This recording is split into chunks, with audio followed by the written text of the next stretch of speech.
Greetings, ladies and gents, and welcome to this narration of the web novel Solo Apocalypse, taken from Royal Road. If you have the time and you enjoyed this chapter or any of the following chapters, please head over to the link in the description. Give the author a follow or a thumbs up or a review or 5 stars or whatever it may be whenever it is you listen to this. It helps the author out significantly, which is a good thing. Anyways, on to the story. And as always, I hope that you enjoy. Prologue. I floated amongst a nebula of stars, bursting colors, galaxy, planetary bodies, and space dust, dominating the view of creation. The place seemed to swirl, blurring, as if time itself moved differently. Then it slowed, compressed, and my perspective shifted. A paragon stood beside me, as if he'd been there the whole time, looking out toward space.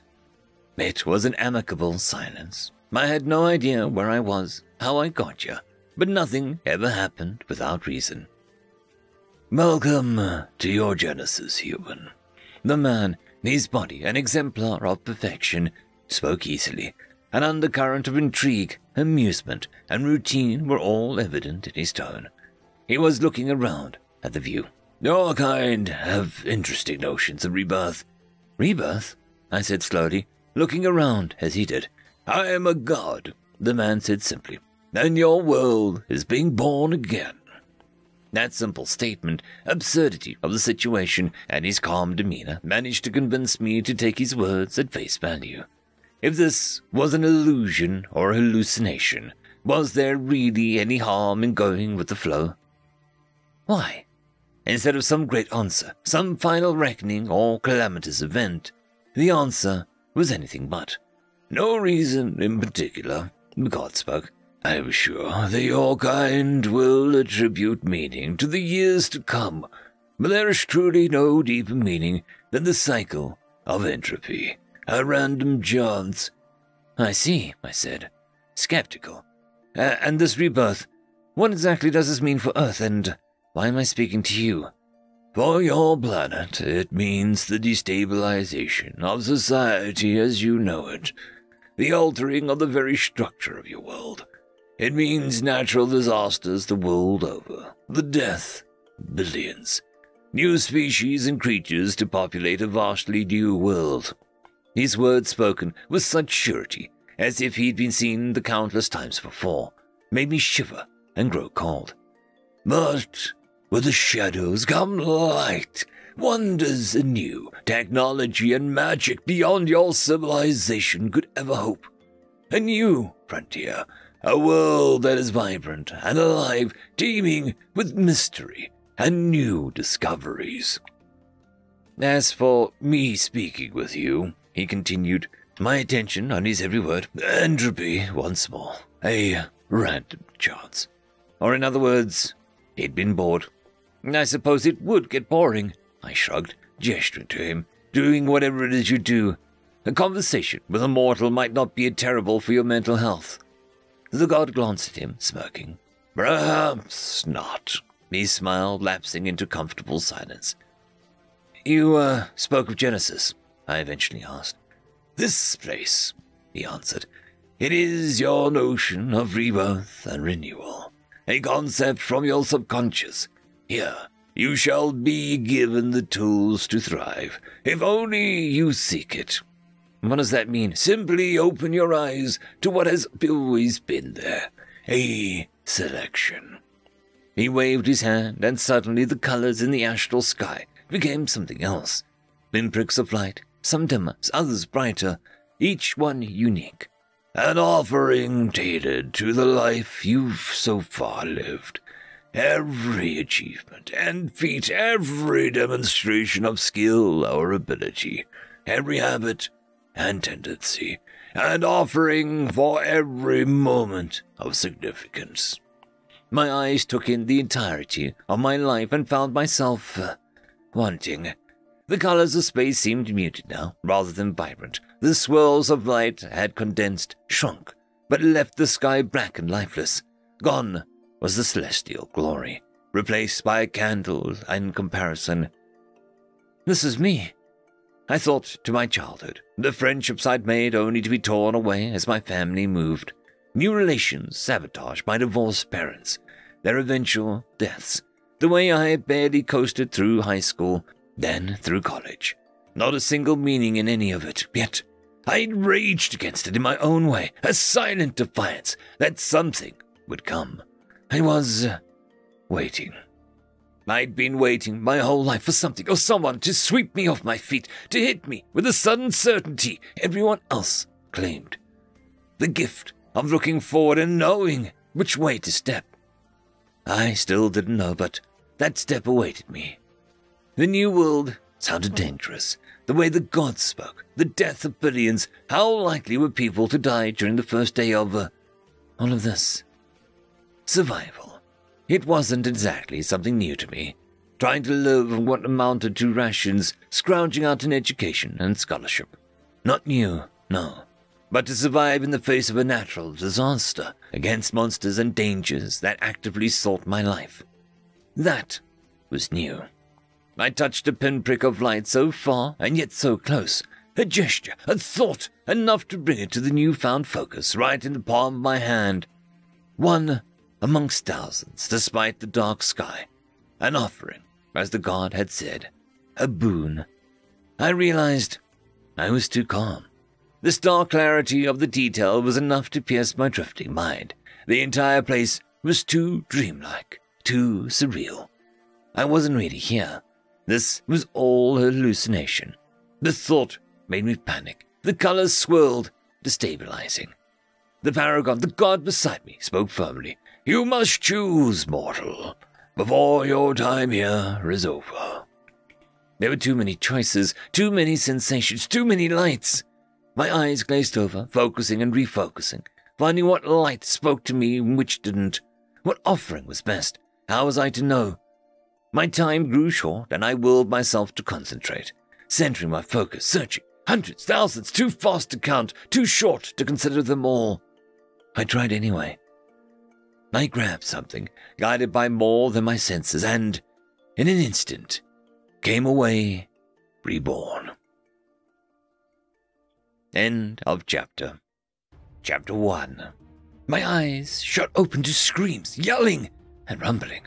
I felt bruised, battered, and I realized I was lying in a pile of rubble. I staggered to my feet, groaning, trying to find out where I was. Desks, chairs, a broken projector, bags, and unmoving bodies. The university campus, the lecture hall, was ruined, strewed with debris. People were screaming outside, and some of what I'd feared were corpses were actually waking up, groaning like I did. What the hell happened? I rubbed the back of my head.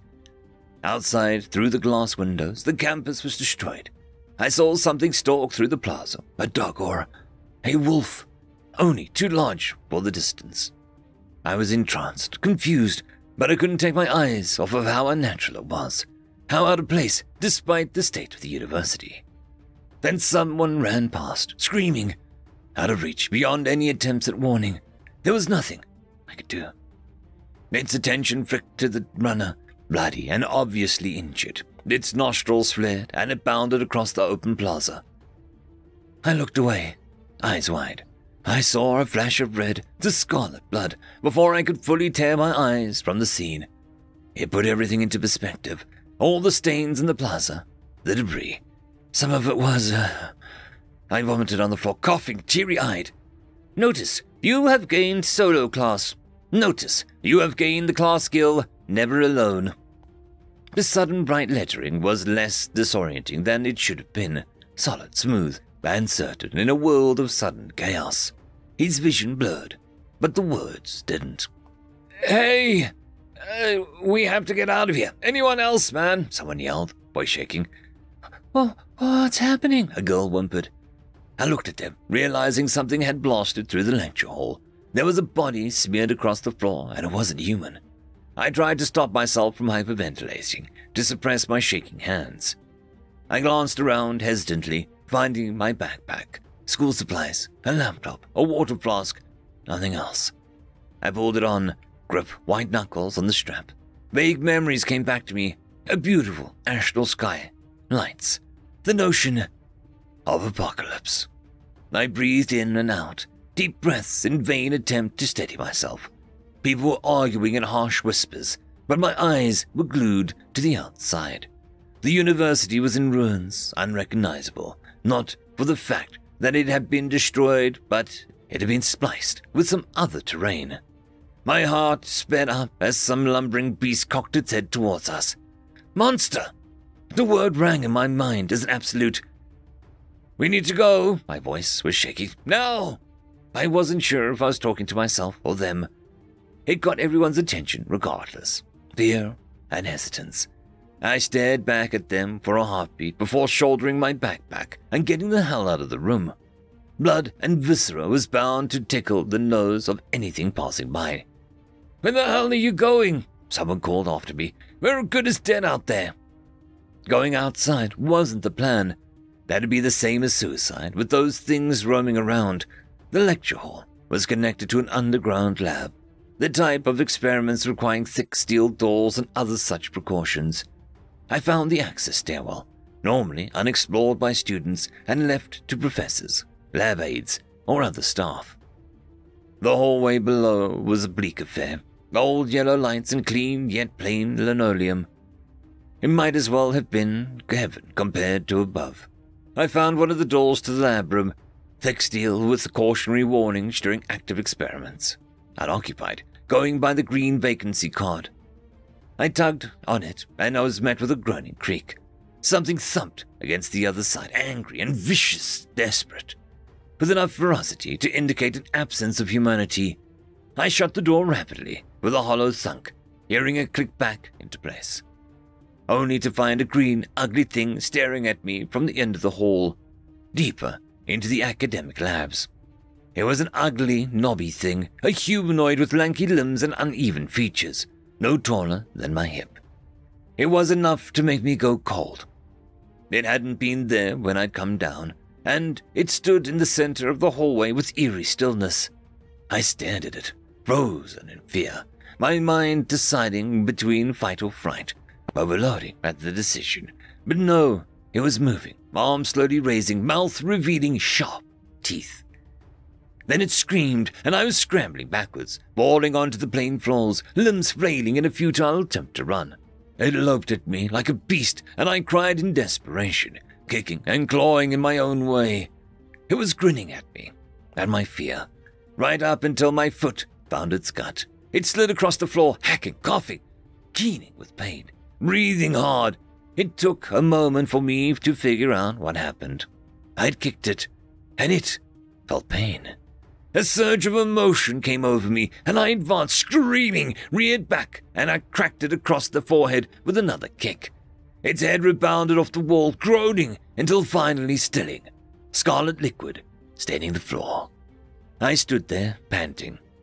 Notice, you have leveled up, level 2. What the hell is happening? In the chaos, I'd forgotten about the strange screens, attributing them to some kind of sick hallucination. Reality had settled in. Some twisted version of it. I'd gotten a class called Solo, and a class skill. Everything came to me in clarity, with the barest intention. What is this? Name, Erin Winst. Level 2, class Solo. Strength 6, Constitution 5, Dexterity 5, Agility 6, Perception 9, Intelligence 10, Wisdom 13, Willpower 15, Charisma 4, Luck 4, Stat Points 1, Skills, Never Alone. I glanced around, listening for anything out of the ordinary, before tucking into the shadow of the stairwell. Anything coming or going, and I'd hear their steps. Then I turned my focus onto this whatever the hell this was. It didn't take me more than a few moments to realize that this was me, Evan Winst, not particularly fit nor out of shape, no more coordinated or faster than the next, jaded and observant, somewhat studious, determined and resolved, antisocial to a degree, and most certainly unlucky. All summarized. It almost felt like a game to me, until I heard the screams above, a girl's scream. I closed my eyes and tried not to think, tried to calm my breathing once more. I failed miserably. Distraction and focus, I needed both. What was a skill? It had to be useful, enough to tip the scales of survival. It had to be, so I didn't end up like that. I glanced upward, shivering. "Skill, never alone. Even working alone, it is never hurts to have another set of eyes. Better yet, when they're yours, you are able to replicate yourself to a certain degree and capacity." It came to me in more than just words, confusion at first, then sudden understanding, an intrinsic knowledge of how to use the skill. I didn't take even a moment to consider it. I knew I needed it. I took a step to the side, some instance of myself left behind to fork into individualism, and suddenly I was staring at myself. Me. A man neither short nor tall, and of average build, and generally nondescript save for a pair of pale green eyes. He had the same messy hair I did, the same clothes too, a pair of joggers and a hoodie, comfortable, and from his searching face, exactly my own thoughts. He looked at me and both our minds whirled, catching up to what I'd just done. I had just replicated myself. The implications danced across my consciousness.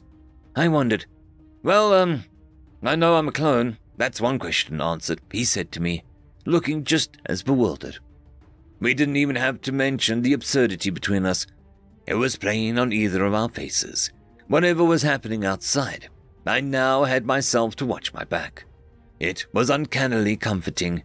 Was it my general disposition that made me accept it so fast, or something altering my threshold for the impossible, or the knowledge I'd never betray myself?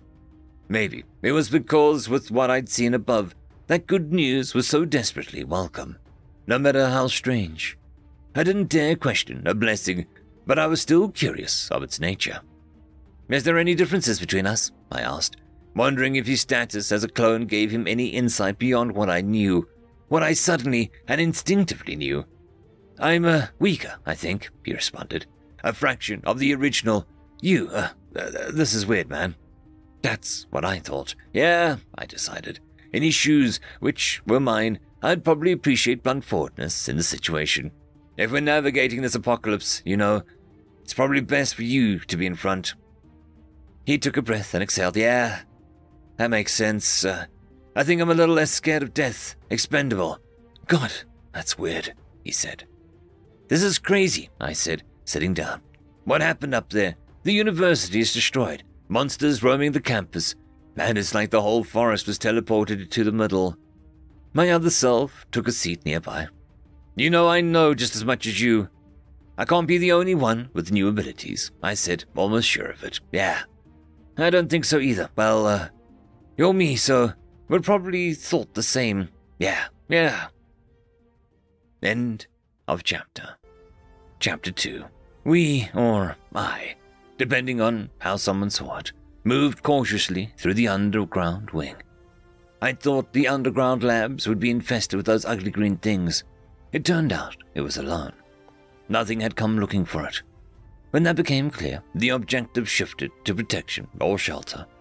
My clone took point, with both of us hesitant at every door. Him less so. Earlier, there'd been something in one of the labs strong enough to make an audible knock on the thick steel. We'd left that particular room alone, venturing down the laboratory wing, and too fearful to try another sealed door. The lights above flickered ominously. I realized between me and my other self, I needed no words. It was nothing in any language I was familiar with, a telepathic intuition that proved itself over and over in the small time I had created him. We were inexplicably synced. I was inexplicably synced, which made the roundabout sense, considering that we were both myself. My head hurt. We pushed down the hallway, clone taking up point. He turned right, then turned left, and from 5 meters behind, it was like I already knew what was up ahead. My other self didn't turn to me in surprise, seeking a reaction or communicating anything significant. Instead, I knew. To the left, the hallway ended and opened up into something that shouldn't have been. A cave, judging from the stalagmites, slick rock, and cold draft. One that most definitely didn't exist under the university before. To the right was what looked like to be a storage closet. We started with that. I deemed watching the cave of less risk than opening the door, which spoke to the danger I felt. My clone took a second task. It was a strange telepathic perspective as he opened the storage closet, racing. Instead of clawing monsters or instantaneous death, A chest was glowing green, a richer shade than even my pale eyes. Notice, you have discovered an uncommon chest. There was that notification again, that chime in my head. It was something between spoken, written, and felt, and none of them at all. A simple, sudden knowing. The uncommon chest was ornate, the kind of container you'd almost be sure held valuables. With everything going on, the glowing chest would be nothing else but a part of the new reality, and if it held valuables... It didn't take long to decide what to do. My clone opened it, unafraid of traps or danger that might have given me pause. He sat on his knees, undid the latches, and opened up the box of light. The glow faded as he did so, revealing an item within. Notice, you have gained spider silk backpack. It was a backpack made of black leather or hide. That was it. In terms of valuables, wasn't exactly what I was expecting. It certainly didn't detract from the feeling of constant vulnerability and exposure. Staring into the cave system, I imagined something moving. Figures behind the stalagmites, eyes in the darkness. It wasn't safe here, but it was this, or the campus. I was torn, shocked into indecision, hesitance born of fear. I took the bag from my other self. It's lighter than it has any right to be, he whispered, and I think it's bigger on the inside. Though I already knew it, I think we both knew I needed someone to talk to, even if it was myself. Item, spider silk backpack.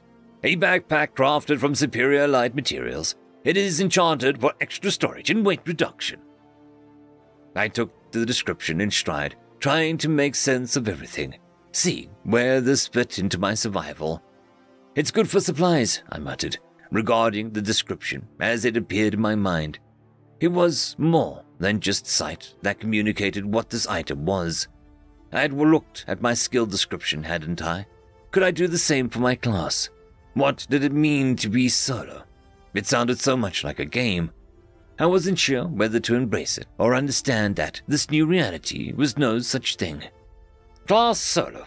The Solo excels at what their name suggests. They are self-sufficient individuals who rely entirely on themselves. Their speciality lies in their capacity to act on their own. Their skills have a wide range of applications and are not necessarily confined to any one field, only that whatever path chosen is walked alone. I looked to my clone. Guess you don't count. The other me shrugged. Technically, we are solo. Kind of. So, never alone is a way for me to move in a group without being in a group, I muttered. Actually, I stepped to the left, leaving another of myself behind, and suddenly there were three of me. He looked at both of us, and all three of us intoned, weird. Evan the third asked the question on my mind. Can you do it again? I tried, but three of me seemed to be the limit. Right now, at least. I couldn't tell what governed that limit, but there was a sneaking suspicion. Name Evan Winst, level 2, class solo. Strength 6, Constitution 5, Dexterity 5, Agility 6, Perception 9, Intelligence 10, Wisdom 13, Willpower 15, Charisma 4, Luck 4, Stat Points 1, Skills, never alone. That instinctual knowledge guided me, and I had a sense that never alone was primarily governed by some combination of wisdom, willpower, and charisma. I looked at the skill more closely. Skill, never alone. Even working alone, it never hurts to have another set of eyes, better yet when they're yours. You are able to replicate yourself to a certain degree and capacity. Max copies, wisdom plus willpower plus charisma divided by 10. Copies have halved strength, constitution, dexterity, and agility. All other attributes are retained. More details appeared. Interesting. So you guys have half my physical capability, but you keep everything else, I said to myself. Myselves. The fact perception is retained seems to be the most crucial. More eyes, more information. Evan the second added. Something we're lacking, I replied softly, looking at the cave. I shifted my mental perspective on myself, naming them second and third. They didn't need anything more to figure out what I was planning. A single glance at the cave, an idea, and the two were suddenly in a very intense match of rock, paper, scissors. Second ended up losing. He exhaled, but didn't argue or dally. Then, with a glance at us, he started creeping into the cave. A forward scout, expendable, ideal. I felt bad about sending myself to his doom, but I realized that is, him, deemed it just as necessary. I tracked his progress in a strange telepathic perspective, a second set of eyes, third taken to watching the intersection hallway for anything that might have followed us. I glanced at him. Can you see what second does, the same way I do? Yeah. He's moving between the stalagmites. He inhaled sharply, having seen what I saw. I thought that was a puddle. We all did. But second smelled the iron wafting up from the liquid, too dark for any of the red color to appear. Blood. The initial lobby of the cave was empty save for that. He'd walked the perimeter and noted the tunnels, of which there were many. They led in every direction. He chose one at random and continued upwards, seeking the surface. A breeze of air, no. A breath. Second looked up, and I felt his fear as an echo no less real than my own. Something hung on the wall, shining eyes in the darkness, long limbs that came to scythes, skittering. Then he died. My perspective snapped back to my own self, so sucked into his eyes that I slammed back into the wall, hyperventilating, wide eyes looking around, feeling at my throat, my torso. I sat, paralyzed, and I realized I was screaming. End of chapter. Chapter 3. Something screamed back at me, and I realized it was myself. Get a hold of yourself, Third was hissing. Some part of me knew my other self was right, that screaming was akin to death. But I just died. I felt my throat being cut, my chest pierced. The sensation so fresh in my mind made my body convulse and squirm. Warm blood covered me, seeping through my clothes. At some point, I realized that I was being carried, hand over my mouth. My vision was blurry with tears, my face covered in snot. I didn't want to move. I wanted to curl up and hide. A part of me raged at that, angry for the first time in God knows how many years. Truly angry. Of all the crap I'd been through, this is what braced me. That stubborn, idiotic thought cut to me. My parents dying, struggling through school, working part-time and juggling grades good enough for scholarship. The sacrifice of my entire social life, for years and years, alone. And that damn apocalypse was going to shut me down. It was so ridiculous I started laughing. A laugh so absurd and out of place, it was enough to snap me back into focus, to center my emotions and mind. I stood up. Third had taken me to one of the labs, chancing to open the door. It was empty, and he'd brought me in after checking the fact. I took a step away from myself and greeted Second the second. Technically the fourth, but I stuck with my own convention. He looked at me how I'd looked at myself, which again was understandable. There was nothing to comfort, no words needed to be said. We were all the same. Me. Anger burned red hot in others. People lost control, hurt those around them and themselves. I would know most of all. I was once a troubled kid prone to violent bursts of anger. I had cooled down since then, found my peace with the world. That didn't mean I couldn't be angry, a new one. Now, anger for me was a simmering cold, the kind of cold that burned and hissed. It brought ice to my veins and washed me in a sudden clarity. That was me, now. I secured the laboratory. No other entrances, but no other exits. The thick steel door wasn't ideal. It was still better than being exposed in a hallway, open to a cave monster. I suppressed a shiver as I rummaged through the room in 3 different places. Boxes of neatly organized safety equipment, goggles, gloves, lab coats, masks, amongst others. 2 fire extinguishers, 2 first aid kits along the walls, an emergency shower, an eye wash station, microscopes, beakers, funnels and bottles, flasks, test tubes, pipettes, and other tubing. Second, grabbed the first aid kit and managed to fit the whole thing into my spider silk backpack. Third, found the other one and did likewise. Item, spider silk backpack. A backpack crafted from superior light materials. It is enchanted for extra storage and weight reduction. Holds 3 times its volume, reduces weight by half. More details. I'd have to make sure to inspect things more thoroughly when they came up. Check if the water's running, one of us said. Someone turned a knob and we had a stream of water going, crystal clear and cold. We took to filling the bottles and stored those in my bag too. Survival meant food, water, and shelter. I needed a source of food. My mind whirled with ideas, but nothing made sense pursuing without an advance of information. Now that I had calmed down, as much as anyone could be expected to given the circumstances, I thought about what was best. I didn't think that I could survive going through the cave even with forewarning. Whatever that creature was, it had, killed me in an instant. I hadn't even seen it before, it was just there, which meant that was off the table and actually worse than going back to the surface. I come all the way down here to find a dead end, but not without buying myself time to figure out what it meant to be solo. That method of using my clones was a stroke of genius, obvious in hindsight, but unthinkable for someone in constant distress. And there was a detail coming from across my new backpack. Come to think of it, I should check that chest out as well. Second watches the hallway. Third checks the uncommon chest. I think I get the notifications even if I'm sitting right here. Then, you survey up above, I said, taking a seat at one of the lab stations. The position was so familiar I had vertigo, as if I was in a lab waiting for one of the aides to lead the experiments. I shook it off, handing them lab masks.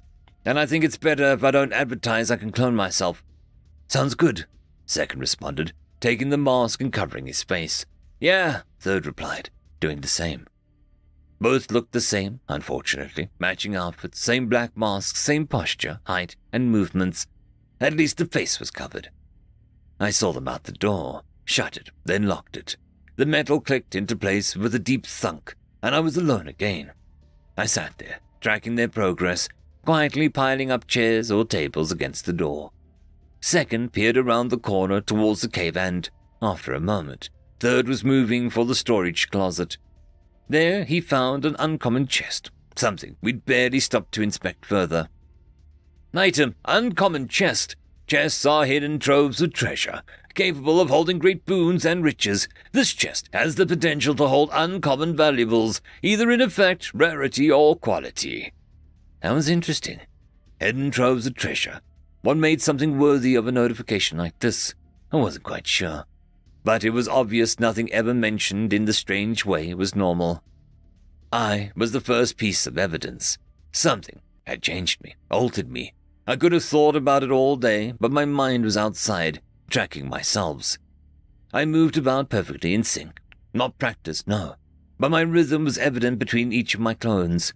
One watched, the other move. I did both, clearing the building. 3 times I paused, waiting, fearful, ready. Then I was moving again. This was a science building. Biology, botany, marine, ecology, pre-med, biomedical, and the like. And there was dead bodies. In the laboratory, the original me suppressed an urge to throw up. Not all the bodies were whole, and clearly, some weren't just halved, but half-eaten. Chewed. I moved through the building, eyes for anything useful, for any survivors. Both me's paused at the lecture hall that I'd been attending, a general science course. There was an oddly smooth concrete slope to the one side, rubble everywhere else. Then I realized I was looking at something that had melted it. I didn't see people I had left behind. They had either fled or died. Maybe both. The second me chanced to peek out of the lecture hall, a destroyed campus, worse than before. Now that I had more time to look, I saw the terrain that seemed to be spiced with what I knew from the university was something akin to a forest. Tall trees in the background where there was none before, thick vines hanging between them. I frowned, backing away from the exposed lecture hall, and proceeded upwards, to the top of the building. I felt others would have done the same, if there were any. I stopped at the nurse's office, hearing something, breath, muffled and pained. I took up both sides of the door and froze. There was a trail of blood leading inside. On an invisible beat, I pushed into the room. End of chapter. Chapter 4. Something clattered loudly as my clone stepped into the room. A painful thud and a muffled, agonizing scream. Get away from me! It was a wide-eyed man, sitting on the floor with bloodied bandages around him. He had his hand up, facing me. Not in warning, but in threat. His hand was glowing ominously. Other peoples have powers too. I remembered thinking about it, seeing it now, My mind backpedaled. He had black hair, brown eyes, and an honest face twisted with something between fear, horror, and pain. His leg was bleeding a lot. His hand came down to the grip of his thigh. "Feck," he whispered. Eyes squeezed tears as he haunched over. "Leave, man. I could blow you to pieces. I got nothing, so feck off." He groaned, trying to lift his hand. I moved without thinking. My clones were expendable, and he had no idea how to wrap a proper tourniquet, or bandage himself. He needed both. One of me ripped the sheets from one of the beds until I realized that I had sterile cloth there. The other found the bandages. He watched me hesitantly, and I realized I hadn't said anything. My mind had worked overdrive. I'd been in emergency mode. "Relax, we're not here to hurt you," I said. The other me spoke on the other side of the room, rummaging through the cabinets. "You need to stop the bleeding." I found the material and paused. "Can we come closer?" I asked, eyeing his hand. With everything I'd seen actually getting blown to pieces, even pseudo-second hand wasn't an unbelievable prospect, nor was it attractive. He wavered for a moment, and then groaned, cursing, before readjusting himself. "Fine. Anything sketchy and I'll blow your heads off." I helped him to the bed, my other self moving to stand watch outside. It was heavier than he had any right to be. It only took a moment to realize that it wasn't it. I was weaker, half of what I should have been, an effect of never alone. I got him there regardless, him eyeing my other self who had left out the door. "Is he going to be okay out there?" I secured his leg, wrapping his thigh tight, right above the blood flow. "He'll be fine," I said distractedly. "He's got some kind of powers too." You could say that." "Fecking hell," he hissed, spittle flying. "Sorry." It was a gruesome sight. It was a jagged flesh wound, sharp claws or teeth had raked against his thigh, taking flesh along with it. Something about being there but not actually being there let me keep my head. The line between controller and observer blurred, and I was unsure if I was either when looking at my clones, looking through them. Perhaps I was both. First, second, third, or just me. I couldn't find myself to care at the moment. I wrapped his wound after cleaning it with a bowl of water, much to his swearing. The sink here worked too. He was holding himself together well by the time I finished. He was sweating, breathing hard, and currently unconscious. I still needed to explore the building. There could be others, and I needed to see the state of the university from a higher vantage. I needed to see exactly how my world had changed. I shut the door and left that clone with him. The other me ascended the building. I managed to make it to the roof without any problems, and there I found my sense of reality shattered. It was, to put it lightly, absolutely insane. The campus I knew was gone. There was a forest where the rest of the campus should have been, trees where the neighboring building was supposed to be. It was like a line drawn right down the front of the science building, and everything past that was something between a swamp and a forest. I looked down, past the plaza, which had been included up until the invisible line, and found murky waters and muddy ground. Vines hung from the trees that would have loomed over the campus. I hadn't noticed it earlier, but it was humid, wet. After taking a complete look around, I went back inside and swept the building again. On the 4th floor, I came upon a gruesome sight, the girl from the lecture. I'd seen her every day for the past 6 weeks. Her eyes were lifeless, dull, dead. Half of her torso was just gone. I suppressed whatever I was feeling. I pushed it down, forced it down. There were bodies everywhere, gored and killed, eaten more often than not. No one else was alive except him, not in the building at least. I took his wallet and found his driver's license, then his student ID. I paused at that. It reminded me that we were the same, students caught up in this hell. I could have passed him countless times on campus, but now we were strangers fighting for our lives, surrounded by the dead. I sat there simultaneously securing the building, watching the unconscious man and hiding away in one of the underground laboratories. I found the humor in that absurd sentence and realized I couldn't stay here. I would need food eventually. That simple, frustrating basic necessity would force my hand and propel me into danger unknown. I would have to leave, strike out, and possibly die. Not without a fight, I muttered downstairs. Hours passed, and I sent Third exploring in the forest, scavenging, exploring, foraging. Another stream of information, invaluable with everything going on. I learned a few things. My clones didn't seem to have the range on them. They could be as far from me as I wanted and would still retain this connection to me. They didn't experience hunger or thirst, but they could eat and drink. The forest was lush with berries and fruits, hanging near the water or high in the branches. I managed to grab some as a shadow darted from under the water, just missing me and subsequently retreating. It made my heart race. I ate some, and it had been a few hours without any side effects. It was a tentative source of food, no matter how unreliable. I explored longer, testing berries and fruits as I went. I climbed a large root, tall enough to oversee the campus.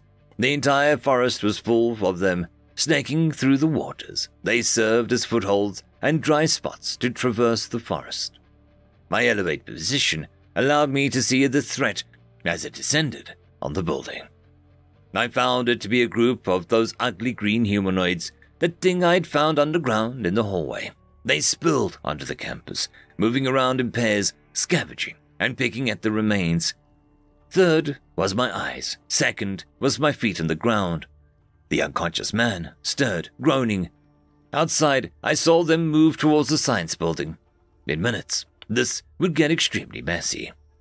I'd handled one, just barely, but this much. All of me grimaced. End of chapter. Chapter 5. I stared at the man in front of me, having tied him down with zip ties. We were both in the lab now. My actual self had gone out to help him there. A lone second was too weak.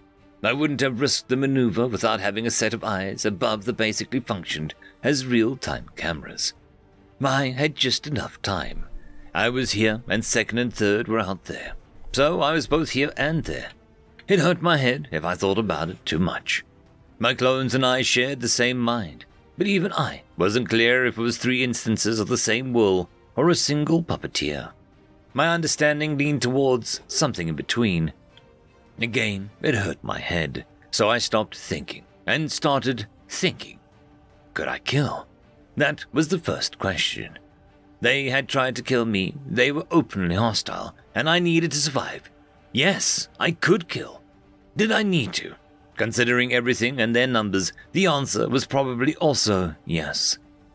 Then how? I sat on the ground, safe and sound, as my clones above worked. I directed them as much as they directed themselves, working off what we all knew. My input wasn't even needed, and I couldn't be sure if I thought of the plan or if it had come to all of us at once. Third played Overwatch, Big Brother, the eyes in the sky, the watcher above. So long as he saw it all, I saw it all. Second had to do the fighting, which meant that I had to fight. He would be the boots on the ground, the agent on the field, the hardest job, with half my physicality. I grimaced. I couldn't risk my real self. Second stopped by the stairwell and opened another storage closet there. It was like the likeliest place to find any kind of metal implement to use as a weapon. I hadn't searched it earlier, but there it was, a crowbar. For now, it would be good enough. Second waited for any information to become useful. The creatures moved in pairs, and I realized that they'd checked all boxes for goblin, except worse, grotesque. They moved in pairs, wore simple loincloths, and had claws in both hands and feet, moving about like primates. They could speak to each other, too. I shivered. A spark of intelligence was enough to worry me. They split up into pairs, leaving one alone. Their paired goblins stalked around the building, leaving one behind to watch. They were taking it slow, which was exactly what I didn't want. That gave me a single target, outside and alone. The risk was minimal, considering the expendable nature of my clones, but losing second meant that I'd be blind to goings-on the inside of the building. Still, any opportunity to thin their numbers was... Hey! The man, Horace, struggled to regain consciousness. Hey, what the hell? He stared around and found me sitting. "You're safe, man," I calmed him down. "Why the hell am I tied up?" He tensed against the bonds, wary and hostile. Cornered. "We're in the laboratory under the building. And you're tied up because you threatened to blow me to pieces, remember?" I jogged his memory. "I helped clean your leg." His eye slid to his thigh, patched up as best it could be. He relaxed minutely. I'm not going to attack you after that," he said after a moment. "Christ, I was going to die. And I'm not doing this for anything but my safety," I replied, tracking the happenings above. "I have no idea what you can do, but I saw your hand glowing, and I'm trusting you on your threats." Second dashed out as soon as third confirmed the little goblin thing had turned around. I watched myself brain the creature from behind. Its body fell to with a muffled thump. The other four were on the other side of the building. I had enough time to drag the corpses near the murky water, and was just strong enough to throw it in, leaving no trace. I'm not going to hurt you, dude," he said, having calmed down. "You can untie me. I'm not stupid enough to attack the only group of survivors." I saddened at that. "There's no one else?" I asked quietly. "I saw them die," he said blankly. His eyes were seeing something else. "Then it went for me and, well," he gestured, tried to, at his leg. "What's your name?" I asked him, though I already knew. "Horace Wakes," he replied.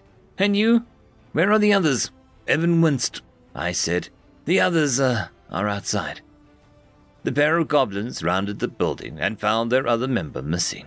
They gibbered at each other, looking around questioningly before pointing to the building's entrance. The two of them approached the door, walked through.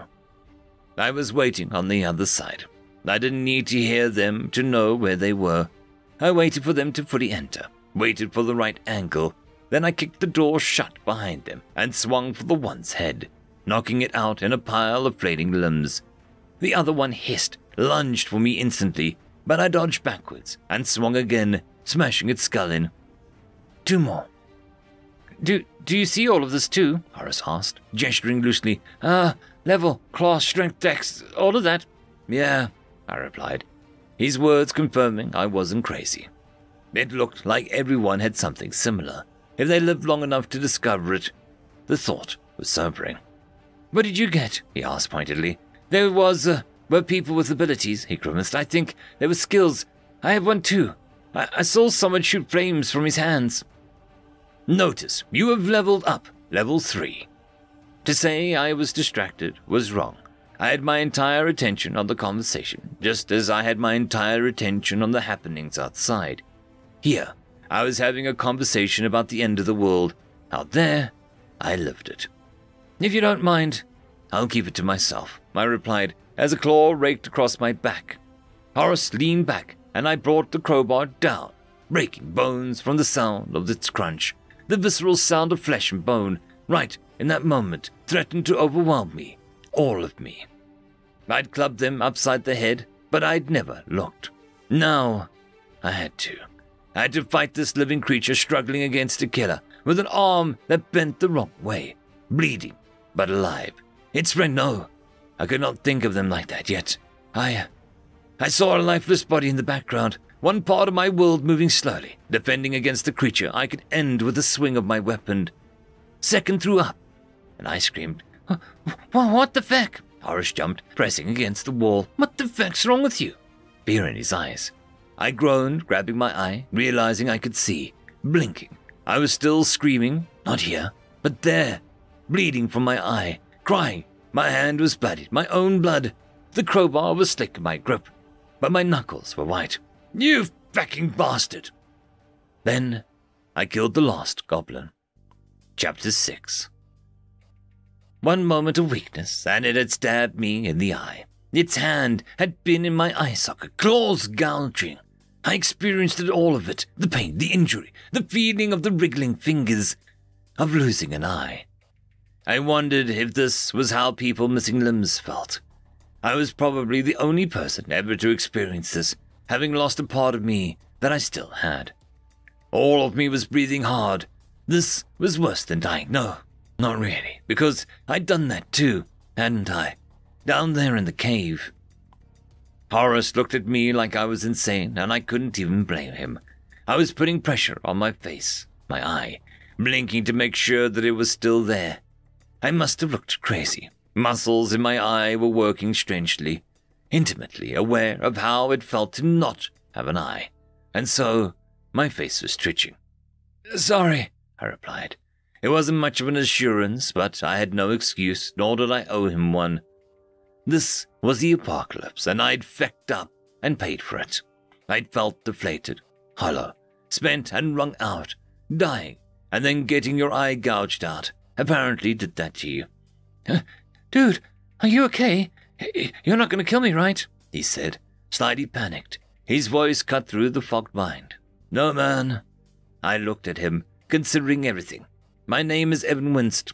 I took my wallet out, opened it, pulled out my student ID card and flung it onto the floor in front of him. "I'm a student here, like you." Or, I was. "Oh, what's your major?"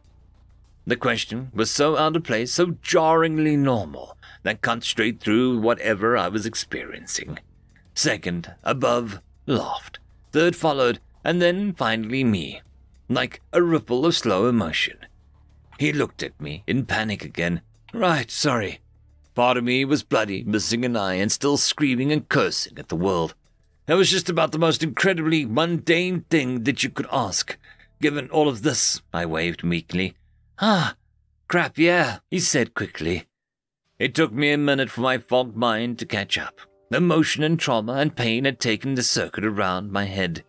He was scared of me, I realized. I couldn't take any more risks, though. When my clones came back, that was when he'd be released, not when I could be in danger from whatever power this apocalypse had given him. There was a knock on the door, enough that it sounded like something of a passcode. From inside, I unlatched and opened the door. I found myself half staring at me, covered in blood. I knew I was there and still managed to be surprised. This was me. A man neither short nor tall, one pale green eye staring behind the mask. His hood was down. He'd been trying to get fresh air. Impossible. Given that the gore that covered him, the blood that seeped into his hoodie, tears and blood. My clones, apparently, could handle a little bit of damage. I say little, but the pain was debilitating, consuming. I didn't know how to treat it, even if I needed to. I was holding the crowbar like a lifeline, angry that I'd lost my composure. I couldn't afford to make a mistake, not when my life was on the line. That was the beauty of never alone, I suppose. A cruel beauty. "What the feck?" Horace said softly as I let him in and closed the door. Bloody me, second, walked over. Then he sat heavily against the wall. "I think it's time you told us what you saw up there," second said, "and what powers you have." Horace looked at me, the clean, non-intimidating me, and I nodded. "We can't let you go if there's a chance that you turn around and kill us." The words left my mouth cold. Kill, lingering on my tongue like bile. He took one look at second and complied, shifting in place. "It was an earthquake. I was at the plaza when it happened. An earthquake that had to max out whatever scale they measured those things on. Everything in view was shaking." He took a breath. I think it was when I saw the words, felt them, heard them, whatever. It said I gained some stuff. But I didn't even have time to consider it. I looked up and realized that the campus was gone. Then I jumped around and found the science building was the only one left. I ran there. So did other students, and I saw them die. Right in front of me," he choked. "Parts of the building broke down, and I think a lot of people were stuck. By the time I found people who at least knew what was going on, there were things hunting, killing, and eating. I don't know what happened, but I managed to kill one after it killed 4 people. His breath sped up, so did mine. I'd been unconscious in the rubble, along with, I assumed, most of the people attending the lecture. I remember that handful of survivors. Should I have stayed with them, or would that have condemned me, or saved them all? They were gone when I woke up. I was bleeding and didn't know anything, but to go to the nurse's office. That's when you found me, he said. I didn't see a single one of those creatures after. He looked at us, me. Thank you, by the way. I never got around to saying that. It looked like he knew exactly as much as I did. That was to say, nothing. Apocalypse, strange messages, weird powers, death, and survival. But perhaps I could get some context for it all. Were other people using abilities? I asked. What was the scope here? Could someone have the power to destroy the entire building? Summon lightning? Someone shot flames from his hand. I think I already told you that. There was this girl that could, she tried to shield herself, some kind of barrier. It didn't work. Another guy was stronger than normal, enough to stagger the thing with a punch to the side. The last guy, died before doing anything. He ended weakly. Were they classes like my solo or just skills? I wasn't exactly sure what the difference was. And you? I asked him. What can you do? This time, my voice was raw, and it came from the me that sat covered in gore and blood. I can just shoot, like a bolt of energy, powerful enough to take a head off. Just the skill? I asked him, somewhat disappointed. Yeah, he confirmed, eyeing the gore-covered scout. And you guys? It was straightforward. No doubt probably useful. But did it help with survival beyond the application for protection?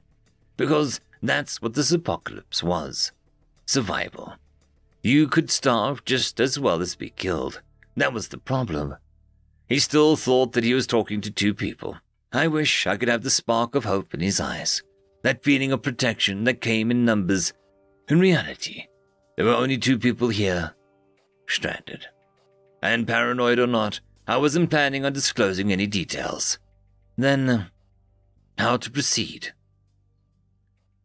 End of chapter. Chapter 7. I couldn't decide whether Horace would be a dead weight or not. It was a heartless notion to even consider what I was considering, leaving him behind. It would be easy. I could argue that I'd work better alone anyway, that he was a risk, that whatever the strange solo class was, it clearly described a lone wolf, one who excelled alone. And Horace was a loaded gun that could turn on me at any moment, a risk that could kill me, whether by dragging me down at the neck or a bolt of energy to the head. My decision was ultimately swayed by something I hoped wouldn't change, even in the apocalypse. I wasn't a bad person. I could say that confidently. I warred with that morality, cursing myself, acquiescing to it, to putting myself at risk, but prideful at who I was. If there was one thing in my life that I could be proud of, it was that. No matter how many times the world kicked me down, no matter how hard it got or how angry I felt, I didn't bring it to bear on others. Younger me had been hot-headed, emotional, prone to violent outbursts, but that had always culminated in broken furniture or something similar, never injuries on someone else. Now, I looked at Horace and realized he'd die without my help. He could barely walk. He was stranded here, and he didn't have the means to explore safely. Meanwhile, as I sat here, I had a clone exploring the surrounding area, testing foodstuffs and scouting the geography. Third was constantly gathering information, assessing the terrain, and watching for threats. I tensed as, back in the lab, Second cut Horace's bindings. I was ready to react, to dodge, or do anything. Instead, Horace rubbed his wrists. Thanks. Then it looked like the weight of the world came over him. What are we supposed to do? My idea was already in progress, exploring the new world from the safety of the slab. To him, however, it couldn't have looked more hopeless. We were both stuck in here for the time being. Maybe we should get some sleep. I'll keep watch, said Second. And then what? Horace asked. And then we'll have to see how your leg's feeling, I responded. I made him wince, and I could see the thought cross his mind as if it had been written there on his forehead. We won't be leaving you, I assured him. He relaxed somewhat, and we both had the pleasure of sleeping. The mind was a strange thing, more when split across three bodies, or was it consciousness that was split by will? Nevertheless, I was getting some much-needed shut-eye. The original me, that was. Second, watched horrors, and third, explored. Outside, I was muddy and sore. My stamina was shot, but I took plenty of breaks. It was humid, a pleasant temperature, but ultimately wet. As a result, sweating and swearing as buzzing flies assaulted my face. The science building was surrounded by an evergreen swamp, trees with root systems that weren't only expansive, but large too. Some rivaling the size of houses. Moving across the terrain came in only two flavors, navigating sucking mud and murky waters, or climbing the roots. I stuck to the latter long enough to witness some of the wildlife. I was high above, far from the shoreline after witnessing the shadows that moved under the water. I wondered if I'd missed them if my perception had been cut in half. Thankfully, I had enough to watch it emerge, a squat, four-legged reptile sharing some traits with an alligator. Only this thing looked more like an ancient and vicious, thicker, and more reminiscent of something in constant battles. It ripped apart a waterbird, one which I couldn't tell was alien or not. I wasn't familiar with the kind, but seeing that was enough to keep me away from the shore. The noise of surging water, a snapping maw, the crack of its jaw closing scattered every other bird within earshot. I crouched above, in a nook between roots. Verdant blades of grass grew across the top of these roots like a perfect carpet. Moss filled the blank vertical area where the grass couldn't grow, with colors varying from blue, green, purple, and yellow. It was nature sublime. The forest felt alive. The trees reached towards the sky, and if I moved far enough, the science building disappeared altogether. The air was clean and fresh, in a way that gave me an indescribable rush, like I'd been inhaling fumes my entire life. I kept my eye out for any dangers, resources, or landmarks to use. And that was the thing. There was a lot of each, but no obvious escape other than just going, striking out into the unknown forest. The thought scared me. Third returned to the science building, scouring it again for resources, weapons, protective gear, anything. I managed to get my hands on a gun tucked away in the security guard's car, nearly eaten by overgrowth behind the building. There were 2 clips of ammo. I pocketed it, trying not to stare at the body as I stripped the guard of his vest. Then I found a random bag on the plaza floor and went back into the swamp. I filled it to the brim with berries or fruits I found and had no discernible side effects. I'd spent hours watching small mammals eating them, observing whether the wildlife fed upon them or not, and then tried them myself. By the time I came back, it was already hours later.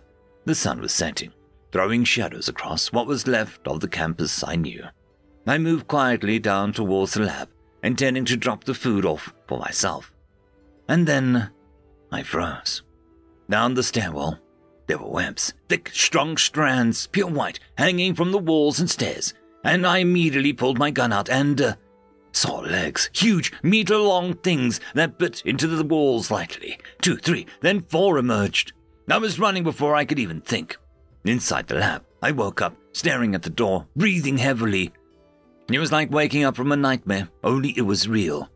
One of me ran, far, far from the building, slowing down in the plaza, staring backwards in fear. The other 2 sat frozen in dread, like a deer in the headlights, or flies in a web. It was the thing that had killed me. There was no mistaking it. I'd gotten enough of a look to know what I saw. A giant, fecking spider, except its legs were sharp enough to slice through my chest and take my head off. A memory so fresh rushed back to me.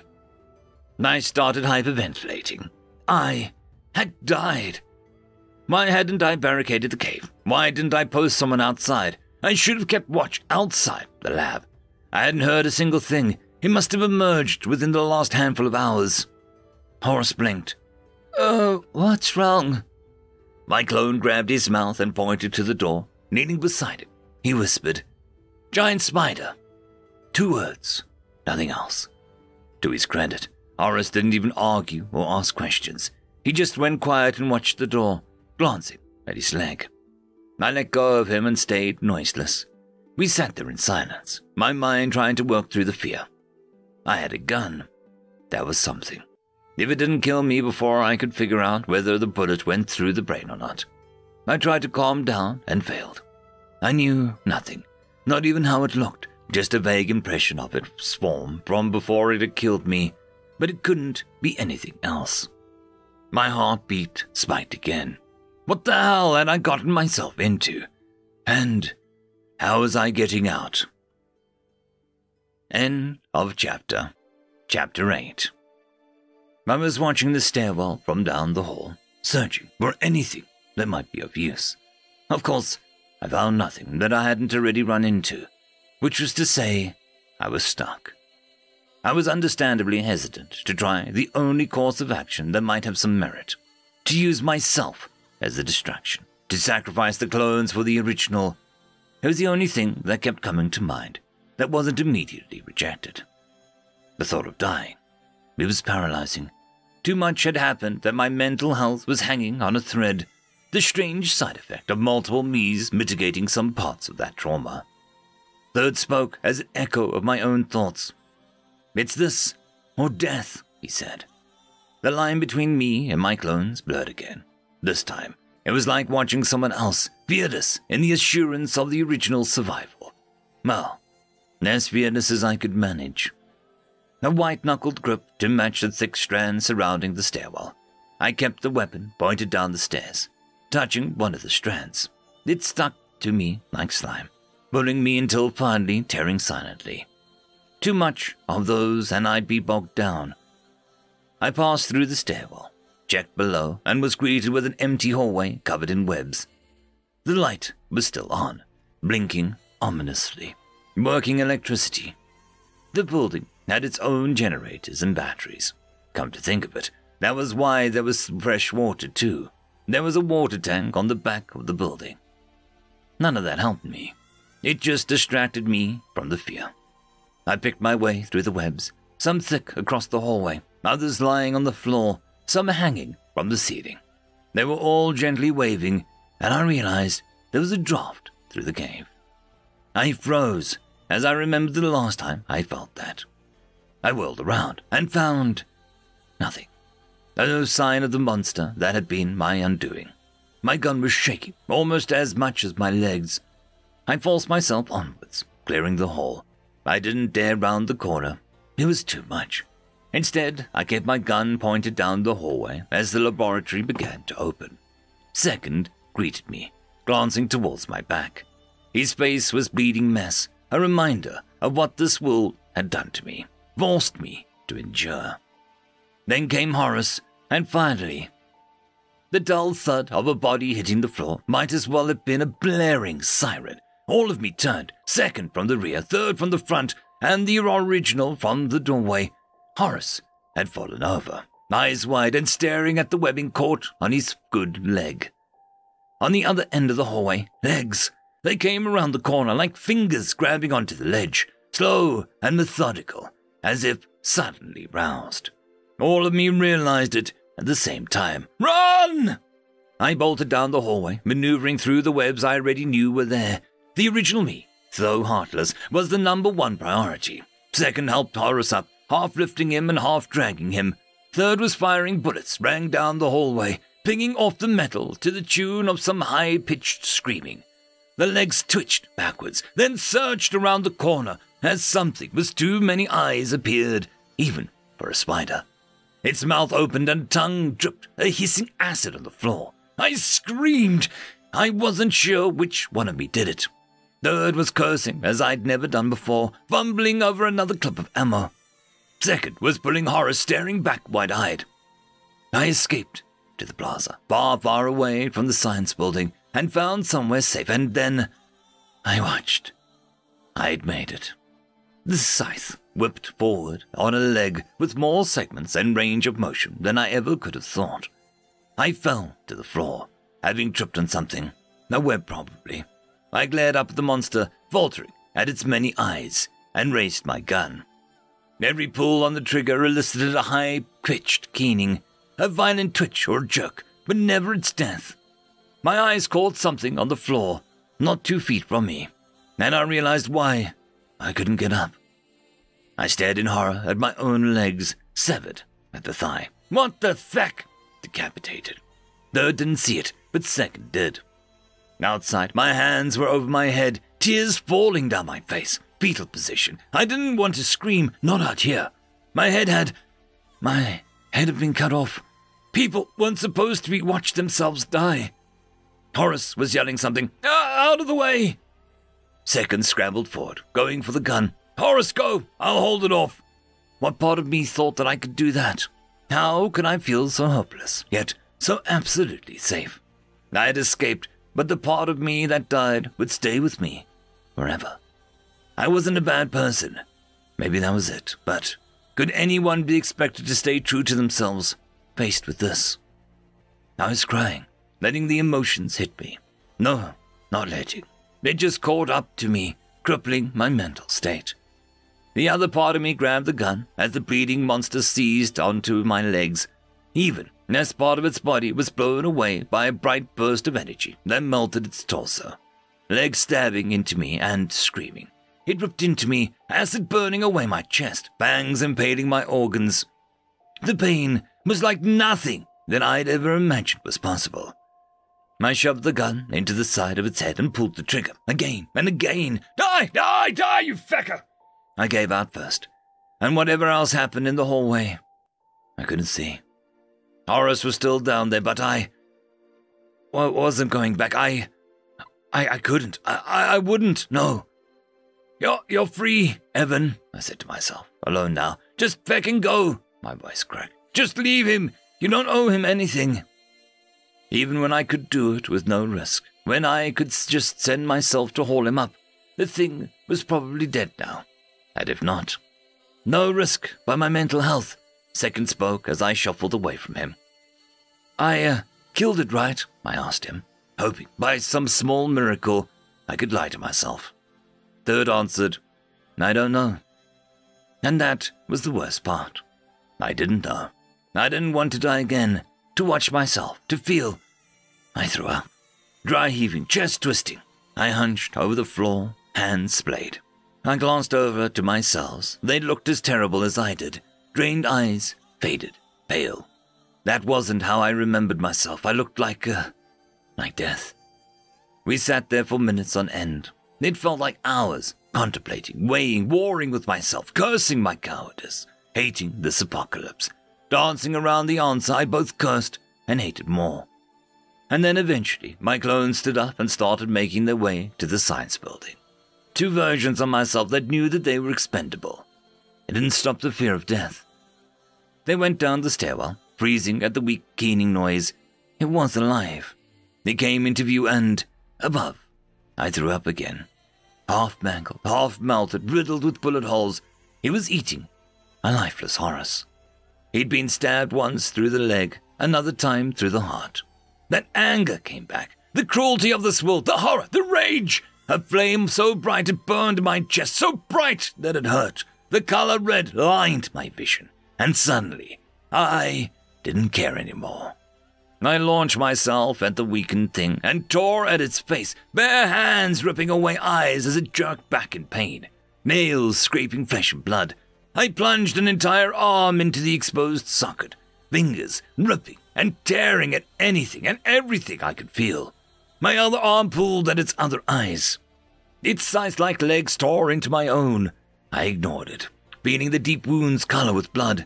The other me screamed, cracking its skull with a crowbar, sending it heavily to the floor.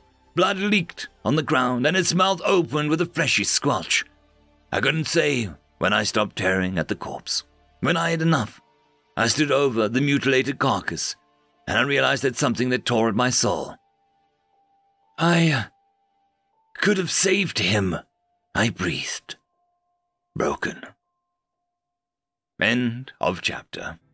Chapter 9. The morning winks of light came down in sunbeams, piercing the canopy above. The sound of birds and life filled the forest. Somewhere, something splashed in the murky waters. Insects buzzed, trees swayed in the breeze. Then I stared at the floor, where the brick of the plaza was cut cleanly, spliced with a muddy shore. None of it was a nightmare. It was all real. That certainty pinged my head with mounting dread.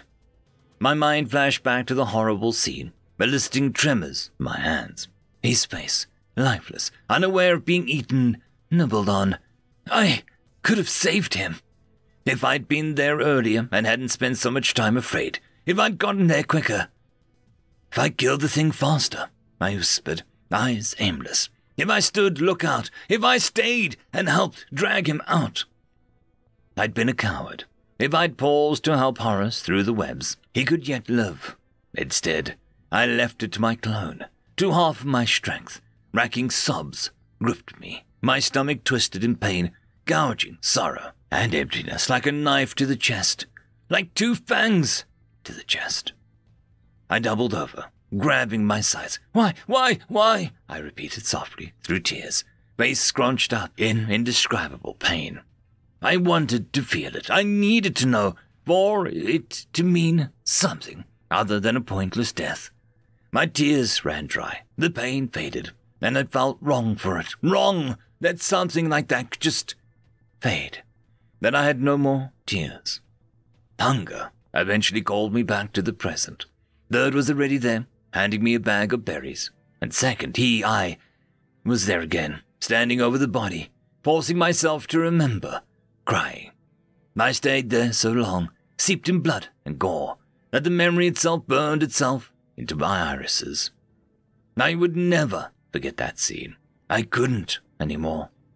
The smell, the sight, dark blood ran across the floor. My eyes stared at Horace, and I found myself whispering my apologies. My gaze as dead as his. You have leveled up multiple times, level 8. Notice, you have gained a class skill, low profile. Skill, low profile. You are immune to unwarranted magical and technological scrying. Abilities, spells, or equipment that reveal your location or details are negated. Your presence can only be detected by physical senses. It was like a punch to the gut. I didn't want it. I wanted none of it to be real. This was nothing compared to what I'd gone through. No comprehension could ever match the horror. And looking at it, a part of me shattered again, wondering at whether the new skill was tailored to what I'd done. Hide, run, cower, left a stranger for dead, all to escape, unnoticed, to keep a low profile. The guilt hollowed me, even more when my stomach rumbled, that I had the audacity to feel anything but guilt, that I had the right to feel hunger. I ate mechanically, the small motion of picking berries and fruits from the bag, distracting me enough to be functional. I chose a small blue one, reminiscent of a blueberry. The sweetness burst across my mouth as tears fell on my face. It was the most unfair thing I'd ever tasted. I was crying across all of my clones. Every now and then, one would pause, stare at something, and then keep moving, gathering firewood, tinder, bringing it below. It was the only thing I could think of, the only thing I thought might erase the atrocity and purify the evil I witnessed. I sparked the tinder and watched the entire scene go to flames.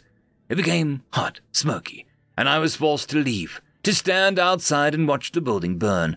I stood near enough that my tears evaporated, enough for the heat to bear the pain, to cleanse me of my sin, to rid me of my guilt.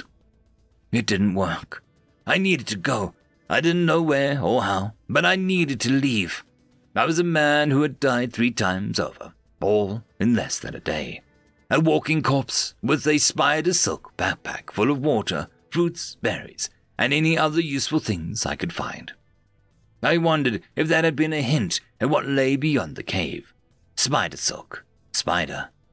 I watched the building burn down before I left. I needed whatever it was that lay there in the ashes. Closure. Assurance.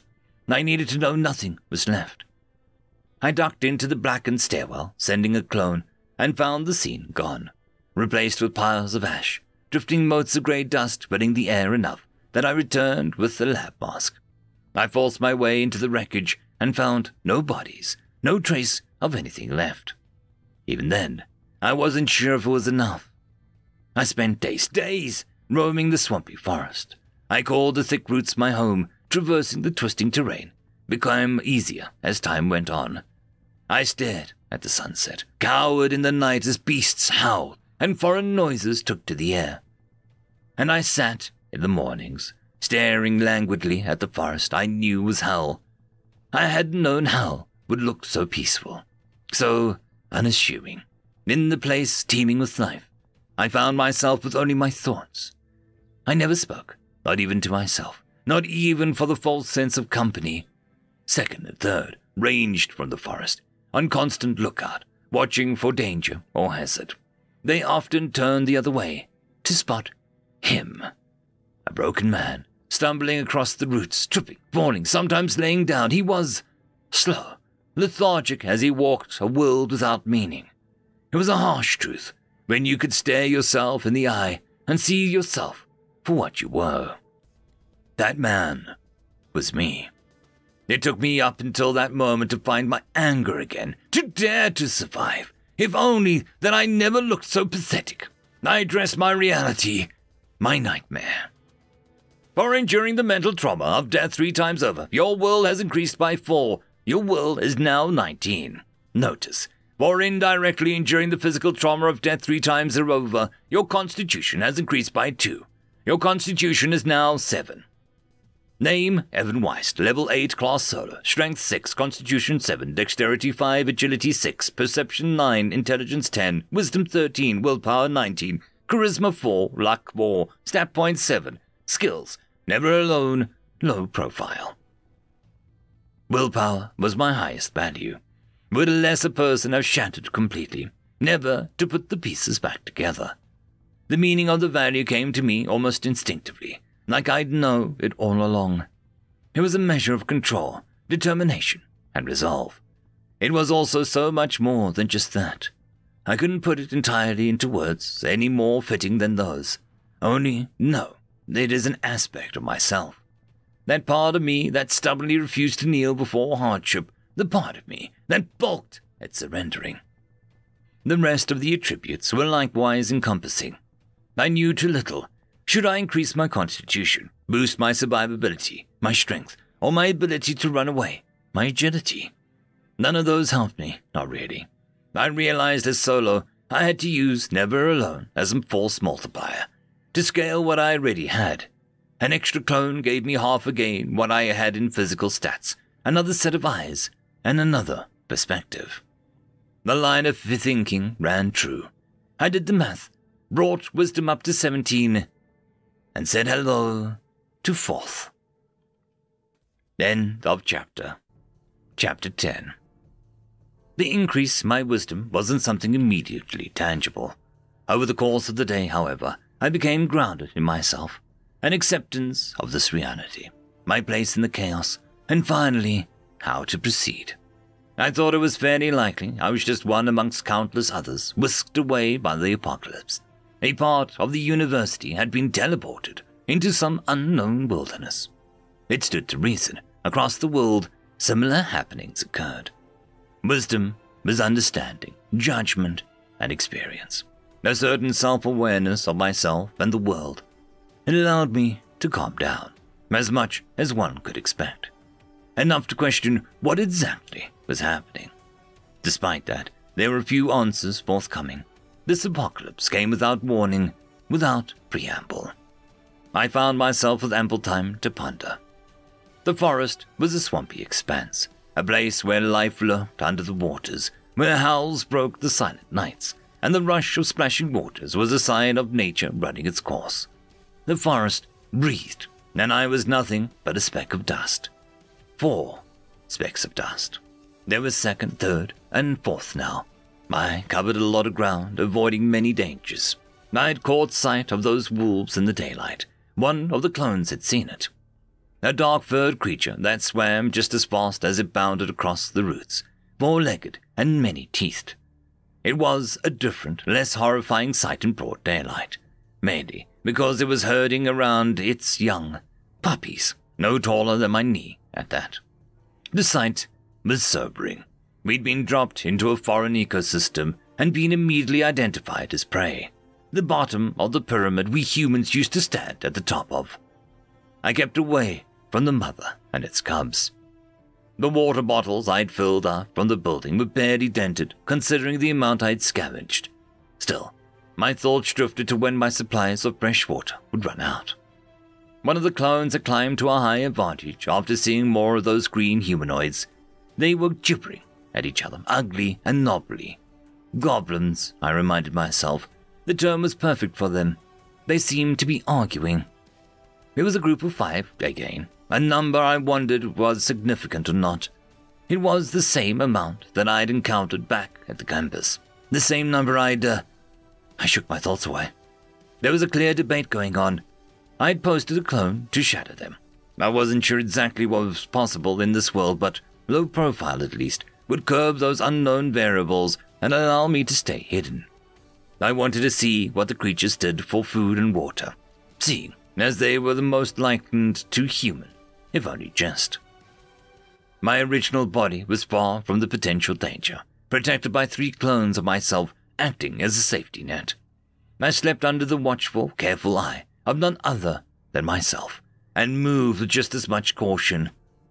The problem was that I had no idea how to get out of this forest, or if it was even possible. It could go kilometers of hiking until I found other terrains, let alone other survivors. That could mean months of isolation, weeks if I was lucky. I hadn't expected to find another building. Expectations were just another thing to be broken in this reality. The goblins led me there, a building I didn't recognize from my university or city. It was a different style, more modern. A library, of all things. Its windows were shattered, curved architecture reduced to rubble in places. It looked like it had landed here, cracks over every surface. My clone, Fourth, paused as it came into view. It was being investigated by the goblins, prodded at with complete ignorance, as if they were unsure the walls would bite. It was a caution that I didn't ridicule them for. It was necessary.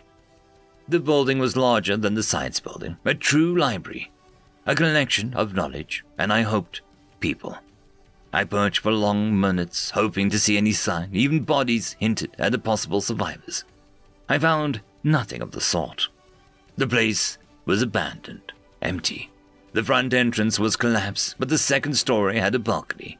I found a route path that led me to the correct elevation and climbed its side.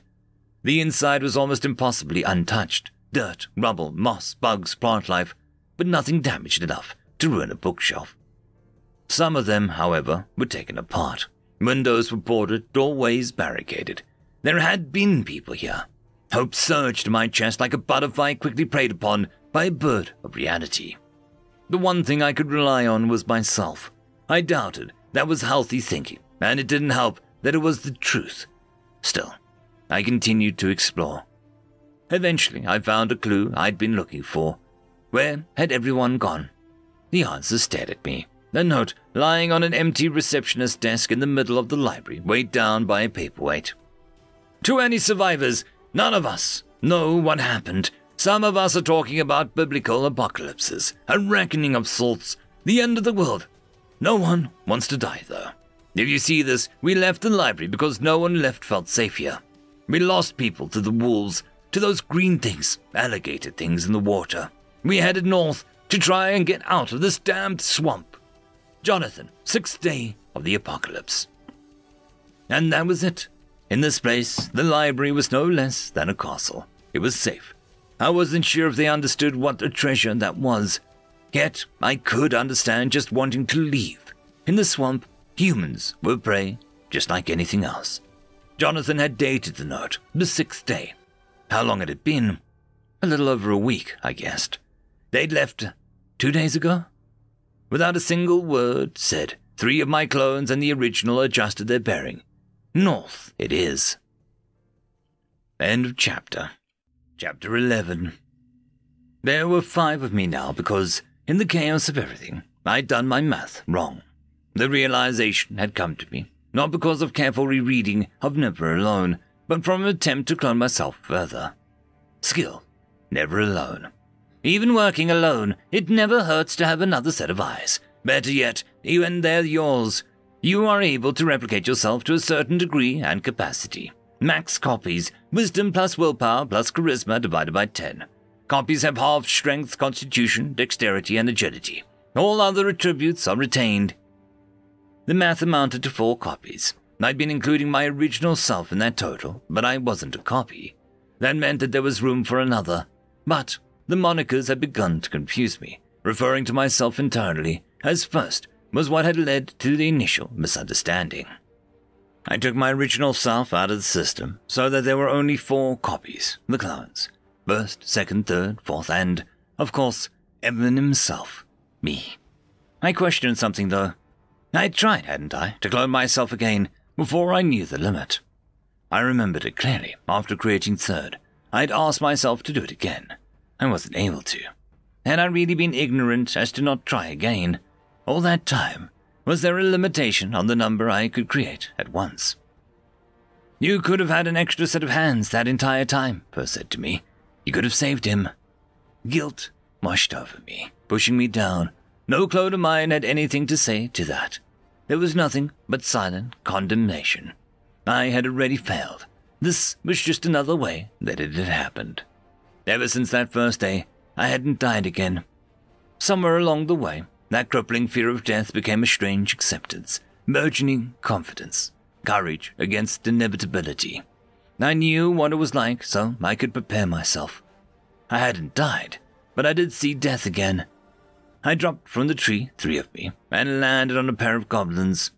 I needed weapons. I grabbed their arms first, twisting their tools out of their grasp. Then, still overpowering, despite my halved attributes, I snapped their necks. My selves looked at each other, breathing. The moment washed over me before I crouched down to grab their things. Knives of surprisingly decent make. Short and stubby. The handle was decent and the blade was sharp. What else could I ask for? There's no turning back now, Evan, I spoke to myself. I hadn't crossed my mind, I'd been hearing it too. I looked to my clone, knowing that never alone gave me an unparalleled ability to talk to myself. No turning back, I agreed. This marked me as not a killer, but a survivor. Someone willing to adapt to this reality and embrace it. I told myself that, unable to escape the wriggling whisper of morality. I looked at the men across from me. They were me, of course, but I barely recognized them, beaten, battered, rugged. I was scraping at life. Not in the physical sense, but the mental. The weight of it all threatened to crush me, and yet somehow I was still breathing, ignoring it.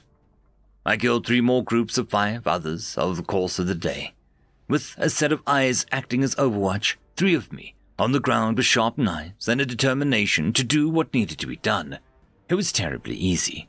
Terrible, because that's what it felt like.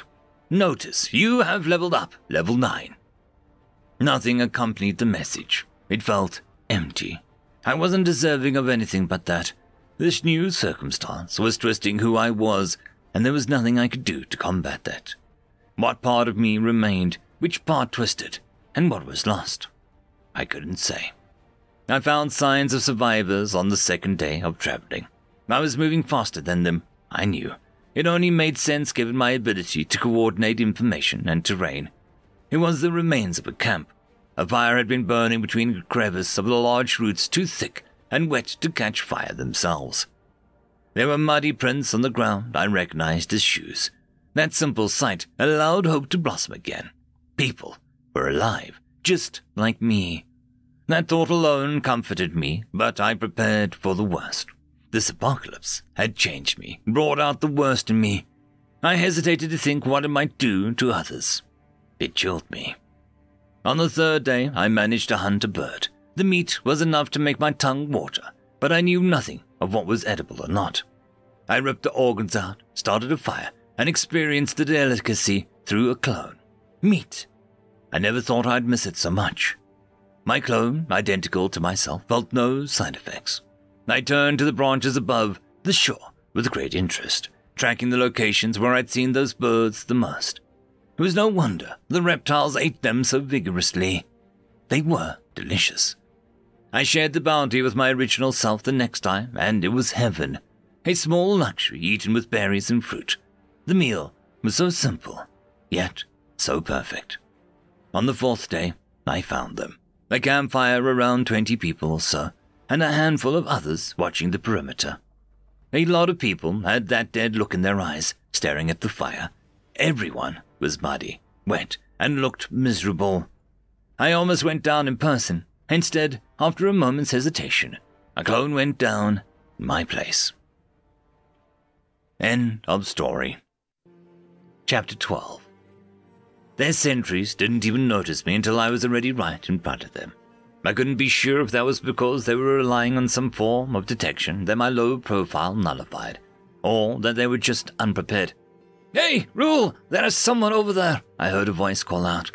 Another figure appeared over the roots. Lookouts. They held a hand over their brow, blinking in the sunset. I paused, looked up, and the relief in my expression was genuine. Survivors. Assigned that, even in the midst of an apocalypse, humanity preserved.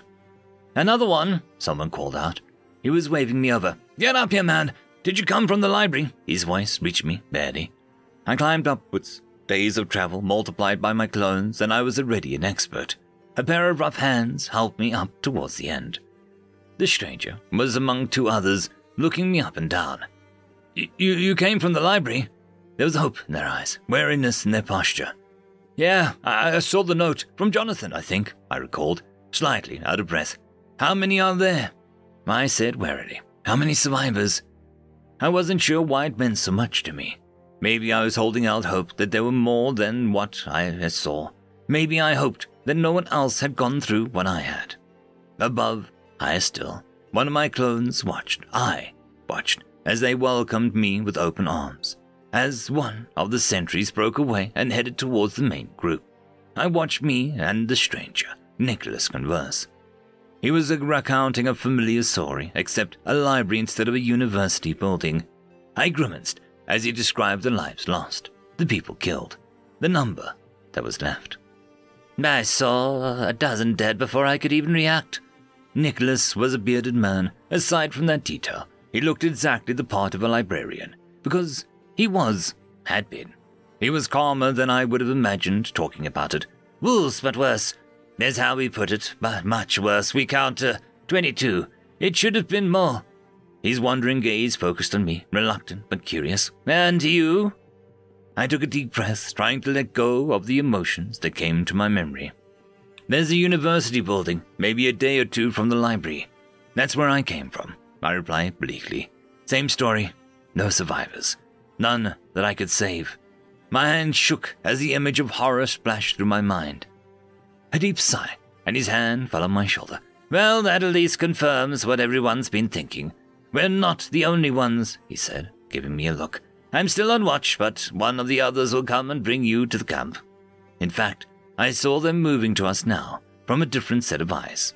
The sentry that had left earlier. "How'd you manage this far?" Nicholas asked. "The rest of us, we pulled together all these strange abilities and, well, I assume you know about them if you lived this long," he trailed off. "Base skill," I replied. "Helps me stay out of danger, but mostly just luck, I guess." And it was the truth. "Better lucky than not," Nicholas responded. I saw movement not far from where I stood next to Nicholas, but from a high above, from Second, who watched first below. This was the second time I'd seen one of these wolves, the one Nicholas had just been talking about. A wolf, but much worse. It was fitting, larger, faster, deadlier. It even looked somehow more vicious and feral. And, unlike the last time I'd seen it, this one was clearly hunting. It was moving the same way I'd seen it do in the plaza. Slow, methodical, and locked onto a singular prey. Focused and intent. I traced its gaze and realized it was staring towards us. There was time I'd have to find a way to— "Wolf!" Nicholas called out, suddenly standing. He stared down, finding it stalking amongst the roots. "Intimidating glare!" He glared it down.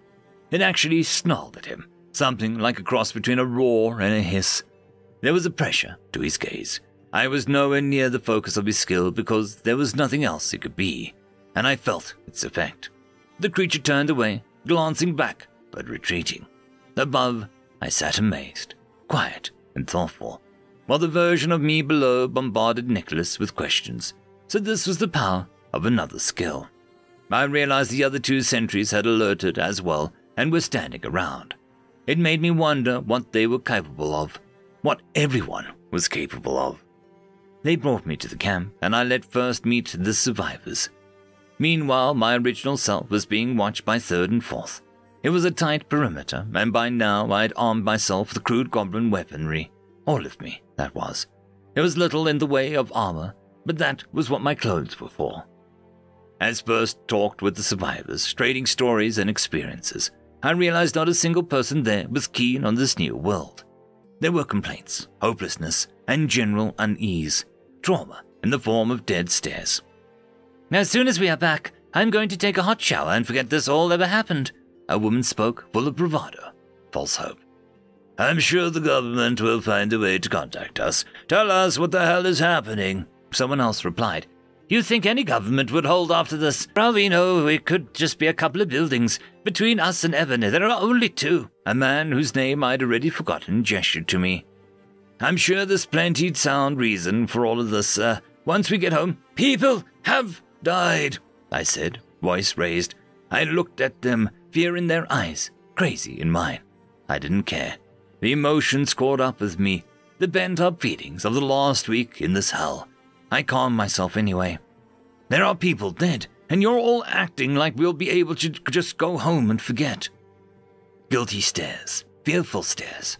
I realized I wasn't staring at a crowd of people more capable of navigating this apocalypse than I was.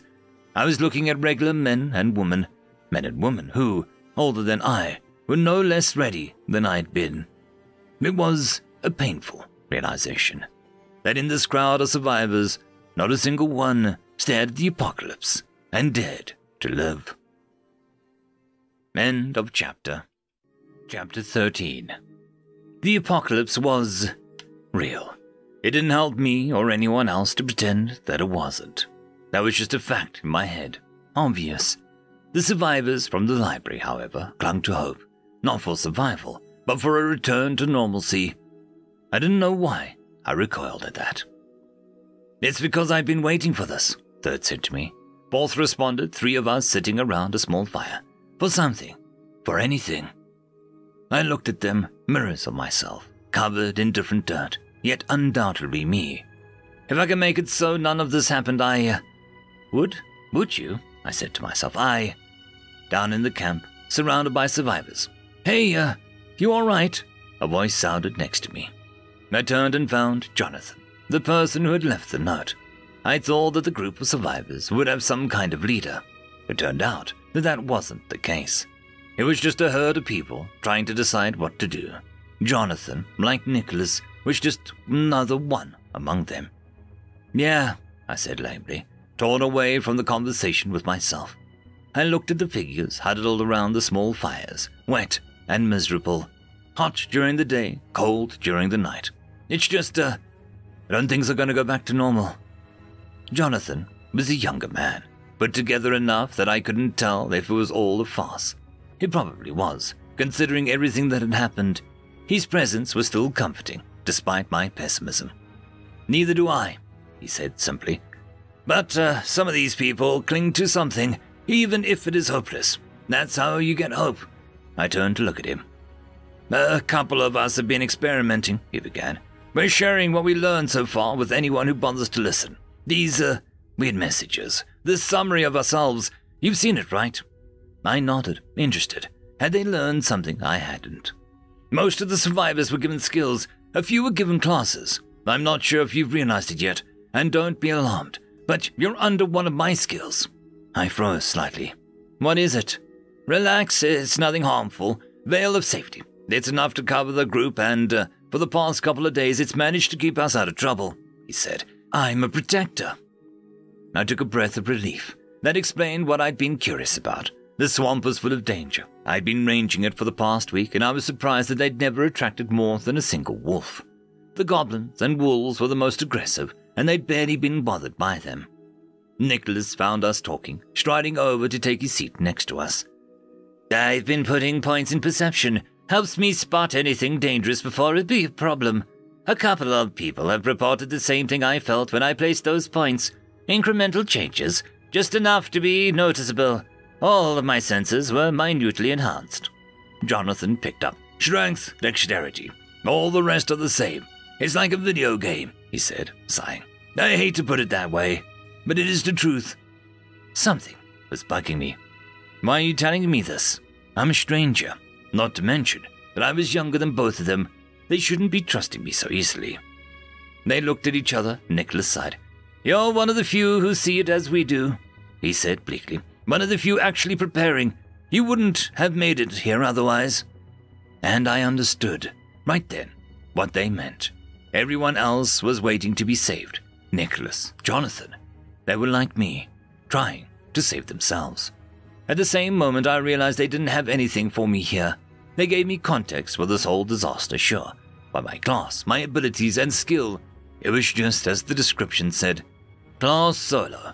The Solo excels at what their name suggests. They are self-sufficient individuals who rely entirely on themselves. Their speciality lies in their capacity to act on their own. Their skills have a wide range of application and are not necessarily confined to any one field, only that whatever path chosen is walked alone. I was better off alone, without others to drag me down. I couldn't even argue the other side. It was clear as day. I was self-sufficient, able to traverse the terrain easily. I had an early warning system. I could take risks where others couldn't. The list went on. Alone, I had every benefit. I was a solo, and I was better off just so. Yet somehow, I couldn't stop staring at these people. The world had been a cruel place even before the apocalypse. I knew, because I was one such victim of that cruelty. Weren't these people the same? Thrust into an uncertain reality, they would sink or swim. Their lives were on the line, and while naive to expect that to be saved, could I really blame them? The original me stood up as first did the same, a mirror to our movements across distance between us. One nestled between roots, the other surrounded by strangers. A perfect reflection.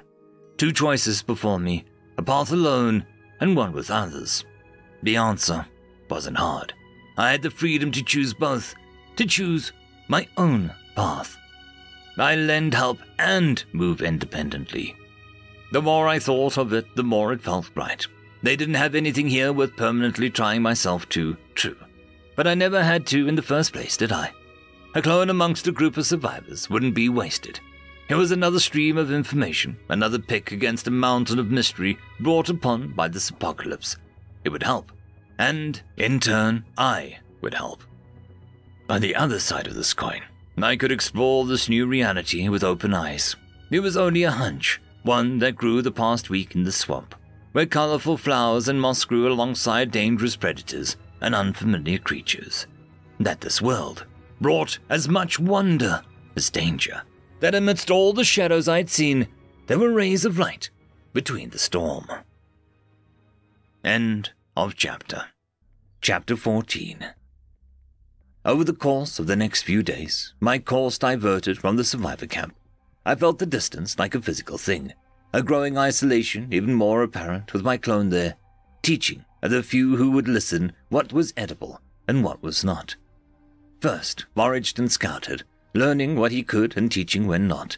The people from the library had been eating whatever looked edible. A number of them had experienced some side effects that I had already endured myself. Apparently, one of the greatest contributors to leveling was overcoming adversity. Dangers. I thought that it had come from killing monsters. That's when my own level-ups had occurred. This way made more sense. I also found out that I was the highest leveled person in the camp. Name, Evan Winst, level 9, class Solo, strength 6, constitution 6, dexterity 5, agility 6, perception 9, intelligence 10, wisdom 17, willpower 19, charisma 4, luck 4, stat points 4. Skills, never alone, low profile. I'd reached level 9 a few days ago, with no apparent bonuses. The highest level in the camp was 5, and I wondered if it was because they had safety in numbers, or if it was a result of veil of safety effects lessening what they would otherwise have to face.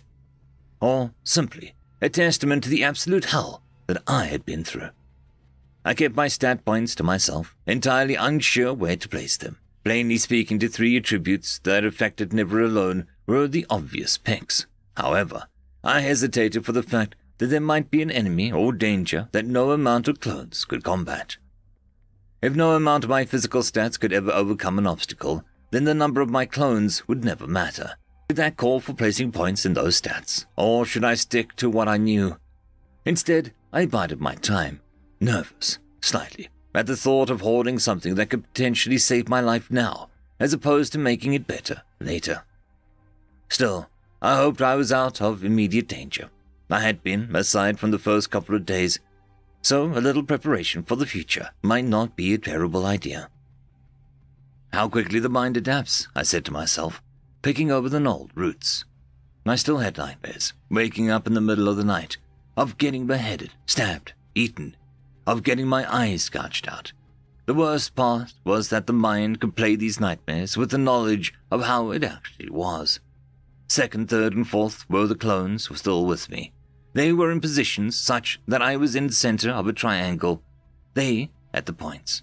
I could admit I was scared, terrified of this world, but I also had come to learn the swamp was beautiful, the forest magnificent. Giant pods of murky water interspersed with bridges of roots. Vines hung down from the trees above, filled with birds of all kinds. Moss covered every single surface it could grow on, touching the dreary palette of the swamp with muted brightness. Some of the wildlife, some were familiar. The birds could have even been from Earth. There were frogs croaking in the night that looked no different than what I knew. Fish close enough to the surface of the water that I could confirm that they were the same. But then there were the dino-gators, which did little but give the mind an idea of what to expect. Alligators or crocodiles in form, but thicker and larger and longer. More lumbering, maybe the size of a hippo, yet with an explosive speed I'd witnessed many times over watching anything edible near the waters. The wolves, which were less wolf and more something else. They had fur and four-legged form, but the creatures were entirely alien otherwise. Two large eyes sat in a predatory head. I avoided them whenever I could. They moved alone aside from when they were with their young. And the goblins, though I equated them to some feral swampy analog of primates, only without the fur, but green skin that mud and water seemed to slide right off of. Reptilian, in a way. It wasn't until I'd observed for longer I realized that they were amphibious as well. They dwelled in the water with ease. I'd been walking on a large route, the largest I'd ever found, and had simply followed it. The thickness had been steady until today. Today, it grew larger, which confirmed I was heading to a tree rather than away from it. The forest cleared suddenly, and I was staring at something unimaginable. The tree was such that its heights were lost in the midst of the sheer distance. The roots were enormous at the base, stretching and branching into an entire network that dug into the ground or plunged into pools of what surrounded the base. That wasn't what made it unimaginable. It was a skyscraper that was spiced into its side, an enormous building made small, cutting right into the side of the tree like it had been transplanted there, barely a third as tall as the tree itself. I could see the swamp already coming to envelop it, moss and vines hanging from its highest points, birds perched atop the roof. As if it had popped into reality. The windows and its such were still intact, the majority of the structure unbothered. Another building, what's more, were the figures below at the base. People, more survivors, but so far away from insignificant that my thumb could cover their entirety. I took a seat there, on the edge of the route, right before it dipped down below the pools of twisting paths below. My original self, that is. I sat there staring at the man-made marvel, made to look so insignificant, yet so uncomprehendingly large all at once. "Holy crap," I whispered, wondering just what happened to Earth. "Notice, you have leveled up to level 10. Noticed, you have gained the class skill Solo Instinct." End of chapter. Chapter 15. It was like another set of eyes opened, like my skin breathed, and every hair on my body could speak. And then more. Like another sensory organ had opened itself up to me, only it gave me an awareness of myself and the world around me in an inexplicable way. A blessing for someone moving around dangerous places alone. Skill, Solo's Instinct. You have an innate sense for your immediate surroundings, an uncanny awareness of potential harm, opportunity, and the world around you. Multiplied further by the presence of my clones, it gave shape to the way I would be carrying myself in this apocalypse, a network of stealth and awareness. The level up had come out of nowhere and gave me credence to my theory I'd leveled when acting in accordance with my class. I'd been alone, solo. Sure, first I'd been with a group of people, but I'd chosen a more independent way, and discovered a marvel. Class aside, I wasn't naive enough to think that I would brave the apocalypse alone, though I was certain I was amongst the most capable to do so. It took me an hour to make it to the vast tree, that skyscraper that looked like a bastion of humanity, despite the fact that it had been in my view that entire time. The distance between us had been immense, compounded by the uneven terrain. I was curious and hopeful. These people seemed less haggard than those from the library, and in truth, I hadn't been expecting to find anyone else, let alone in these numbers. "Hey, check it out!" A muddied man nudged another stranger. Both wore business attire, ripped at the sleeves and knees. Had they been office workers before all of this, working in the skyscraper? "Another group," one whispered. There were more? There was a handful of whispers around, but no one stopped me. Maybe that was because I walked in a group of 4, that I seemed so imposing, or that I'd come straight from the wilderness. The place looked like a refugee camp. There was no organization here. People gathered in small groups, congregating around a larger hall. But that was it. My presence wasn't questioned, was just remarked upon, as if they were blind to the danger of this place. I found a throng of people debating in the open, at the base of the skyscraper. My clones melted into the crowd, listening. I made myself small, standing to the edge of the group. "We can't stay here forever," the burly man argued, crossing his arms. "We need to get out of the swamp or we'll starve. Why would we leave a perfectly good shelter? Jackson gives us fresh water. The building—" I tuned out once I got the gist of the debate, to stay or to go. The same conversation I assumed the people from the library had. Only this group was much larger, and had much more better place to stay, if they decided so. Something itched at my back, though.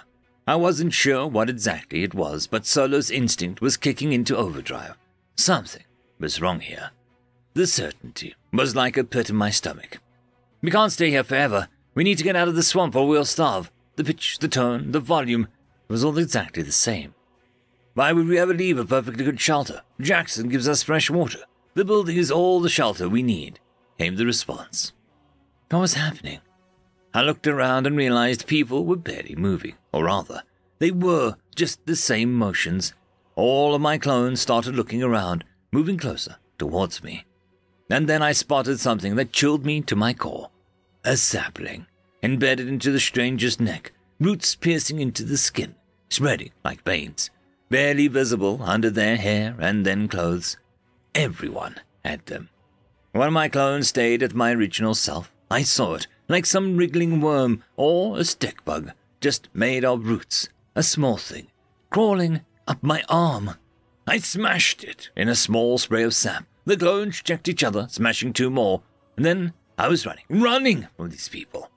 I had walked into a trap. A large group like this, why wouldn't they be attacked? They were too lax, too easygoing for all this to all be real. I caught my breath, looking backwards, and realized nothing had followed me. No one had followed me. Whatever it was, it had been dead to rights. Why? What happened? Was it controlling these people? Were they already dead? It looked like a parasite or something. That thing was embedded right into the spinal cord. I'd seen the roots spreading upwards towards the head and downwards across the spine. Those people were possessed by something. I knew they were. So, why didn't they chase me? Skill. Low profile. You are immune to unwarranted magical or technological scrying. Abilities, spells, or equipment that reveal your location are negated. Your presence can only be detected by physical senses. I was breathing hard, and any semblance of peace that I had was shattered. I thought dying would be the worst fate offered to me. I'd been wrong. There was more to fear than something so merciful. I stared at the dozens of figures across the roots, a shadow across my face. It was some kind of magical parasite then, and it hadn't noted my presence. That little thing had seen me, crawled on me, but the people who were enthralled hadn't seen me.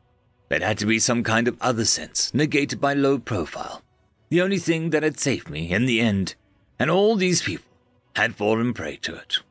I realized that I wasn't just staring at a single group of people transported by the skyscraper, but countless others that had been lured here. End of chapter. Chapter 16. My breath came rapidly as I tried to calm down. I almost laughed at myself. I thought I'd be used to this by now, but this, it had shattered whatever notion I had about humanity persevering. What I thought might have been a bastion of survivors was nothing but a death trap. And there were people still stuck in there. Something, however, made me stare at the skyscraper. Was it solo instinct? The vines and roots that had entwined, coding as if possessive, gnawed.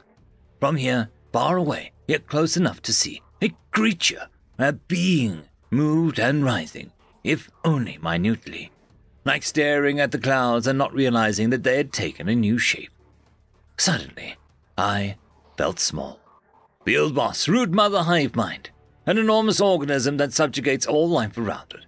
It is native to humid environments and often operates from submerged caves, hollowed trees, or other large structures. Its roots can spread across the entire ecosystem, effectively dominating the land. What the feck, I breathed, realizing I was staring at a single living thing, one the size of a skyscraper. I was out of my depths and the panic kicked in, a hysterical fear that I barely managed to squash on account of apparent immediate safety. Still, my hands were shaky as I stared at this thing, my eyes wide, my face pale. A field boss. Anyone who'd come anywhere near wouldn't have stood a chance. It wasn't fair. It was luring other survivors who'd powered through the initial shock, only to end up here. I watched mutely, helpless, as a group of people walked into the skyscraper. I couldn't help these people. It was impossible, unfeasible even for someone like me. This was that obstacle, where multiple me's were useless. I wanted to turn around. Oh, I wanted it so bad, to leave these people and condemn them to this hell, to forget. But I couldn't. I refused, not even daring to shift an inch in the opposite direction. Could I ever look at myself again? If I did, it was Horus all over again, I realized. This time, if I save a single one, I'll call it a win, I grimaced. I spent the better part of a day tackling the biggest problem. That weird insect that was no doubt a vector of the root mother hive mind's control. It took a careful clone to discover their nature. They came from the pools around the skyscraper.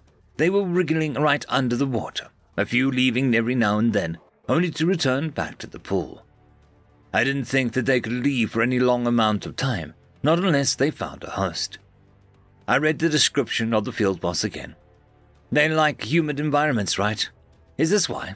Staring at the pool sent a shiver down my spine. It must have been thousands, just in a single pool, waiting for something to come close enough. I could trace roots from the skyscraper plunging into those pools, spreading outwards. An entirely different root system than the enormous tree in the center of it all. Smaller, if only relatively. I climbed to a higher vantage point, on the edge of the immense clearing that the giant tree commanded, far away from the field boss. From here, I thought I could see the difference in the root structure. The swamp's tree's roots were thicker and only thinned minutely as they expanded. The root mother hive minds were still in the scent, stemming from the skyscraper, and much smaller compared to the swamps. I perched there as my clones roamed below, safe as I could manage. Second stayed with me as third and fourth did reconnaissance. I functioned as overwatch, noting the movements of those possessed, grimacing at the routine I saw. Third and fourth heard snippets of the same conversations, saw the same movements, and people noticed me.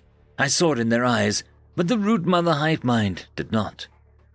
I watched as third and fourth found someone fairly isolated, far from any pool of water, and subdued them. As soon as I knocked him onto the ground, I spotted 3 other groups start moving towards him. I flipped the unconscious man over, hand going for the sapling on his neck, and I hesitated. There were footsteps now, eerily silent despite the rush of their movement. I was running out of time. I'd barely had a minute to think. "Back!" I grimaced, watching third and fourth abandon him. Can't be sure it won't kill him. Second spoke from behind me, grave. He was leaning against the trunk watching my back. But if not that, then what? My eyes drifted to the skyscraper as my clones pulled out. The enthralled survivors swarmed around the unconscious man, but made no move to follow me. If even they could. I frowned, regarding the swamp, and began to make a slow circuit of the pools. I traversed the gnawed terrain with relative ease, climbing over roots and overlapped, twisted, and curled every which way. My aim was the side of the clearing closest to the skyscraper, to the root mother. Once I got there, I had a better view. On the other side of the skyscraper, I found a parking lot full of cars, employee parking. Vines grew over the entire thing, roots grasping at tires and trying to inch between the car windows, breaking apart cement and bursting through any cracks. Had the terrain been anything else, a car might have been useful. I held both my palms up and boosted myself up to the next ledge. The clone reached down, pulling me up. Rinse and repeat. Here I was out of range of the thing, at least from its roots. Low profile meant I didn't have to worry whether or not it saw me. The building had a number of unobstructed entrances, though just as many were blocked by the thing's tendrils. The pit of my stomach grew as I watched another group of survivors herded inside. The door opened, people walked in, and I had just the barest moment to witness something jerk all of them away before the door closed again. Then something stupid crossed my mind, and damn it, I couldn't ignore it. My gaze drifted to the parking lot. End of chapter 17. Skylar Industries. The name meant nothing to me. Not here, not now. The silver lettering was far from pristine, caked with dirt, dust, and whatever other particles of swamp matter might be in the air. There was a company that owned the building, past tense, because now it belonged to some horror of the apocalypse. Maybe the corporate drones that worked here suffered a fate not so different from their norm. My plan fell through. It had been a stupid plan to begin with. I didn't know how to siphon gas, and even had I known, was I supposed to just waltz in and start dousing the place? My eyes shadowed, drifted over to the wondering people below. Twice I'd seen the wolves come for one of the thralls, only for the rest to come to their aid instantaneously. 3 times I'd witnessed the same for goblins, only they hadn't fared well, unable to run away. I stared at the parking lot. Elsewhere, across the swamp, and far from the field boss, Nicholas raised a brow. "Siphoning gas?" he asked. "Where'd that come from?" "In case we run into a car, I guess," Burst shrugged. The question came off as a non sequitur without context. "In a swamp," he said plainly. "If we ever get out of here, that is," I replied. "It might come in handy. Who knows?" He sighed. "Guess that's how we have to think about things now," he said. "Siphoning gas, sir. All you need is a hose, your mouth, and a container. One end in the car, the other end in your mouth. Suck until the fuel hits, then move the other end to the container." "Huh. I wasn't really expecting an answer," I said, blinking. "You'd be surprised at how many random bits of knowledge you pick up as a librarian. I can't remember if this one's from the mechanic's handbook or some guidebook on how to be a man," Nicholas said. At the same moment, I was frantically going through my spider silk backpack. I managed to come away with a large plastic jug, currently filled with water. It had been empty in one of the laboratory's cabinets, and my best guess was that it was used to hold large amounts of chemicals. It didn't matter. It was a container. At the same time, Second sliced open a vine, revealing a hollow interior that sometimes held water. The hose, a trick I'd learned from observing the goblins, a source of fresh water. Or, in this case, gasoline. I sent my clones down, picking my way carefully across the terrain and towards the parking lot, dodging the field boss's roots. They plunged into the shallow pools here too, and I steered clear of the parasitical insects. Once I got down, I uncapped the gas tank of the red truck and looked around and got to work. I fed the vine into the gas tank and managed to get some suction going, spitting out the fuel and redirecting it to the plastic jug as my eyes widened. "It worked," I whispered, watching the liquid flow. I was simultaneously filled with hope and terror because it meant my stupid plan was now something that warranted a real attempt, and that there was a chance. I waited a minute for a jug to fill up. The plastic took a slight yellowish hue when it was full. It was a lot of gasoline, and yet not nearly enough for what I planned. My heart was racing because the next step would determine any success of this plan. I purposely avoided the entrance the Root Mother hive mind had sent people into. Instead, my clones cleared the emergency exit, pushing open the door and finding a decidedly normal office towards the other end of the skyscraper. Except there were roots, writhing and twisting, moving ever so slightly like tentacles, everywhere. They crawled across the walls, curled up the ceiling, and spread across the floor. They were more active here than outside, and across the room, I spotted one that was particularly prehensile, the kind that I'd seen before the door had closed on those poor people. I kept away from that one. And yet, I'd gone unnoticed. I scoured the room for any dangers, my clones moving in silent rhythm, watching each other's back, moving like a fluid. I checked every cubicle, every wall, every hallway on that floor, tracing the roots. They came from above, thickening as they rose into the skyscraper, which meant the main body of the thing had to be on the higher floors. That was perfect for me. I looked at the floor plan posted on the wall, some strange vertigo overcoming me. Checking something so normal. Was it wrong that being in this building was more comfortable than the weeks I'd been in the swamp? I dumped the gasoline on the floor, around the walls, desks, and anything remotely flammable. I hoped that the field boss roots weren't as waterlogged as the swamps. But even then, with enough heat, it shouldn't be a problem. I started at the relatively small section of soaked floor and took a breath. It would take a while to cover the whole floor and douse everything. Longer if I wanted to be more thorough and try the other floors. I wasn't naive enough to think that I might be afforded a second chance. Then I saw a goblin wandering down the hall, oblivious to me, at least in the general sense. Its eyes followed me, some perceptive instinct ingrained into its body, but its purpose was obviously patrol of some kind. The Root Mother hive mind saw nothing. It walked right past me, a sapling embedded in its neck. I nearly attacked it on a wild instinct, but I immediately calmed myself, remembering what happened the last time I attacked a thrall. The place had been flooded with others similarly possessed. The same restraint probably saved me the whole lot of trouble. I needed easy access to the floor, and setting a Root Mother off would not be ideal. It made sense that the heart of the field boss would be more protective, and checking the first floor, I found there were only 2 other goblins. They hadn't even moved in response to me, but then I hadn't bothered to other ends of the floor yet. There were only 3, and they wandered practically aimlessly. Enough for a warning and nothing more, if they were to see me. Still, the oversight led me to the center of the building. A large hole was taken out of the skyscraper, cored like an apple. In its place, a mass of roots and tendrils leading upwards to an inky blackness my eyes couldn't penetrate. I saw blood on the floor. I realized I was looking at where the thing ate. End of chapter. Chapter 18. I watched from above as 3rd and 4th siphoned more gas. I'd lost count of how many trips that they'd done, but there was certainly no shortage of fuel. Parking must have been a nightmare for Skylar Industries. After standing there, in the center of the building, right in front of the doors where people had walked in, seeing that blood, not the scarlet color of life and oxygen, but the dark stain of obsidian crimson. Emotions bubbled in my chest, unbidden. That simmering chill. I thought the cold that came with that anger was indestructible, a glacier. But this hell had proven again and again that something could shatter it.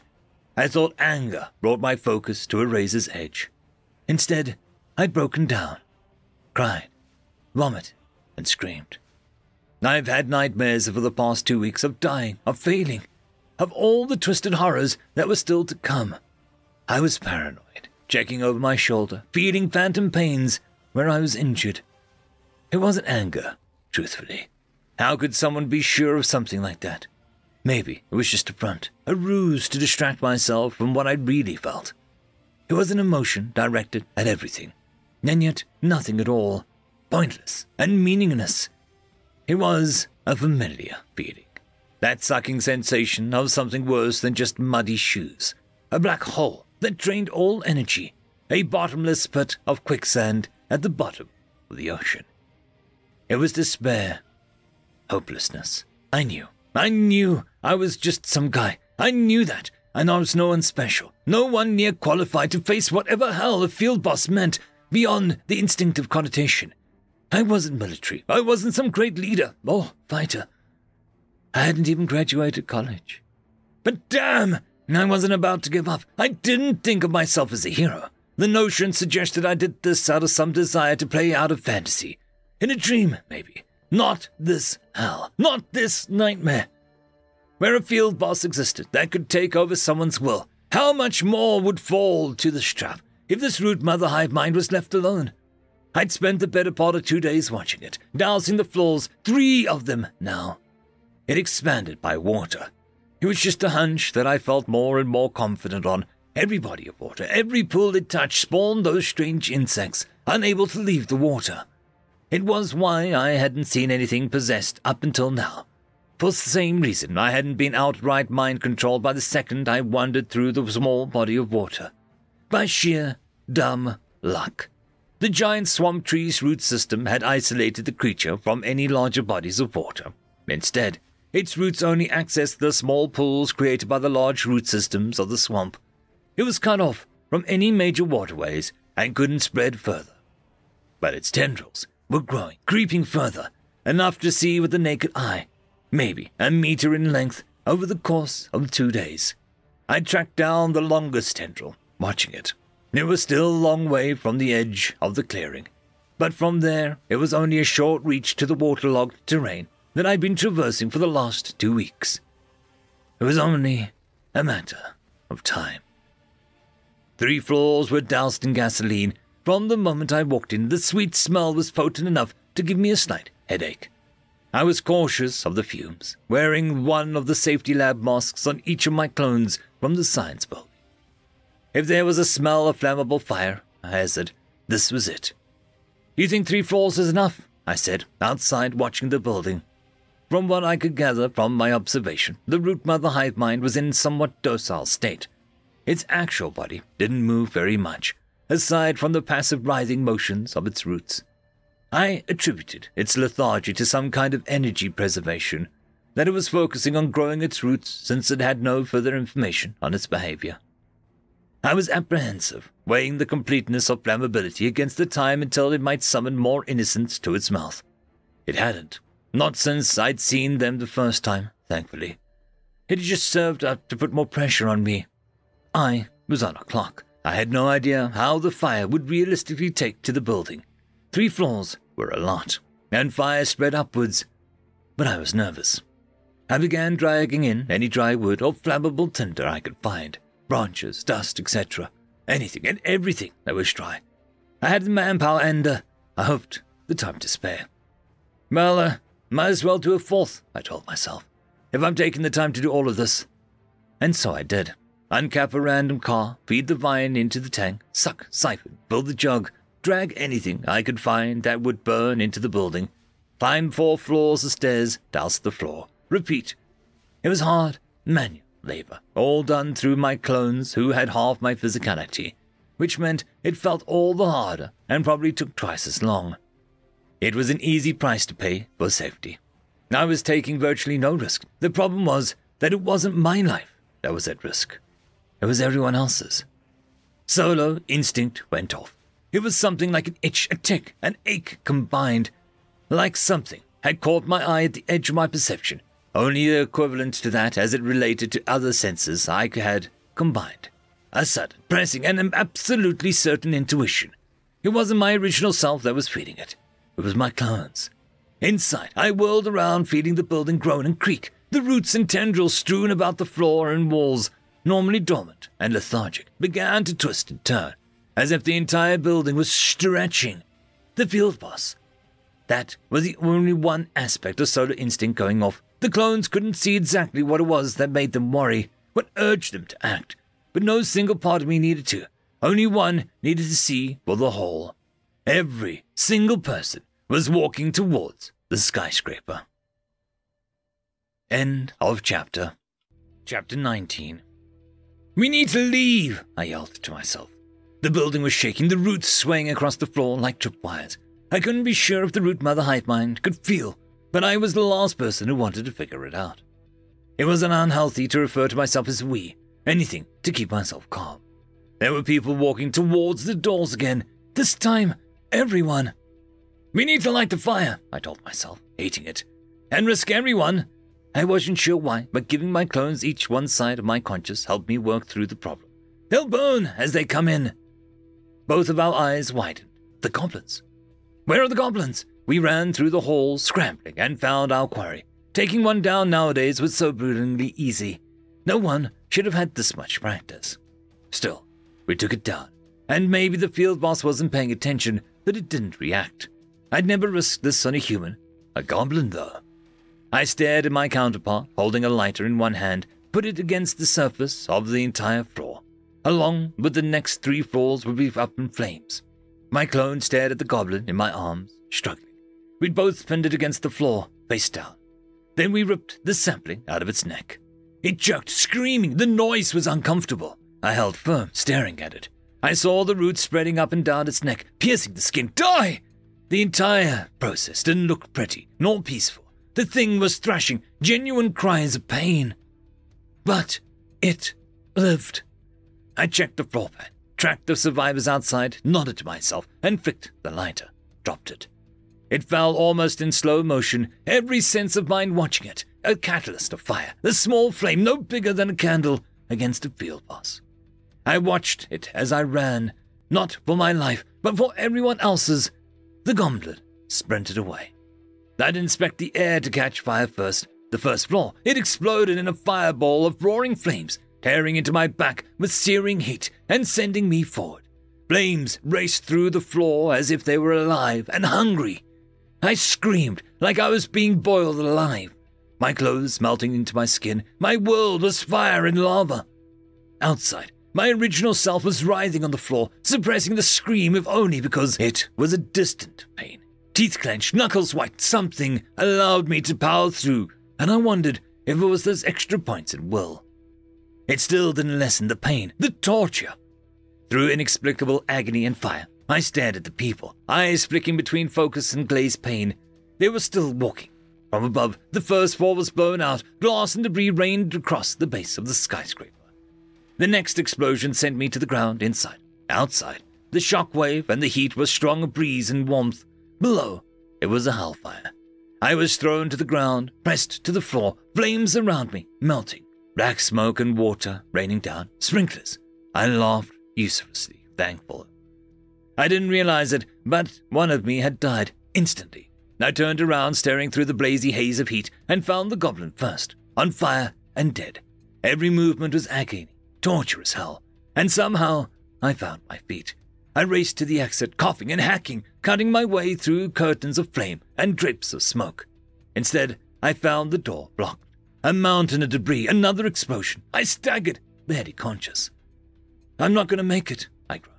Not third. It was down below. His throat was dry, instantly parched. It was second, beside me, who spoke, calmer than I had any right to be. Go, I said, and he did, leaving me alone, unprotected. It was the most vulnerable I'd ever felt since the first day. I couldn't focus enough to produce another clone to replenish myself. All I could do was watch, eyes glued to the chaos below, melted to it. Second rushed across the roots, moving with grace with months of practice. 2 weeks of moving through this terrain multiplied by my clones. I was no expert, but I was certainly experienced by now. He collided with the first survivor and ripped the sapling out. It was this, or allow them to walk into the burning building. Immediately, perhaps noticing due to proximity, the other thralls swarmed. I dodged around, solar instinct somehow allowing me to see holes between them and spaces where I could move. How I could move. Because I wasn't. I was staring at the field boss. All of the roots were writhing, curling up, away from the flames, drying up like worms in the sun. And I hadn't heard, not at first, but there was a noise in the air. More than just fire and flame. It was screaming, a terrible, high-pitched keening, worse than anything I'd ever heard once I noticed it. It wouldn't leave my ears. Inside, my hand was against the wall. I was limping, coughing, barely conscious. My entire back was charred. My skin was boiling. The heat was scorching and... another explosion, and I watched the fourth floor collapse. In fact, the entire skyscraper folded into itself, collapsing a single story downwards, the weight of the entire structure erasing the first floor. Just as I watched, a guttural scream unbidden escaped from my throat. I was being crushed till I burned, and like a curse, was still conscious of it all. My entire body seized up, as if every bone and muscle should have been. My brain worked against itself, trying to feel what knew it should be lost. Phantom spasms conveyed through a clone, brought to the brink of death. A pain of existence that was paralyzing.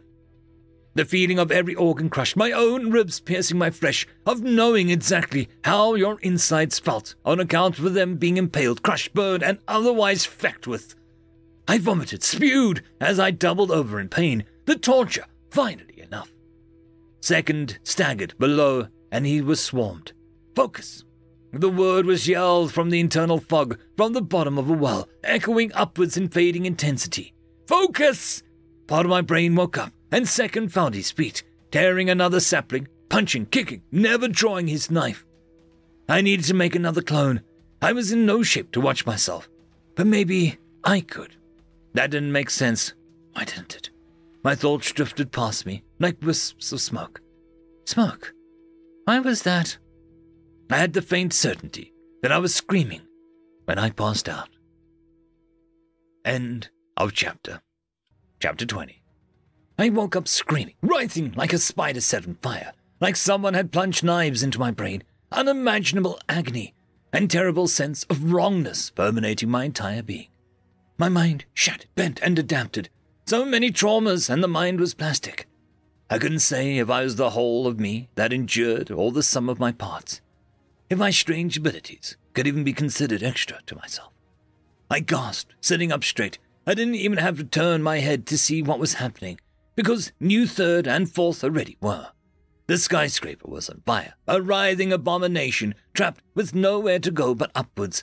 Futile tendrils of roots grasping at the swamp tree, trying to climb or search for some escape.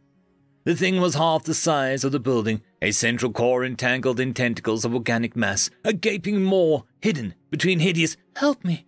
Save me! Save me!" I jerked forward, ready to throw myself to the fire without a moment's thought.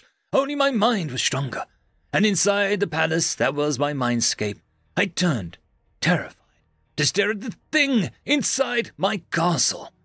A collection of infectious tentacles, a mockery of the root mother hive mind scratched at my mental walls. No, it was already inside, piercing my walls, embedding itself into, "Save me, save me, save me." I staggered, staring around wildly. Third checked my neck, then I checked his and fourth's. It had infected me somehow. One of my clones, save me, dying death." "Ah!" I screamed, clutching my head. Then I screamed louder as the incessant tide of thoughts ran over my own thinking. My mind was being torn apart with increasing desperation. My eyes opened and, for a split second, I was staring at Second. Second, my clone that had been down there ripping saplings from the survivors, trying to save whoever I could, and he had been infected in the process. I growled, sick of the pain and torture. I hated this thing, hated all of this pain. I grabbed the cursed thoughts with an effort of mental willpower and squeezed. Emotion sharpened my focus. The staggering thoughts of the twisted intruder dented my own. I didn't care. It was my damn head. I was a man who had died 3 times, 4. Couldn't even remember. The thought was hysterical. I had been beheaded, impaled, crushed to death, burned alive, and more. And now I was supposed to give in to some unholy abomination that was just begging for help. Yeah, fucking right. I didn't even think of how any of this was possible.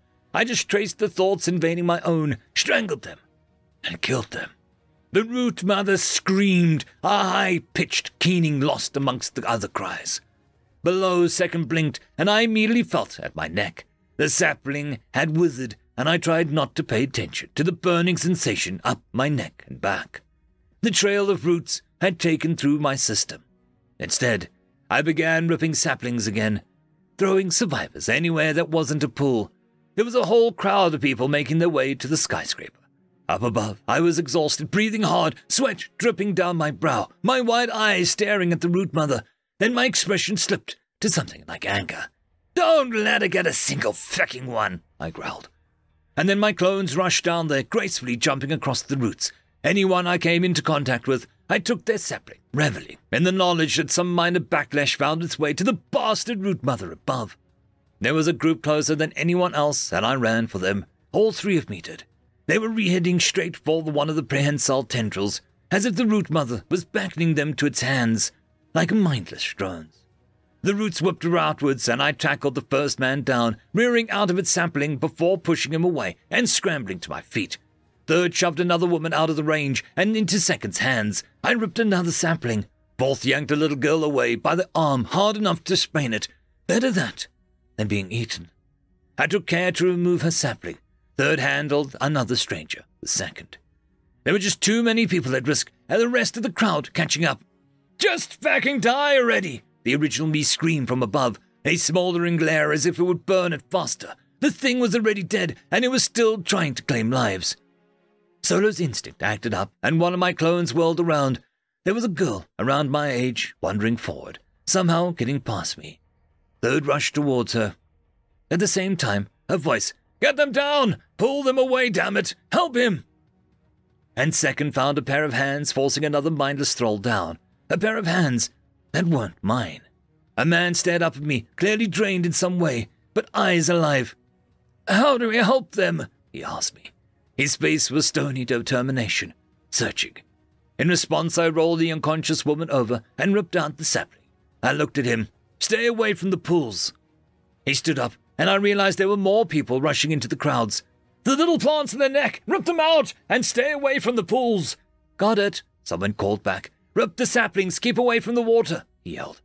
And suddenly, the previously silent clearing was full of voices, survivors, extra hands to help, people who were workers before, passerby, or other staff in the skyscraper. Names were thrown out, and I realized that these people knew each other personally. Why wouldn't they? I couldn't think too long on it. I grabbed the wandering girl's leg, just as a tendril wrapped around her torso. It was a smaller one, and along with her weight, I was able to keep her from being dragged upwards. If I'd been my original self, I could have dragged her down, but my physicality was halved and I was already exhausted. "Not on my watch," I said through gritted teeth. Muscles strained, I shifted my hold, pulling down at her shoulders from under her armpits. Then I reached around her neck and removed the sapling, watching her senses come back to her. She blinked, fog leaving her gaze, and started sputtering. "What's happening?" she struggled. "Stop!" I yelled at her. "Stay still, damn it!" And I reached down with my knife and began to saw at the tendril. The root flinched, and above, another set of my eyes saw another tendril coming down to help. I cursed, "Help! I need help over here!" And someone answered. My clones were handling other stragglers, unable to come to my own aid. Instead, a stranger, the man that had first helped second. Strong hands found the woman, and his voice as hard as a rock, helping me drag her down. "Stay calm, miss. We'll get you down." His eyes glanced to my grip, the knife nearly halfway through the damn tentacle. Then the other tentacle came like a whip, slapping around my waist and reinforced the grip on the woman. All three of us shifted, sliding on the ground. The woman screamed and the man grunted. "Back!" I whispered, glancing upwards. The knife was almost through. "You almost done!" the man yelled, straining harder. I saw the third tendril coming down the same time as the man did. He pulled, desperate, and I cut furiously. And suddenly the tension disappeared. Time slowed, and we flew apart like a rubber band. The man yelled as his arm missed mine, and the third tendril wrapped around me. The woman stared up in horror as I rose into hell. And when my clone rose into that accursed thing's mouth, I tried not to flinch. I tried to calm my fear. You've done it before, right, Evan?" I whimpered, terrified. I did better than I thought I would. End of chapter. Chapter 21. I managed to retain consciousness, a feat that I wasn't sure served as a testament to my willpower or a symbol of my misery.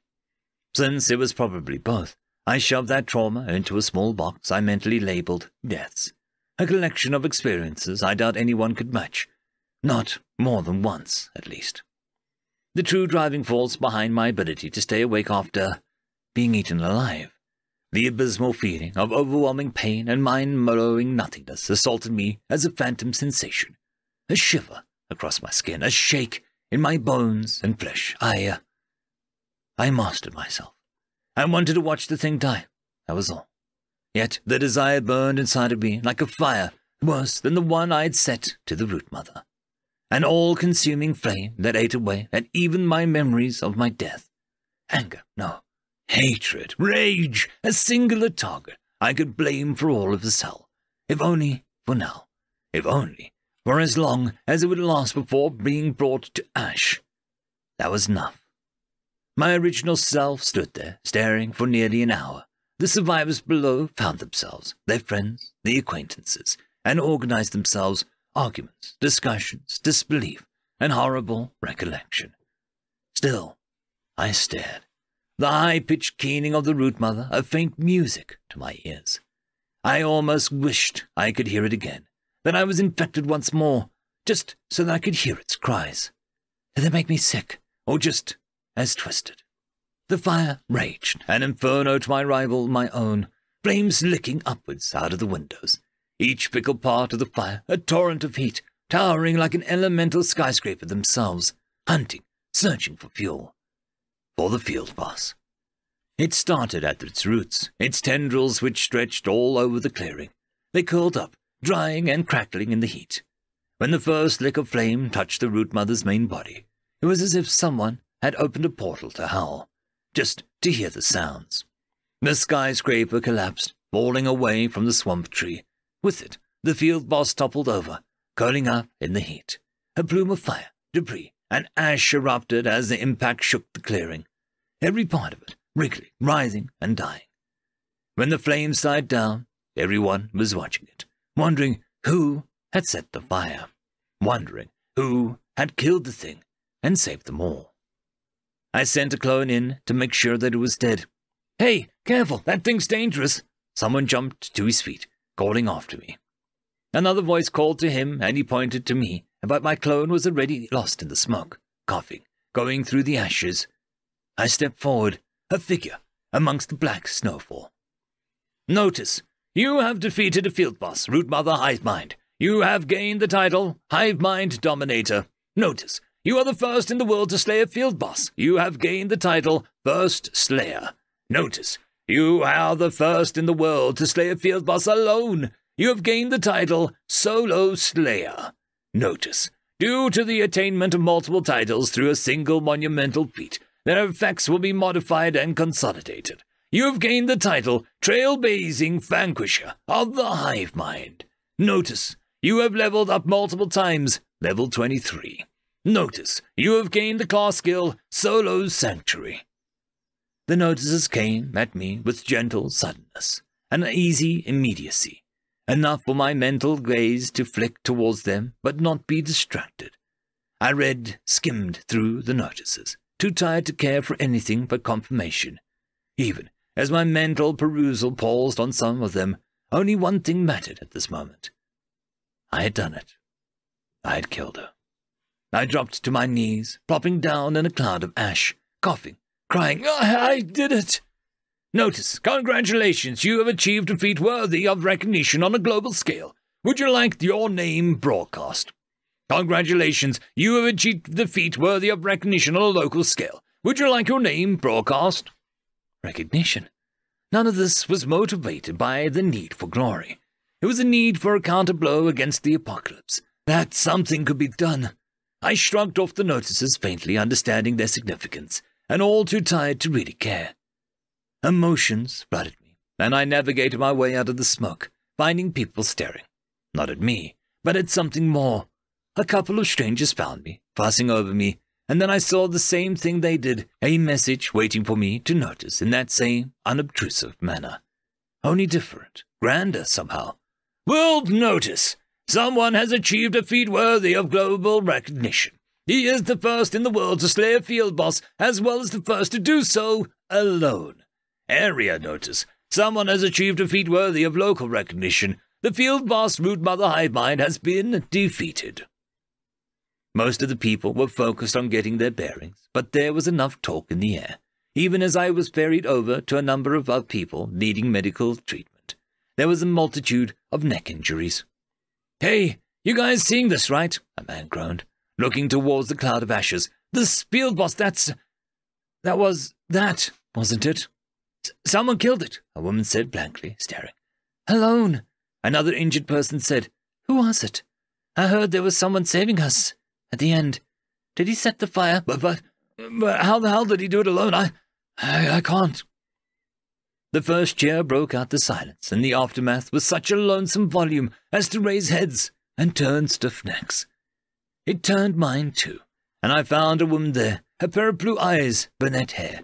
She was just another face amongst the crowd, tears streaming down her face, pain written across her features.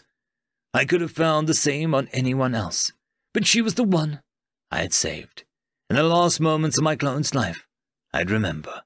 It was the first time I'd sacrificed myself for anyone. And she was yelling, an unintelligible yell, a cry of emotion that was unbecoming of her. Before all this, she would have gotten hundreds of stares.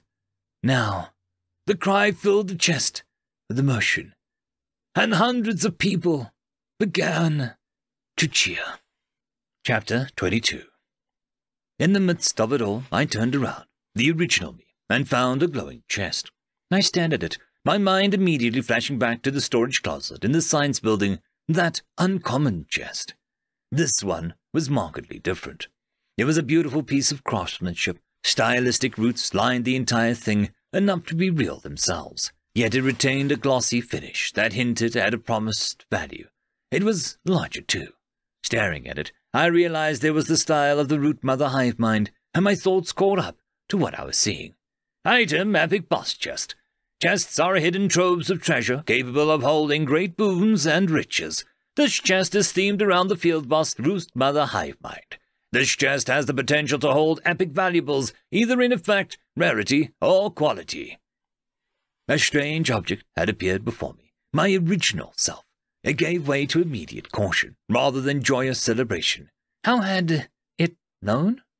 That I was the one. No one else did. No one else could. So how had it known to reward me? How had this chest gotten here? I was alone now, without any clones around me. Vulnerable. Exposed. It was not a pleasant feeling. And yet, the part of me that dared stare at the apocalypse and question reality had already come to a tentative conclusion. Whatever governed my strange new abilities, my skills, the attributes, and these notices, it was a neutral thing, objective and omnipotent, but not hostile, not friendly. I relaxed minutely. I hadn't expected a reward, and in hindsight, I probably should have. Thinking on the effects of my spider silk backpack, which had come with a regular uncommon chest, I couldn't stop. Against my better judgment, the shot of excitement ran through me. It was glowing purple, a soft light emanating from the chest itself. I opened it without preamble, intensely curious. Item: Ring of the Hive Mind. An elaborately crafted ring of grasping roots. It possesses the psychic energies of the root mother hive mind, greatly enhancing the wearer's mental faculties. It is imbued with the essence of hive mind, allowing the wearer to support an additional companion entity. Intelligence, wisdom, willpower, and charisma increased by 5. Never alone, total clones increased by 1. Item: Regenerator's Symbiote. An organism that binds to a single host. Once bound, the symbiote improves all biological functions, increasing vitality, and enhances recovery, effective upon the host. Constitution increased by 10. Natural regeneration and recovery efforts increased by 80%. Item: Living Root Armor. An armor of living roots that molds across the body. When the wearer is in danger, the roots adapt, shifting to reinforce the wearer's most vulnerable areas. The suit offers complete protection and coverage, controlled by the wearer's will. In order: a small jewelry box decorated no differently than the chest itself. A small glass jar, corked, containing a moving blue liquid, and lastly, what looked to be a wooden gauntlet, made of roots. These were the rewards, along with the title, skill, and levels that were deemed worth my effort. I couldn't say that I was compensated fairly. I truly had no benchmark. Instead, I was wondering if being smarter might help. I slipped the ring of the hive mind on and felt my world expand. Things became immediately clear, as if I'd had days to meditate on things. The ring. If these items were component pieces of my total effort, the material ones at least, then the ring of the hive mind composed 90% of that reward. The other items barely compared to its effects.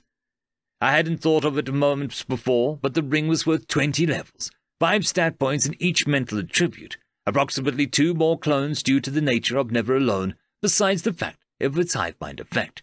3 extra clones in total.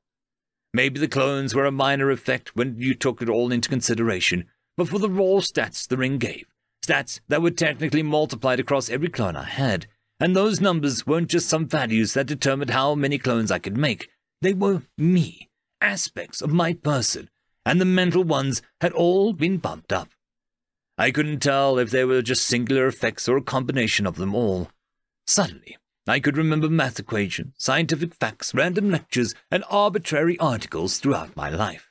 I could understand why my parents divorced, how cruel that it was, but also see that there was nothing I could do. I could open that box of memories labeled deaths and stare into it, unflinching. I could cringe at all my past interactions, seeing all the missed social cues, the awkwardness, the advances. It took my world anew and breathed a new air. My mind cleared, and I realized I was exhausted. But I couldn't rest yet, not when there were still things to address. The Regenerator's symbiote. I debated its use. My logical brain latched onto its objective benefits. In the end, I flashed back to the feeling of wrongness when the root mother had connected with my clone. I wasn't sure if it would be anything like that, but I couldn't trust allowing a foreign organism to bond with me on a good faith alone. Whatever that meant, for now, it went into my spider silk backpack. And this living root armor, I said to myself. No additional details, no tribute bonuses or effects. Is it because everything's right there in the description? At the very least, I didn't seem too intensive and involved as a symbiote. I created a clone and let him put it on instead. Third put his hand into the gauntlet, and I watched the roots expand. They crawled down his arm, under his clothes, and shifted over his skin. It felt like I put on another layer, barely noticeable, somehow. I'd leave it on him for the time being. I turned my attention to the new title. Was it solo instinct or just my own intuition that gave me goosebumps more than anticipating what was in the chest? Of all the rewards, the title was a singular reward for the entire feat. For being the first worldwide to kill a field boss, for doing it alone, for just killing the damn thing. A combination of them all. Title, Trailblazing Vanquisher of the Hive Mind. Few possess the capacity to challenge unsurmountable odds as you do. You are the first in the world to defeat any field boss and the first in the world to do so alone. If defeating the rude mother hive mind under these circumstances, you are forever distinguished by your feat. All attributes increased by 10. You gained a telepathy skill. You are immune to external influences upon your will. The moment I regarded the title, my world expanded. I thought I'd had it earlier. Now the universe opened to me, my eyes going wide, not in shock or surprise, but in absolute awe. My body filled with newfound strength and health. My muscles limbered, and I felt total control over myself. And I saw, for the first time in my life, the world became vibrant. Every buzz of an insect, every light breeze, the scent of ash in the air, and the loamy soil below. Everything was brought to life beyond what I knew. My mind didn't stretch. It grew and became more encompassing, enveloping the entirety of my life. I remembered more. Memories of my parents before they died. So clear, so sorrowfully crisp.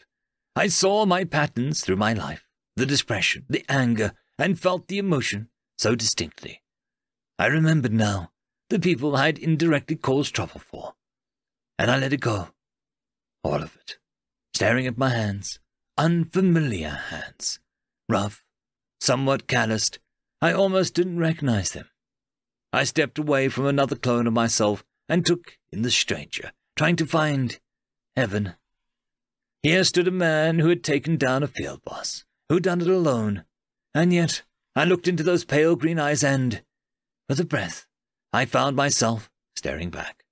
If I was Evan winced before, then I was more him than ever. 100 stat points flooded into me, and I felt alive. Name Evan Winst, level 23. Title, Trailblazing Vanquisher of the Hive Mind. Class Solo.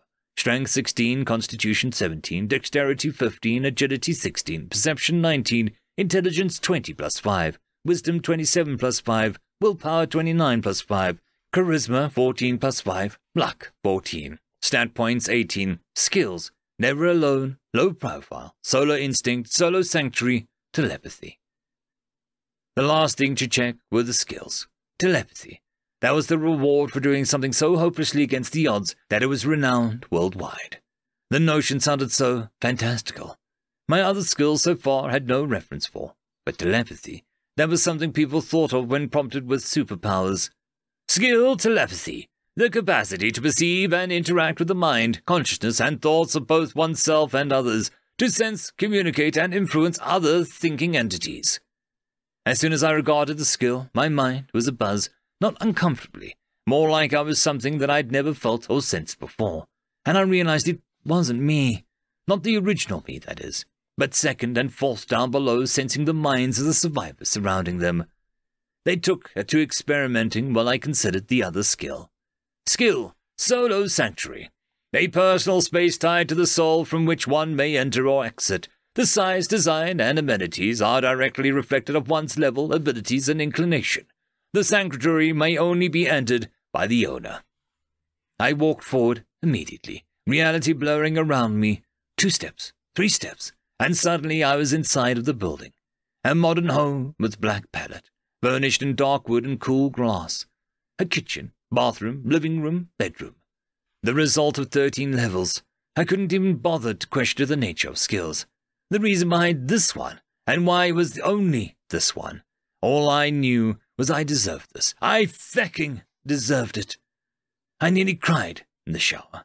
Then I had the best sleep in my life. End of chapter. Chapter 23. I woke up blearily, feeling more than just rested. I felt good. And when I opened my eyes, I explored my sanctuary in greater depth.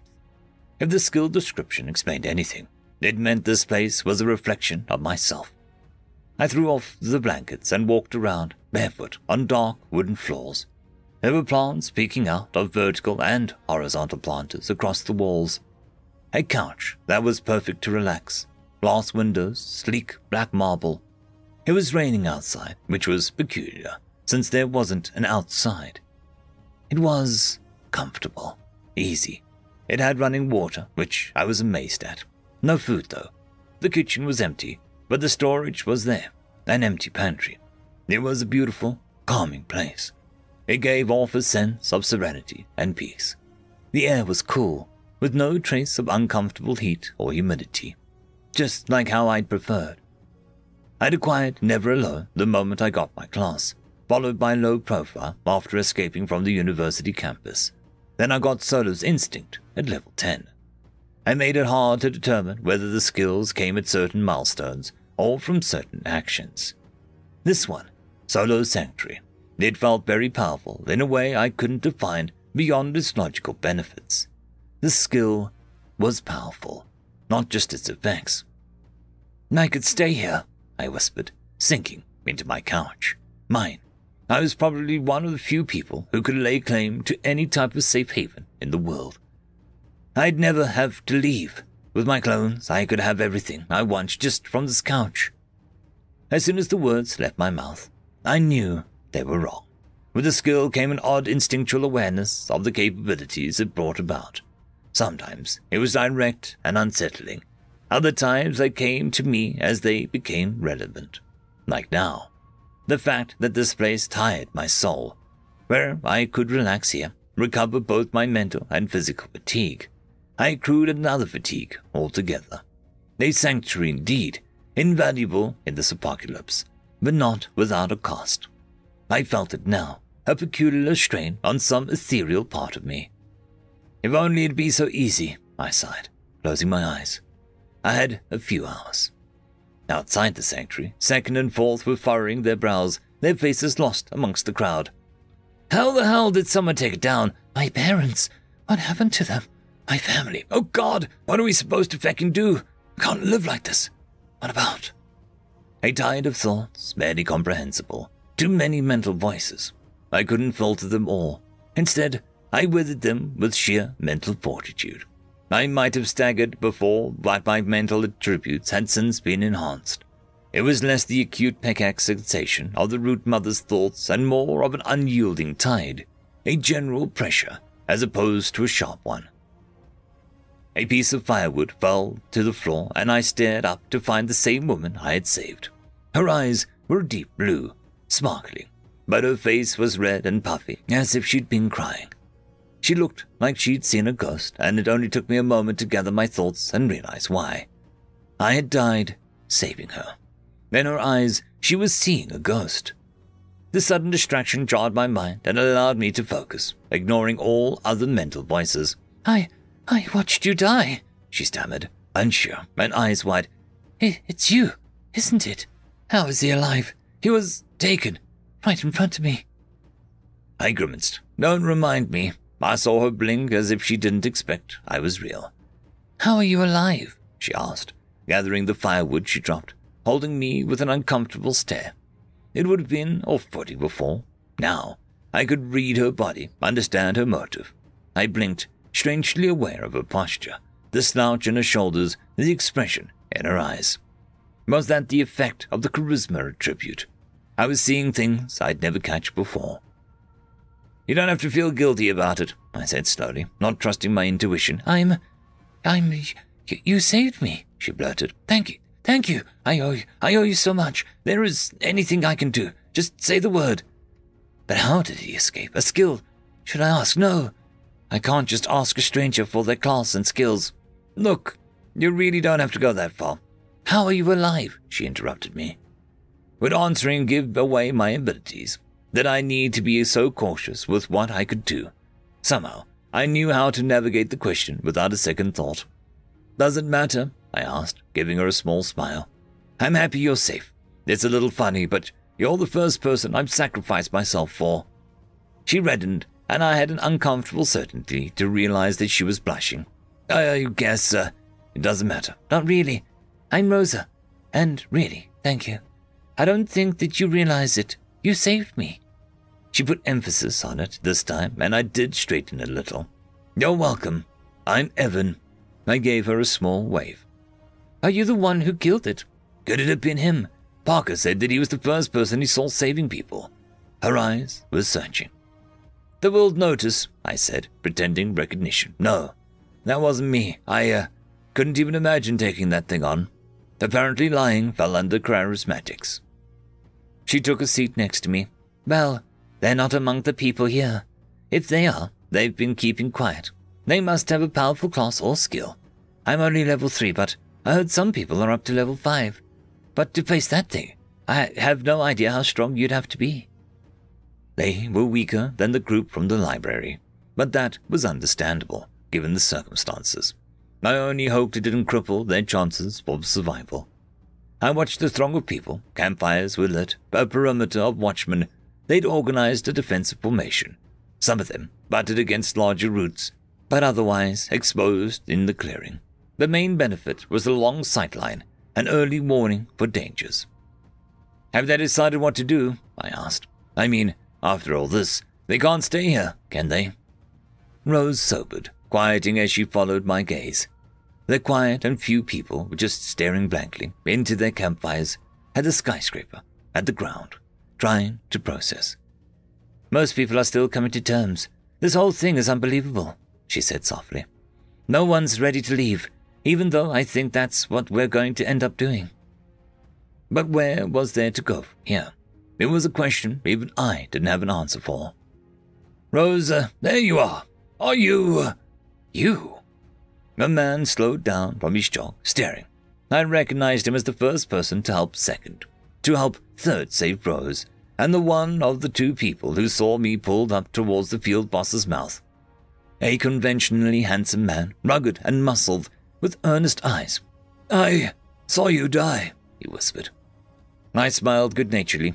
I survived, somehow. That was the story of my life in the apocalypse so far, wasn't it? How? Came the immediate expected question. Rose shrugged. Let's not pry, Parker. He saved me. That's all that matters. Besides, I think being so open about your details might not be a good thing, she answered for me, though from the side glance she gave me, I could tell that she was intensely curious. A skill, then? Parker questioned, looking at me. It was disbelief, rather than distrust. So I weathered his stare as his mind worked it through. It makes sense. If he was risking his life so much, he had to have had a way out. Hearing the inner monologue was jarring in its own way. Now that the other voices stopped, I didn't know how I felt about it, but I couldn't deny its use. As he came to that conclusion, he slumped with relief. That's good. That's one more survivor, after all. We might need all the hands we can get. He looked at me directly. Thank you for what you did back there. You saved a lot of people. And it was a curse of charisma that I could see just how genuine and earnest the statement was. It caught me off guard, how serious he came off. You're welcome, I replied, slightly off balance. I couldn't just let people walk to their deaths. I was telling Evan, Rose cut in, gesturing to me, about what's going on. Did anyone say anything? Parker looked at Rose, face grim. That's actually why I was looking for you. Some folks wanted to at least secure the remains of the skyscraper. It's collapsed, and some of it hasn't stopped smoldering, but we could still use it as a base. Better than being completely exposed or camping out in the swamp. Why are they looking for people? I said, sitting up. Was there something else in there? The thought chilled me. Parker took a seat at a nearby root as Rose started a small fire.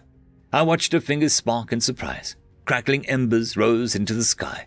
A candle compared to the inferno I had breathed life into. Parker exhaled, staring at the campfire and Rose.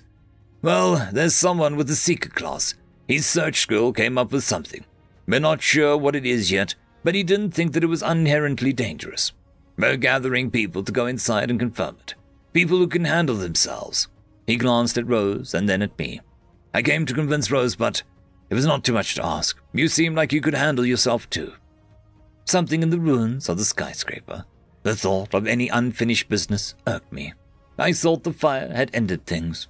Was there something more? At the very least, it would be a good opportunity to see what abilities other people gained beyond what first had already seen. I'll come, I responded after a moment. Wordlessly, the two other clones moved amongst the crowd. End of chapter. Chapter 24. As it turned out, it was a dungeon. I had no context for what that meant, or what it was. Someone did, though, or at least had a hunch. I'm telling you, we can't just leave, not with this here, a harried, bespectacled man was yelling. I have to convince them, don't they see? You're out of your mind, it's dangerous, a gruff, heavy-set man responded. We have no idea what's happening. Every hint of the unknown could kill us. You saw what the field boss did. Let's just wait for the police, the military, someone chimed in, shrinking a few immediate glares. Are you stupid? We're in the middle of a swamp. There is entire buildings were teleported. You can hope to be saved all you want, but I doubt the government is going to be the one to do it. Everything's gone to hell.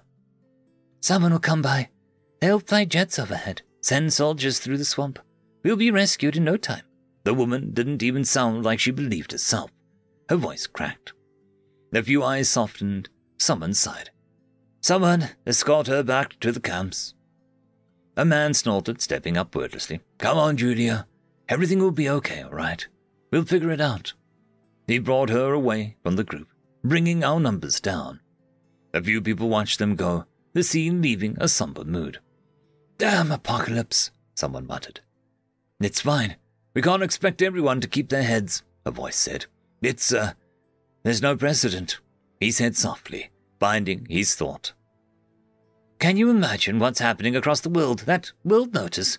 Think about what that means. The entire world is experiencing this. We're the lucky ones. We're probably... A man spoke ponderingly, watching the two leave. Lucky ones? Another man laughed, fatalist. Me got fecking mind controlled. We were about to run into that thing's mouth, he yelled. How many of us died? You think we're fecking lucky? He scoffed. I do, Gary responded, voice steel. We're lucky because the most dangerous thing in this entire swamp is also probably that pile of ash. His eyes drifted to the skyscraper. The worst we'd ever have to worry about is already dead. That shut the man up. "Enough," Parker spoke, cutting into the silence. "Gary, everyone, let's hear what Rickson has to say. He's the one who found the dungeon. Let's let him talk," he said, gesturing. The man in glasses, Rickson, took a breath, seemingly nervous with all the attention. He was the Seeker, which I found to be an interesting class. He looked caught off guard by the sudden prompt, but eventually found his words. "I leveled when I found it," he said shakily, a few brows raised. "We need to level. That's how we guarantee our survival. Skills, attributes, you all saw the screens. It's something like another field boss happens. We need to be ready." Gary was a middle-aged man with graying hair, strict, but he didn't strike me as unreasonable. He eyed Rickson, whose determined eyes broke through the nervous posture. "What's that got to do with a dungeon?" Gary asked. I think, beyond doing things according to your class, we can level by, well, experience," he said. "This dungeon is that. It's like a natural resource. Remember that person who found the common chest around the roots? He got an item. I think we can probably get those from the dungeon, too." "Experience?" Rose asked. "What do you mean?" "Experience like, killing monsters, surviving dangerous situations, overcoming obstacles," he said. "We all leveled just from surviving the field boss," he said, which got him a handful of thoughtful looks. "A natural resource, huh?" Gary muttered. "If we can get items like the kind George found, then it might be worth staying." "It's risky," Parker warned, "and we can't be sure how any of this works. No one is ever going to find out if we don't try. How long are we going to flail around for? Look, all I'm saying is that we should be careful. We can just take it slow and easy. Slow, careful, I can agree with, to a certain extent, but slow. What happens if some godforsaken monster waltzes through the swamp and decides we're all food? We need to do something. Someone has to take that first step. It might as well be us. Then we go inside." Everyone turned to Rose. She was the last person I, and everyone else apparently, expected to speak. "I'm sick of being helpless. We go inside, see if we level, and see what we get. Everyone here can handle themselves, right? There's no other way to know." Her eyes were a challenge, and no one dared suggest otherwise. She took that as an answer. "And then we decide," she finished. Parker exhaled, keeping a cool head. "Let's check out the entrance first." He looked at the Seeker. "Rickson, mind leading the way?" There were 10 volunteers total, down from the original 12. Everyone had proven, one way or another, that they were survivors. It was a small group, though, considering the number of survivors, but everyone here had a good head on their shoulders. I could attest to that with the random snippets of thoughts I'd picked up on. Even some had been argumentative or combative. Everyone was on the same page. I was still unable to focus that effect of telepathy, despite my cursory attempts at practice. I knew Rose, Parker, Gary, and Rickson. The names of the rest were lost to me. I thought it would be odd one out, but not everyone here knew each other despite working in the same building. Some were strangers, unified through disaster, me among them. The dungeon wasn't anything I expected. It wasn't at the Root Mother's ashes, nor, technically, in the ruins of the skyscraper. Instead, it was an arched gateway formed from the gnarled bark of the tree itself, inexplicably pristine against the section of the swamp tree the skyscraper had been occupying. Had it been there the entire time, blocked by the building by happenstance, or had the defeat of the field boss triggered something? Though covered in soot and ash, the tree itself had never caught fire. It didn't even look burnt, and the dungeon entrance itself, otherworldly, was the only world that encompassed what I was seeing. "Whoa," I said dumbly. "Beautiful, right?" Rickson responded, staring as I did. Yeah, beautiful," I responded, at a loss for words. It was a glowing film, a primordial sheen over the space that should have lit somewhere. It had depth and not, impressions dancing across the surface. I could almost see a swamp, a forest, something of nature fitting across the film. Like a bubble of soap with more substance. Rickson was small against the backdrop of that gateway as he continued, leaving me staring moments longer. I kept pace with him easily, a detail that was not lost on either of us. The roots became larger the nearer the base, and we climbed the whole way. Most of the group was flagging. I was doing only a little better, knowing how to move across the roots. My clone's physicality was actually more than my previous original selves before I'd gotten the title. I don't think my actual stealth would have tried at all. "I'm surprised that you can keep up with me," Rickson commented, looking at me. "I've got terrain to reversal as a skill. It helps me move across this like it's nothing. It's amazing." My mind caught up with what he said, so lost in the sight. "Terrain traversal? How's that work?" I asked, looking at him. "It's like I've always known how. My feet move before I can think. Not really any different than how we normally move around. I don't really think about it, I just do." It sounded like he was more in awe of himself than anything else, more in tune with his world than the last. I had the sudden, quiet realization that made two of us. I saw him there, 1 foot a step higher than the root, eyes roaming the path up, and wondered if I looked like that. If someone could stare at me and say that I looked almost like I belonged. "And, you?" he asked, turning around to check the other progress. He sat down, waiting for them to catch up, and I took a spot nearby. "I'm not from the building," I said after a moment, gesturing to the remains, a marvel of humanity's mastery over nature, succumbed to the new reality. "I was roaming the swamp for 2 weeks before getting here. I guess I learned a thing or two moving across the roots. I tried to help as much as I could when I saw what was happening." "Alone?" Rickson blinked, immediately looking at me differently. "What's your name?" "Evan," I replied. "And you're Rickson, right?" "Nice to meet you," he replied. "Likewise." And we left it at that, both of us soaking in the sounds of the swamp. When the voices drifted upwards, Rickson broke the silence and called for a break. They'd climbed high enough to peek over the ridge of roots and see the gateway. It didn't take long before we started moving again. "You'll see it soon," Rickson called back, he and I leading the pack. I was about to ask what he meant when I did see it. Dungeon Sleepywood, a lethargic glade shrouded in twilight, where creatures both wonderful and dangerous stalk freely.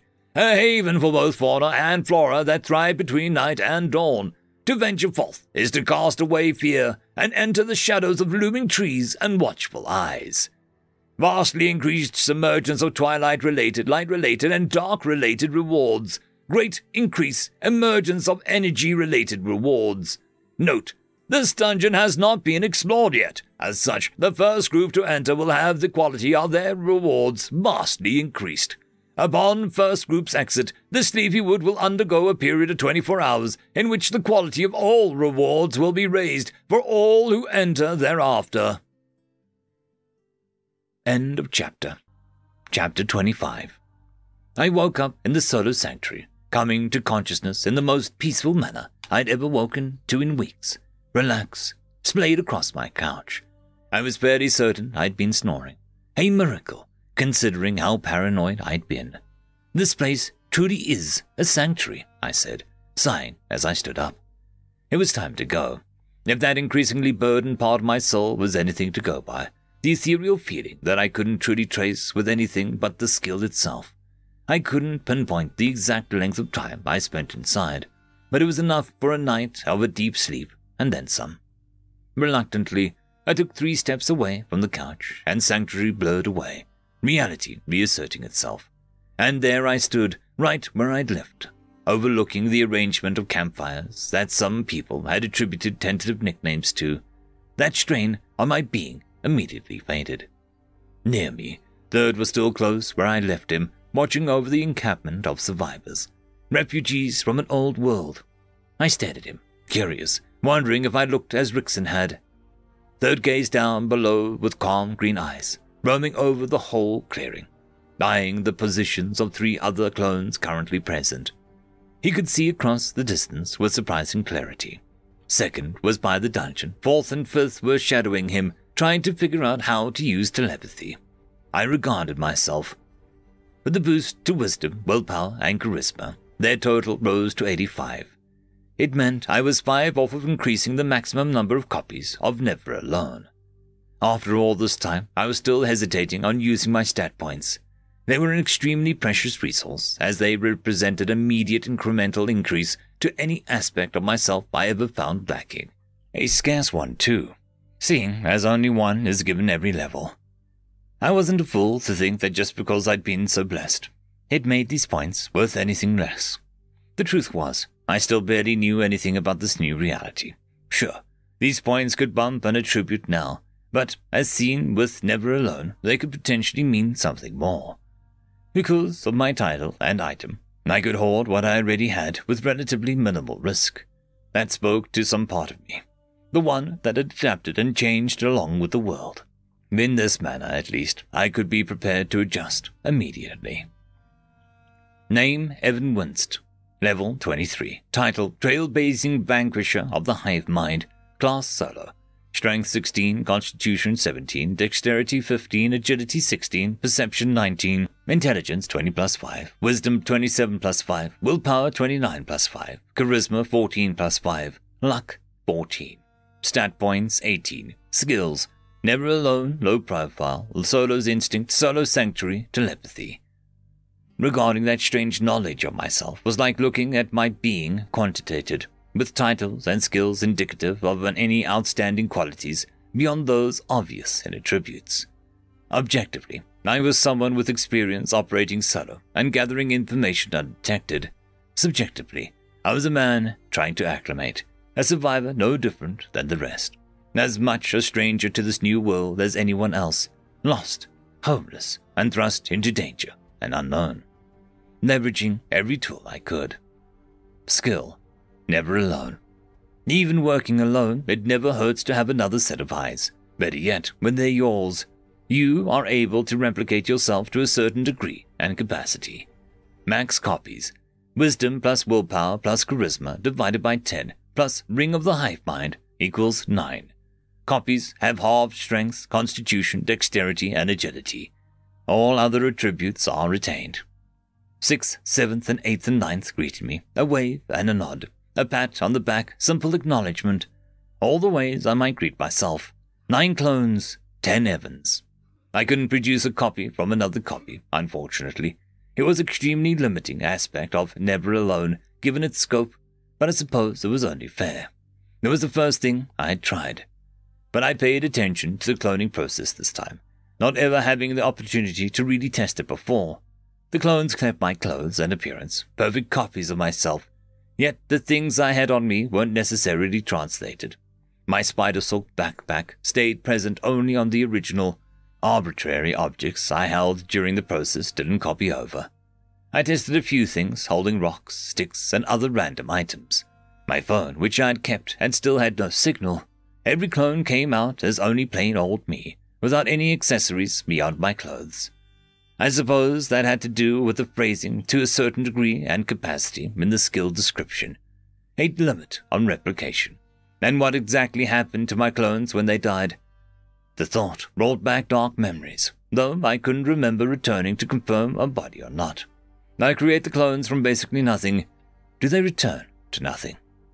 I stared at Ninth, trying to dismiss him, and found nothing forthcoming. Even when the clone himself tried to will it. Instead, the process reversed, where before I stepped away from myself, a copy of my individualism retaining my mind, walking away from my original, the copy stepped into me, returning to the originator. This sensation was oddly familiar as I reabsorbed my clones, looking towards the sleepy wood. As Second had just discovered, it had to be the original Evan to enter the dungeon. Clones were barred. It left me with a certain choice I was bound to face eventually.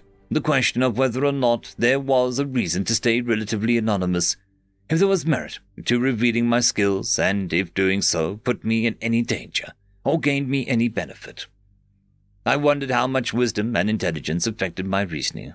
Recurring social patterns were somehow apparent to me, sifting through my memories. Historical precedent of prominent figures and those around them, even present in my everyday. Jealousy, envy, awe, friendship, opportunity. I'd attract all that and more. To reveal myself would be declaring an ability to help everyone. My mental attributes cursed me with a sense of what would happen. I didn't want to be shackled to the greater good, burdened with a responsibility like that. I'd never have a moment to myself. I wasn't heartless, but neither was I noble.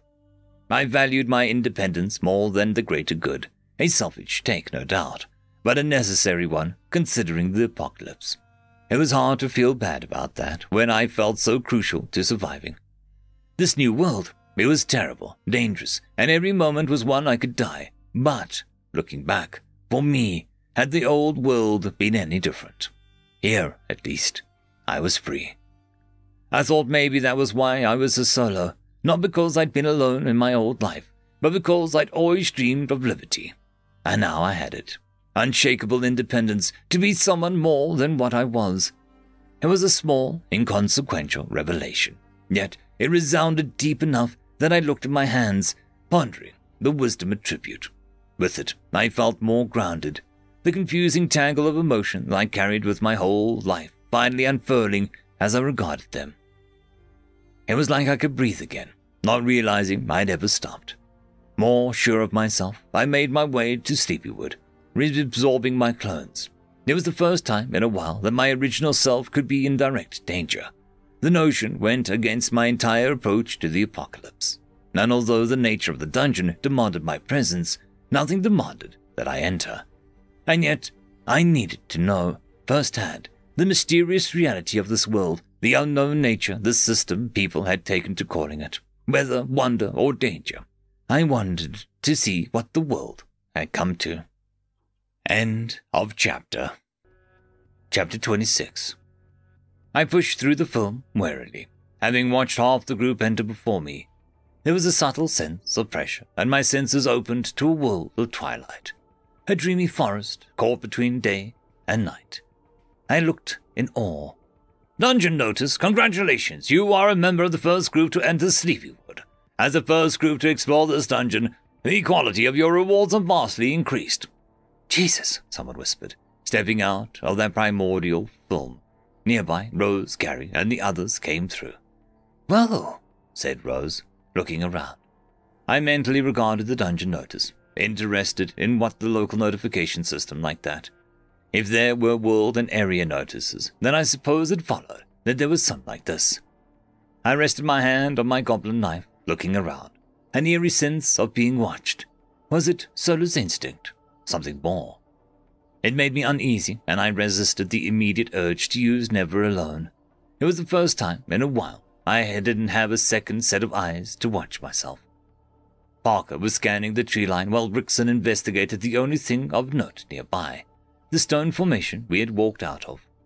It looked oddly out of place, surrounded by evergreen grass so vibrant as to be tinged blue by the moonlight. He placed his hand on it as I stared up at the moon, people spreading out around me. It was blue. Gone was the pale grey I was so accustomed to. A blue crescent circle commanded the sky. A few people followed my gaze, wordless. Here, Rickson said, his voice carrying over through the quiet. Looks like it's an exit too. A few people walked over to confirm. I joined Parker, who hadn't taken his eyes off the tree line, along with a couple of others. Somehow, it felt the most natural to stay watchful for dangers, probably an effect of usage of my clones thus far. Feels like we're being watched, Parker remarked, uneasy. The man didn't have a weapon, but he moved with certain confidence I didn't question. It was in the description, I recalled, watchful eyes. Solar instinct prompted me, and my gaze slipped left to the other side of the tree line. The feeling faded near immediately, leaving me wondering what had triggered it. I don't like it, he said. I agreed with him there. Well, we'll find out if it's worth it in the end, I replied. It didn't take long for us to start moving. We stepped into the shadow of the trees with extreme caution. Parker and a couple others in front, Rickson following, Gary, Rose, and myself towards the back. The fact that we were so closely grouped made me tense. As the group stepped between the trees, I tended towards the rear. There, I traced the gazes of the group, their squinting eyes against the twilight shadows. As I walked, I stepped away from a clone of myself, materializing into individualism behind me, wordlessly stepping away into the dimly lit shadows.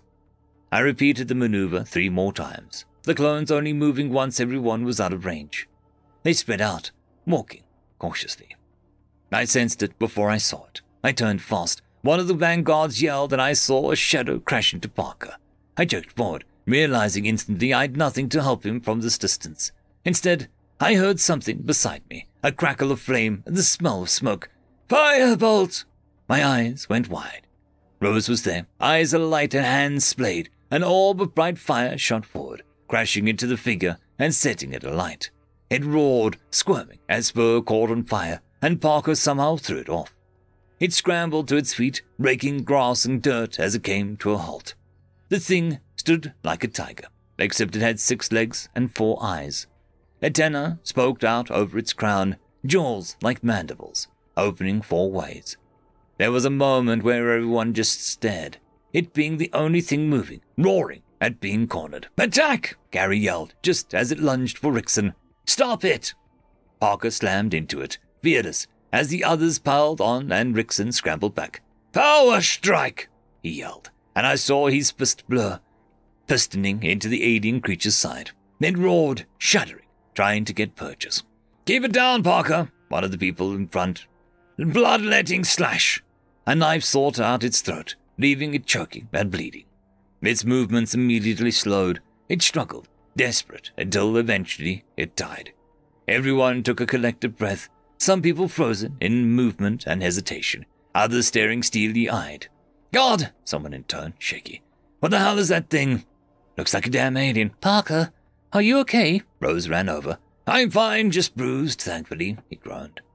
People were standing over it, but an equal amount were staring at the few people who had let loose skills, myself among them. I was surprised witnessing them in action, especially Rose, and I couldn't decide whether they were more or less impactful than my own. There was nothing in my repertoire so directly applicable. I'd have been a sitting duck if I'd been pounced on like that. The thought served as a cautious reminder. Parker was breathing hard, looking at the body as Gary and I walked up. My clone scanned the perimeter quietly, eyes on the trees above. Parker's voice carried when he spoke, the glade returning to that strange quietness. "I leveled," he said. "I think Rickson was right." Rickson was off to the side, breathing hard. Yeah, I did too," he chimed in. Gary looked at the body. "Jack, you said you had a skill for this." "Yeah, fair warning, it's going to be a little unsettling," a man said, walking over, looking at the body. He held his hand over the creature. "Ugly fella. Day's hunt." And I blinked as I saw skin and fur peeled back, meat, organs, and bones pulling away as the beast came apart, even the antennae and eyes. Jack saw everyone staring. "I'm a hunter. I can only use this once a day, and I have to participate processing anything I hunt." He paused. "And, yeah, I leveled 2. "That's amazing," I said, genuinely stunned. It was a skill that was entirely utility, similar in vein to my own, and looked to skip the entire process of skinning and butchering an animal. In the apocalypse, where it was unlikely to find anyone who knew how to do those things, it was invaluable. Compared to never alone, was it more or less impactful. Before the influx of attributes and levels I'd lucked out on, I was only able to clone myself 2, 3 times, and I'd already been thankfully skewed towards the pertinent attributes. Were 3 weakened versions of myself really any more useful than what I'd just seen? The solar class, I felt, was one that lent itself to more maneuverability, not so much for one direct combat or strictly survival. It couldn't take on that monster like Parker had, not without preparation, nor could it do what Jack had done either. I was pulled out of my thoughts as something drew my gaze. "Guys," Rickson said, turning heads. "I'm glad we confirmed the leveling part," he said, pushing up his glasses. "But I think we might have confirmed the item thing too. Look." There was suddenly a chest nearby, and I'd seen enough of that style of container to recognize it even before the message appeared. It hadn't been there moments before, and somehow everyone already knew where to find it. "Dungeon notice for defeating Gloom Tiger. Your group is rewarded with a common chest. Dungeon notice. Congratulations, as you are the first group to explore the Sleepy Wood, the common chest reward has been upgraded to an uncommon chest. Item, uncommon chest. Chests are hidden troves of treasure, capable of holding great boons and riches. This chest has the potential to hold uncommon valuables, either in effect, rarity, or quality." And so began our exploration of the Sleepy Wood. End of chapter. Chapter 27. We sat around a fire, and I recalled Rose having sparked one to life. If her class had something to do with fire, as evidenced by the firebolt, then it made sense. I was sitting on a log, surreptitiously glancing at the others over a kebab of glistening gleam tiger meat. Apparently, Jack had a skill that allowed him to determine if something was edible. Technically, I had one too, but this method was much more convenient. Elsewhere in the sleepy wood, my clones were on reconnaissance. The increased perception was tangible, every sound and movement somehow more pronounced. There was a layer beneath the eerie quiet of the woods, a sound unheard, like a buzz of insects lost in the monotony. A clone dodged forward as a snarling thing appeared. This time, it was an oddly lithe creature, having been pressed against the shadow of the tree. Two arms came down into scythes, and its bugger-like eyes were complemented with horns. Its arm came down, aimed for my neck. Idly, I noticed I wasn't panicking. I saw it strike, traced the path in the moment between moments. I was processing it faster, much faster than I should. It was taller than me, hunting me, but I never faltered. Sixth dodged again, coming to his feet in half surprise. Then seventh came, peeling away from the tree line and approaching from behind. From the other side, eighth and ninth, until suddenly it was surrounded. The sides came down again, but I had a view from 4 different angles. I watched myself dodge, never in danger for a moment.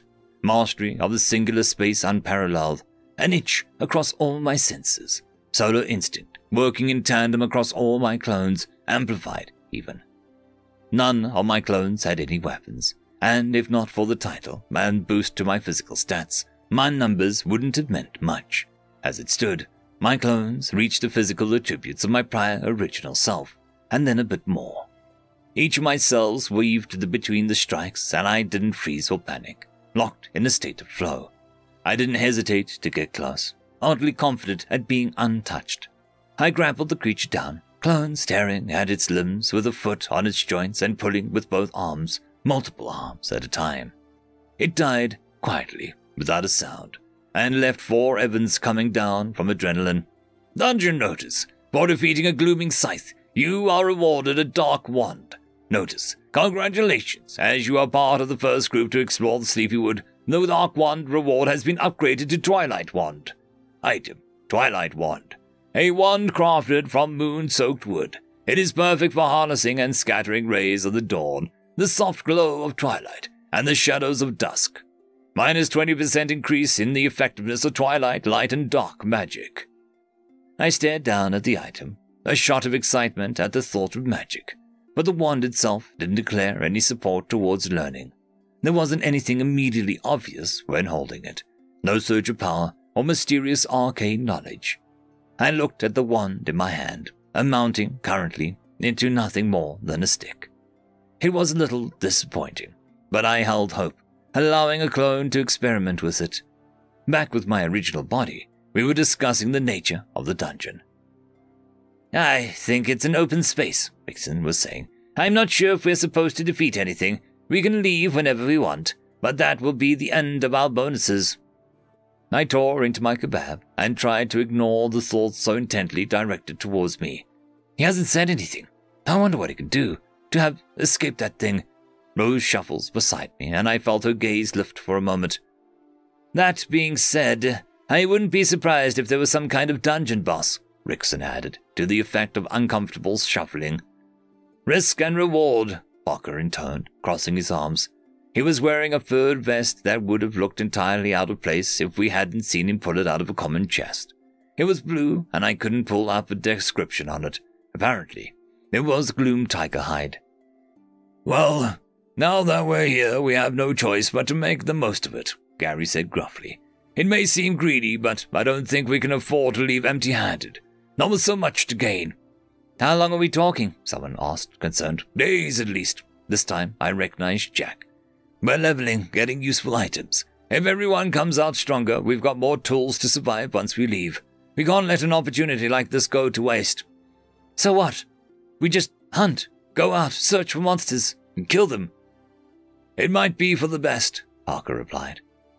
There were a few murmurs, and I listened to that buzzing noise, that frequency of thought.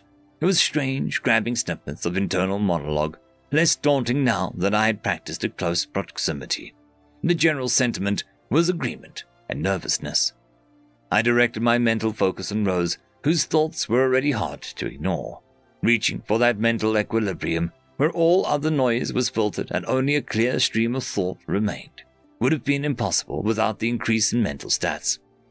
Evan, what do you think of all this? She asked once the conversation died down and people spread out. He seems oddly relaxed. Is he not nervous?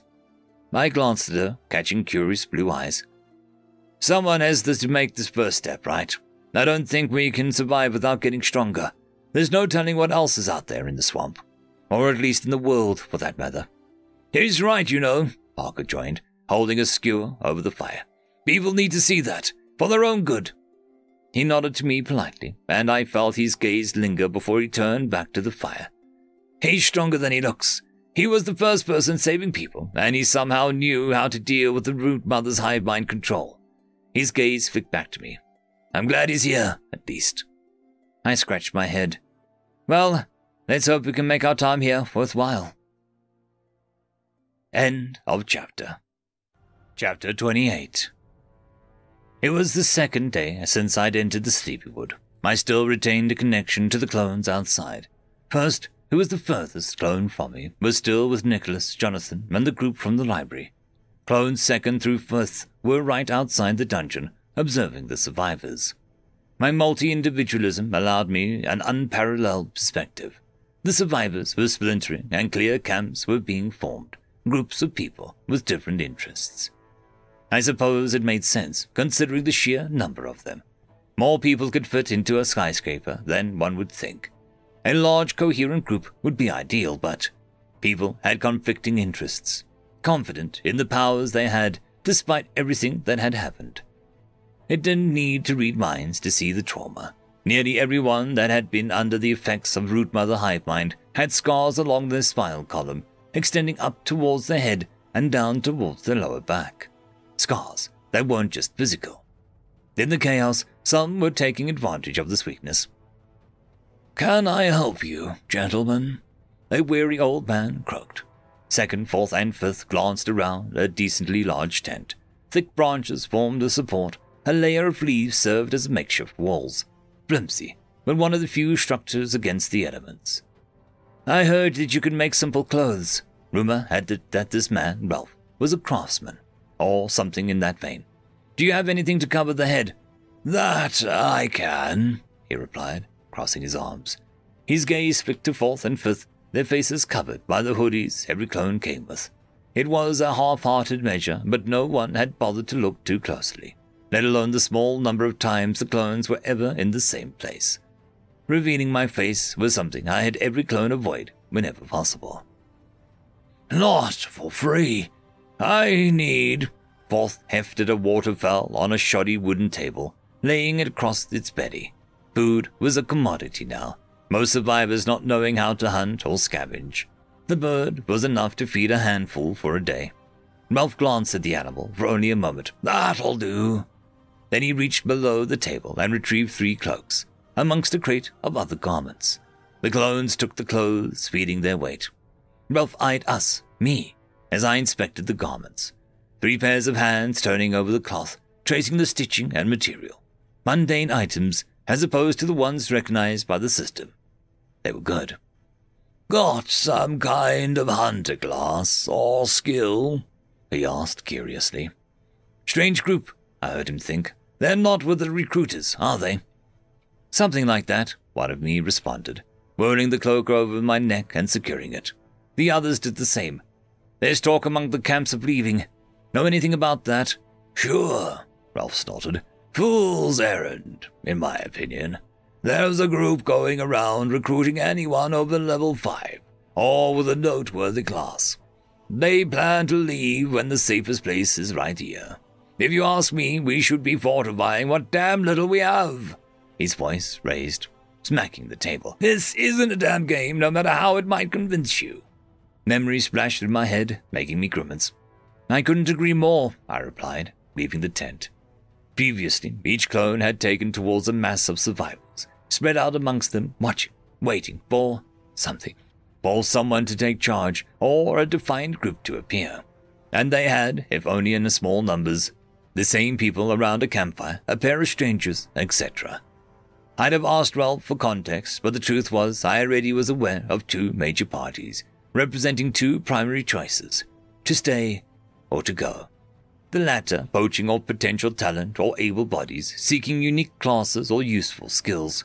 They were typically leaving older folks, lower-level people, and non-combat classes alone, which in turn formed those more willing to stay.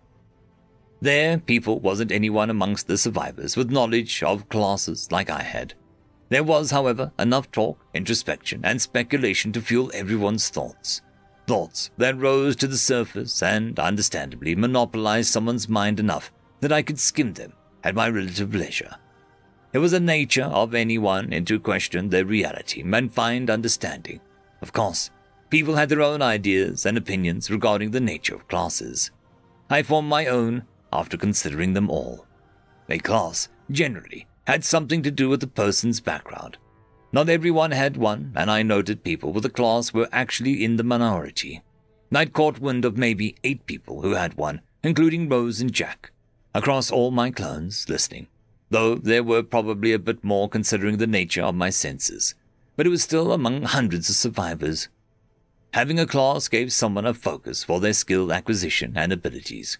They represent an increased intuition, prowess, competency, and ease regarding a particular field. Everyone else had some sort of general skill, one that normally corresponded to some character trait or aspect of their person, though not as encompassing enough to merit a class. The skill itself reflected that. Usually, it was something minor, relative to a class skill. I'd heard, and in some cases seen, the likes of inner strength, acute sense, deft hands, and hard body, and more. I had my own thoughts regarding the matter. Those general skills seemed less focused than anything I had. Since those people were without a class, I wondered what might happen to such skills if they managed to get one, and if such skills were attainable outside the focus of my own class. I knew that it was possible for the same reason that I could read minds, telepathy. The fact I had obtained a skill as a reward meant skills were attainable outside of leveling. I doubted such a thing would be easy, but the fact remained. With Ralph's cloaks, I could keep my face shrouded better than to the hoodies alone. It didn't exactly lend itself to trustworthiness, but that wasn't my goal. I was a faceless watcher, observing events as they happened in the camp. Small details about skills, classes, and the strange system brought on by the apocalypse cropped up with the sample size so large. Every clone of mine was a sponge absorbing information. Inside the sleepy wood, they served as extra hands and extra eyes, hunting while I tested my new limits. There was innate synchronicity across all my clones, a single frequency of consciousness, rhythm, and thought. I could lift a finger and every clone would do the same, at the exact same time. I could close my eyes and walk across the ground with confidence if another of mine was watching. I knew myself was only another set of eyes and could know. My coordination was exceptional. Sixth leaned backwards, hair rustling with a scythe limb passing overhead. He, along with 7th, 8th, and 9th, kept their distance from the main, non-clone group, close enough to aid but far enough to pass unnoticed. I stood on the sideline, eyes flicking across the glooming scythe's body, watching its movements as all my other selves did. 4 perspectives, one all-knowing combatant. I watched its stance shift and I understood the mechanics of its body, the motion of its muscles and joints. I could process the movement, see the application of force. And 6th stepped to the left. A combination of intense precision, foresight, and Solo's instinct all worked together, such that a lethal strike missed by bare inches. It was exhilarating. A rush like no other, cheating death by mere inches. I was both dancer and choreographer, leading my opponent everywhere. I stepped into the thing's range, closing the distance.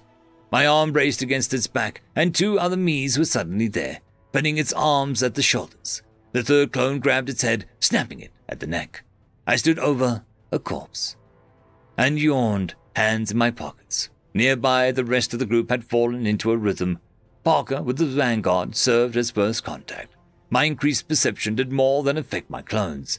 Now that I knew what to look for, I'd spotted released 4 ambushes already, eyes always in the trees. Rose stayed back, and there hadn't yet been a moment in my intervention was needed. My role was strictly to watch our rear. Rose had a particularly interesting class, Mage. It was information that hadn't been volunteered. Rather, she'd been thinking of it quite loudly when there was time to think, as everyone did. It gave me something to think about regarding the sheer scope of classes in general. Magic.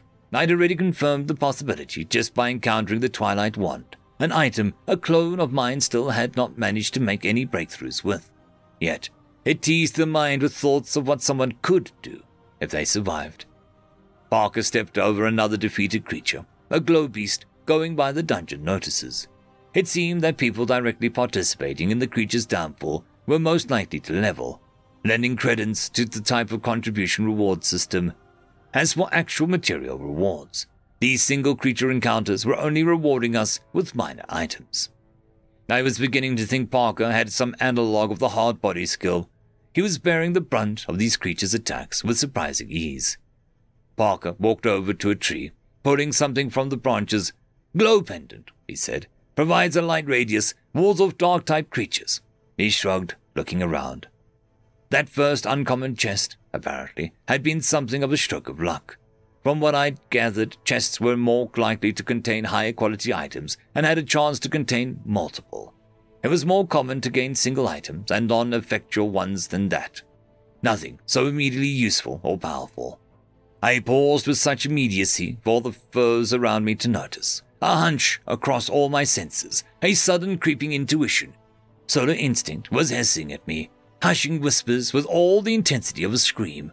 My eyes shot across the entire group, looking for the threat, trying to understand what was going on.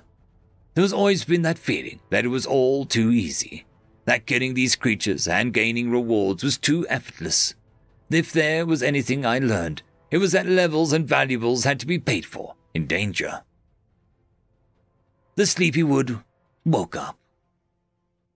End of chapter. Chapter 29. It was a prickling across my skin, a shiver up my neck and down my arms. My frantic eyes were drawn to everyone else, moving unaware.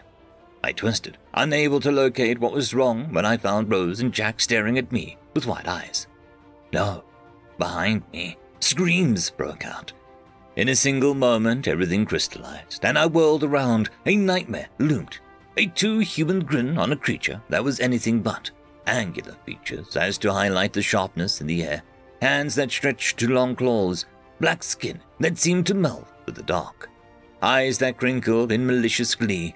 It was leaning out of my shadow, emerging as if from an invisible pool, as if my shadow was liquid, and it was about to kill me. Its arm swung out, and instinct carried me inside its range, daring to approach. Solar's instinct screamed. "They're in our shadows!" I yelled, hearing a chaos. "Parker, behind you!" a distant shout. It's a demon! A demon! Evan!" Jack yelled, voice desperate. Much closer. "Rose! To me!" someone shouts, pierced the area. "The glow pendant! Rickson!" My body moved before I could even process the danger. A part of me had already learned inaction led to death. Muscle memory, cultivated through my clones, demanded I move. I bent out of the way faster than I had any right to, quicker and nimbler than I'd ever been. A thrusting claw met the space I should have been, and I twisted, a whirlwind of air whipping my hair back. It almost seemed surprised it had missed. Features just human enough to display the emotion, its head cocked to the side, to regard me in a way that was distinctly not. I had no time to be surprised. "Evan!" And a plume of fire exploded across its shoulder, causing it to swing its head to Rose with a hiss of pain and flame. It had teeth as long as my fingers, all glistening white. "Get back! We need to get to Parker!" "Go!" I yelled, making my way back. "I can stall it!" My heart was racing, and all my attention was on this otherworldly creature. This was on another level, and the things we had fought thus far. It lunged forward with a devilish grin, horns curling up across its forehead. Its claws were reaching, looking to slash and rend. I rolled to the floor as the space I was in exploded in a spray of dirt. Its arm had blurred with speed. I scrambled to my feet and my eyes widened as I craned my neck upwards, finding those nightmarish claws racing for my face. Solar's instinct saved me, and somehow I seized the wrist in both hands. my own reaction surprising me, surprising both of us. I strained against it as another firebolt struck it across the face, melting its skin and eliciting an unholy roar. "Run!" Rose was yelling. But my senses were riding high, and I felt more than I saw the opportunity. Another aspect of Solo's instinct guiding my decisions. I wasted no time in its moment of weakness. I yanked it forward in its moment of agony and instantly unsheathed my knife, finally finding the time. Of crude goblin make, I was thankful it was at least sharp. My hand found the handle with ease, fingers more nimble than ever, and I was upon it, pulling the knife across the throat before it could even react. I stood up, black blood covering me, pale green eyes behind a mask of blood. I couldn't spare a moment to think. There was time to think later. I heard Gary in the distance, somehow calm despite it all, yelling out commands, organizing the chaos. I heard voices, Parker, Rickson, everyone. I saw them harried, ambushed through means I'd never thought to expect. How the hell? Jack was staring at me, having been unable to do anything. He's insane. How? He asked. Jack, Rose, stay here, away from the shadows, I yelled at them. Where are you going? Rose looked at me. The rest of the group was under attack, and I rushed forward without pause. I was faster, my feet were more sure on the ground, a newfound strength in my limbs. I was the closest one to help the middle of the pack, the original me, that was. Sixth didn't have to pause at the tree line to gauge the situation. He, like every incoming clone, already knew what was happening. So it was with that surety that 4 clones dashed into the clearing, unassuming figures shrouded from notice by the dimness of the sleepy wood. No hesitation. Not now. Power strike! Parker roared, and I saw the air ripple in that way even I couldn't manage. Instead of a punch, his kick sent the creature a few feet back, grasping its stomach with rage. Everyone stay back! His glow pendant seemed to weaken the thing with soft light, brightening the dim twilight. Behind me! Everyone careful! The thing was wary of Parker, hesitant. It wasn't the time to retreat, but advance, to press the creature further off balance.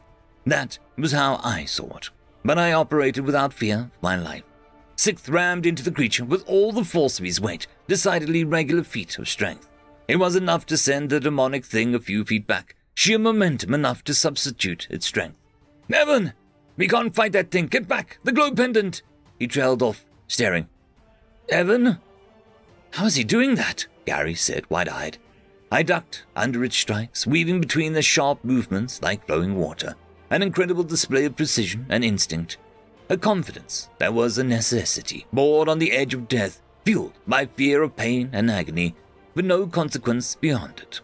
Sixth took on the creature as only a madman could, evasively, cautiously, but with absolute confidence.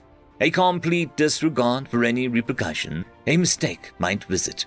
It was almost as if he had eyes at the back of his head. It's a skill! Stop staring! Move! Something in Gary's voice filtered away my fear. Courage rising within me. All my clones moved easier. Seventh slammed into the creature, dragging it down. Its head rotated and bit down on my shoulder. The pain resonated, and tearing teeth and rent flesh. Pain! A flash of searing heat across every clone.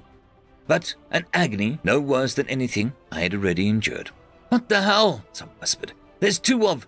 Don't just stand there! Help him! Rickson yelled, wide-eyed and seeing a second me.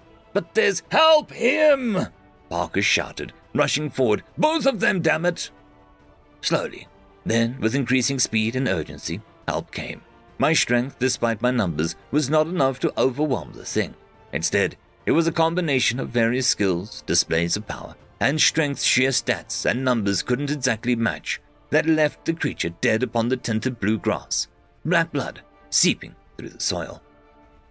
My original self helped a struggling man in the middle of the group.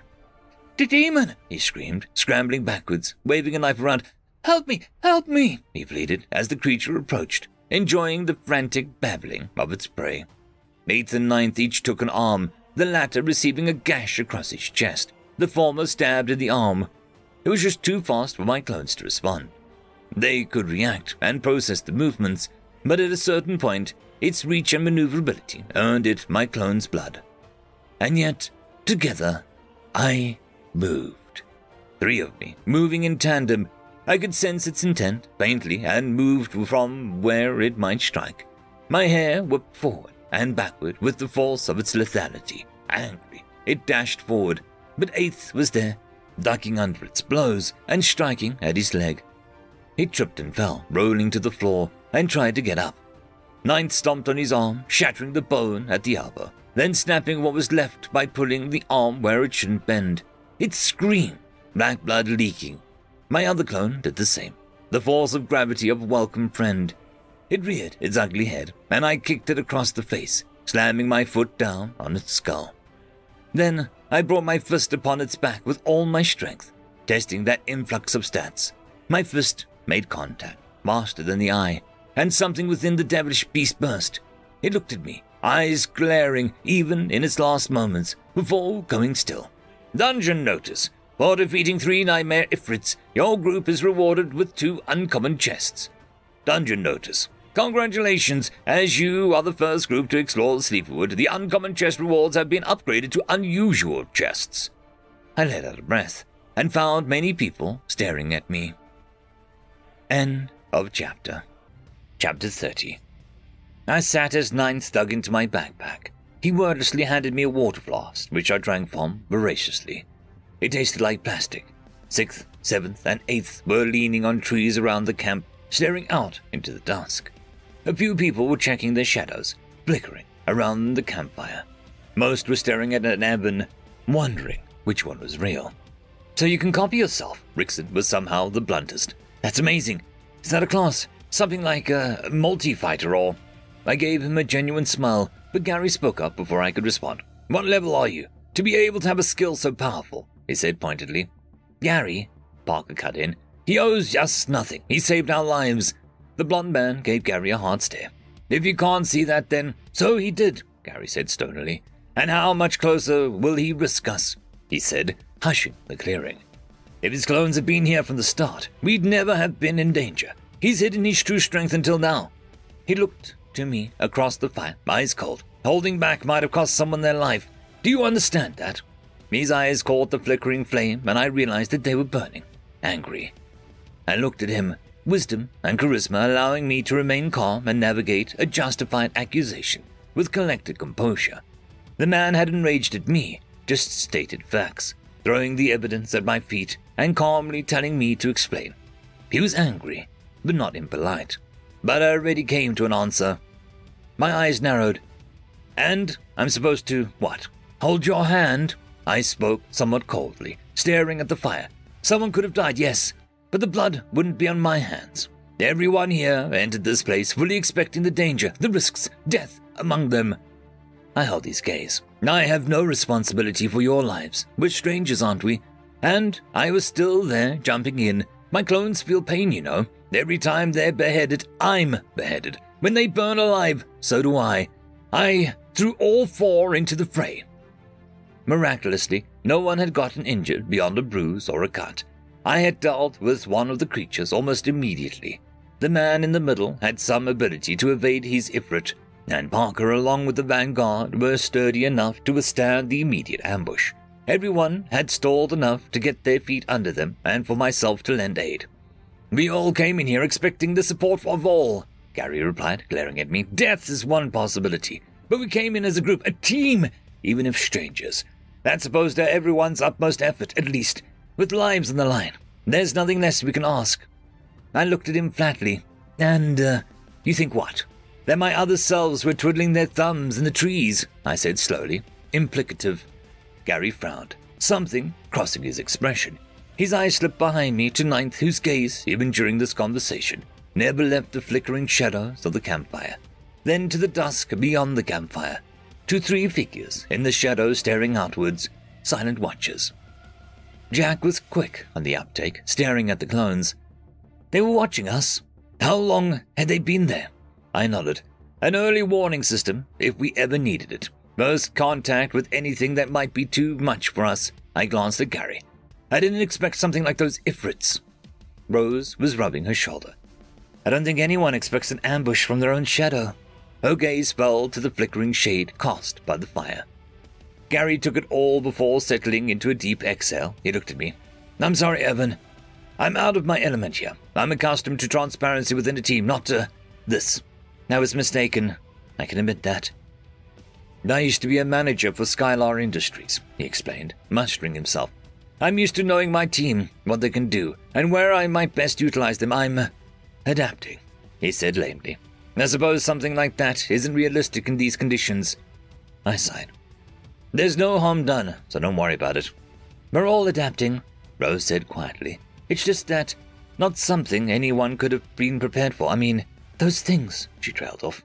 Nightmare ifrits. They were a degree above what we could probably safely handle. Rickson was surprisingly composed. He was shaken, obviously in a small jumps at every shadow, but only scared, not shocked. Everyone else was subdued. I leveled from that encounter, and I barely did anything. Same here, Jack breathed, visibly trying to stay calm. I could have died. Those things, they didn't waste any time going for the kill. He shook his head. Suppose that's just how it is nowadays. I saw it go right for heaven. No hesitation. It just slipped out of the shadow like something coming from a pool. I just swung for him. They're more dangerous than anything we've faced so far, I replied, and they hadn't appeared until now. Rose took a deep breath. It might have to do with how far we've gone. We're a ways away from the exit now. Distance might be a factor in the dangers we face. Or time, Parker added, seeming to have kept his wits. We've been here close for 4 days now, he said. Considering everything, it might be time to head back. It could potentially get worse from here. He said it more in consideration for the rest of the group than himself. Brushing that close with death, I could understand how shaken these people were. I could understand it, well, 4, 5 times over. And leaving, I wasn't necessarily against the idea. I wasn't naive enough to think those ifrits were the apex danger of the Sleepywood could offer. Somehow, this place gave off an aura of emotionless danger that put me constantly on edge, like a sleeping beast that, if disturbed, could mean a swift death. The place was calm and quiet, but not to be underestimated. I felt the second anyone fell into that lethargic serenity was the moment they died. Head back, Rickson said incredulously. Just look at what we got from these things. A few more encounters like that with the bonus from being the first group in here, and we're set. These items could be a literal life or death in the future. He pointed to the 3 items laid on a log nearby. A dark woven cloak, twilight saber, and a cool shade bracelet. They each had interesting effects surrounding light and dark mostly. An unusual chest variant was seemingly the step up from an uncommon. Each of the items seemed more impactful.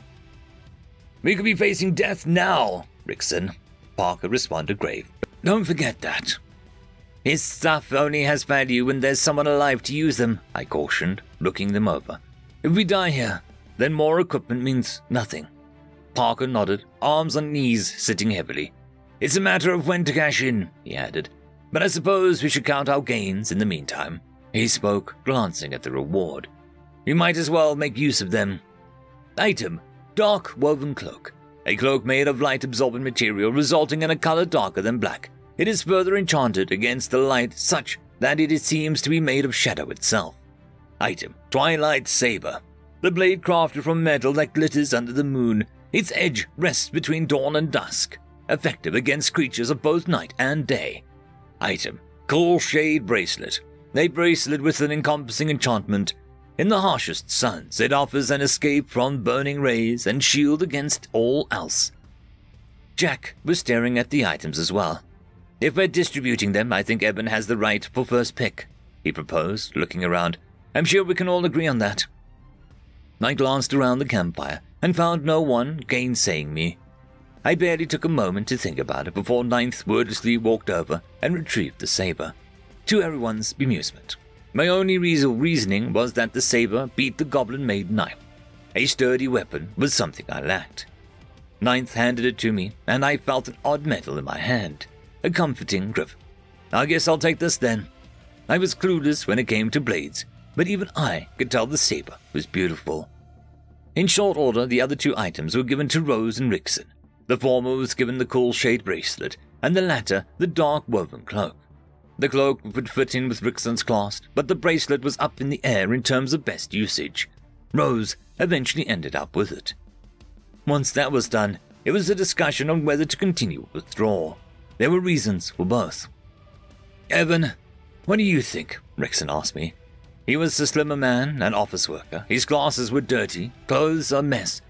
He looked at me with an inquisitive gaze, interrupting the conversation to address me directly.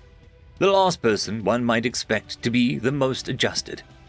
"I think that you are the highest level person here. Logic dictates that you've survived through more than us." I heard a stray thought from him. He said he'd been roaming the swamp alone. What else is out there? And to do it alone. Despite me calling them strangers, I'd come to learn some things about these people. Parker was strong and steadfast. Rose was passive but purposeful when pressured. Jack was quiet and observant. Rickson, despite his withdrawn demeanor, had a naturally sharp intuition. I looked at everyone, strangers I'd only slightly come to know in the short time. Other faces whose names I hadn't bothered to memorize. "It's what you said, Rickson.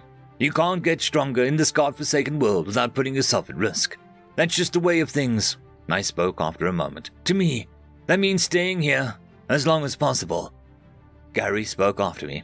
"Anyone who wants to leave, we can escort you to the exit. Not all of us have to stay." He looked up to the perpetually moonlit sky. "It's about time that someone went back and briefed anyone who'll listen. I think we've accomplished what we came here to confirm, at the very least." There were nods all around, more conversation, and then we broke camp. End of chapter. Chapter 31. We fell into a rhythm. My clones acted as forward scouts, accompanying both Jack and Rickson as we made our way back to the exit. "If we run into trouble, don't hesitate to leave me behind," Ninth told Rickson. "You said you feel everything your other selves do." "Are you sure?" he asked, uncertain. "Positive," Eighth replied, having a variation of the same conversation with Jack. There was no need for them to accompany my clones, but both claimed it would help them level.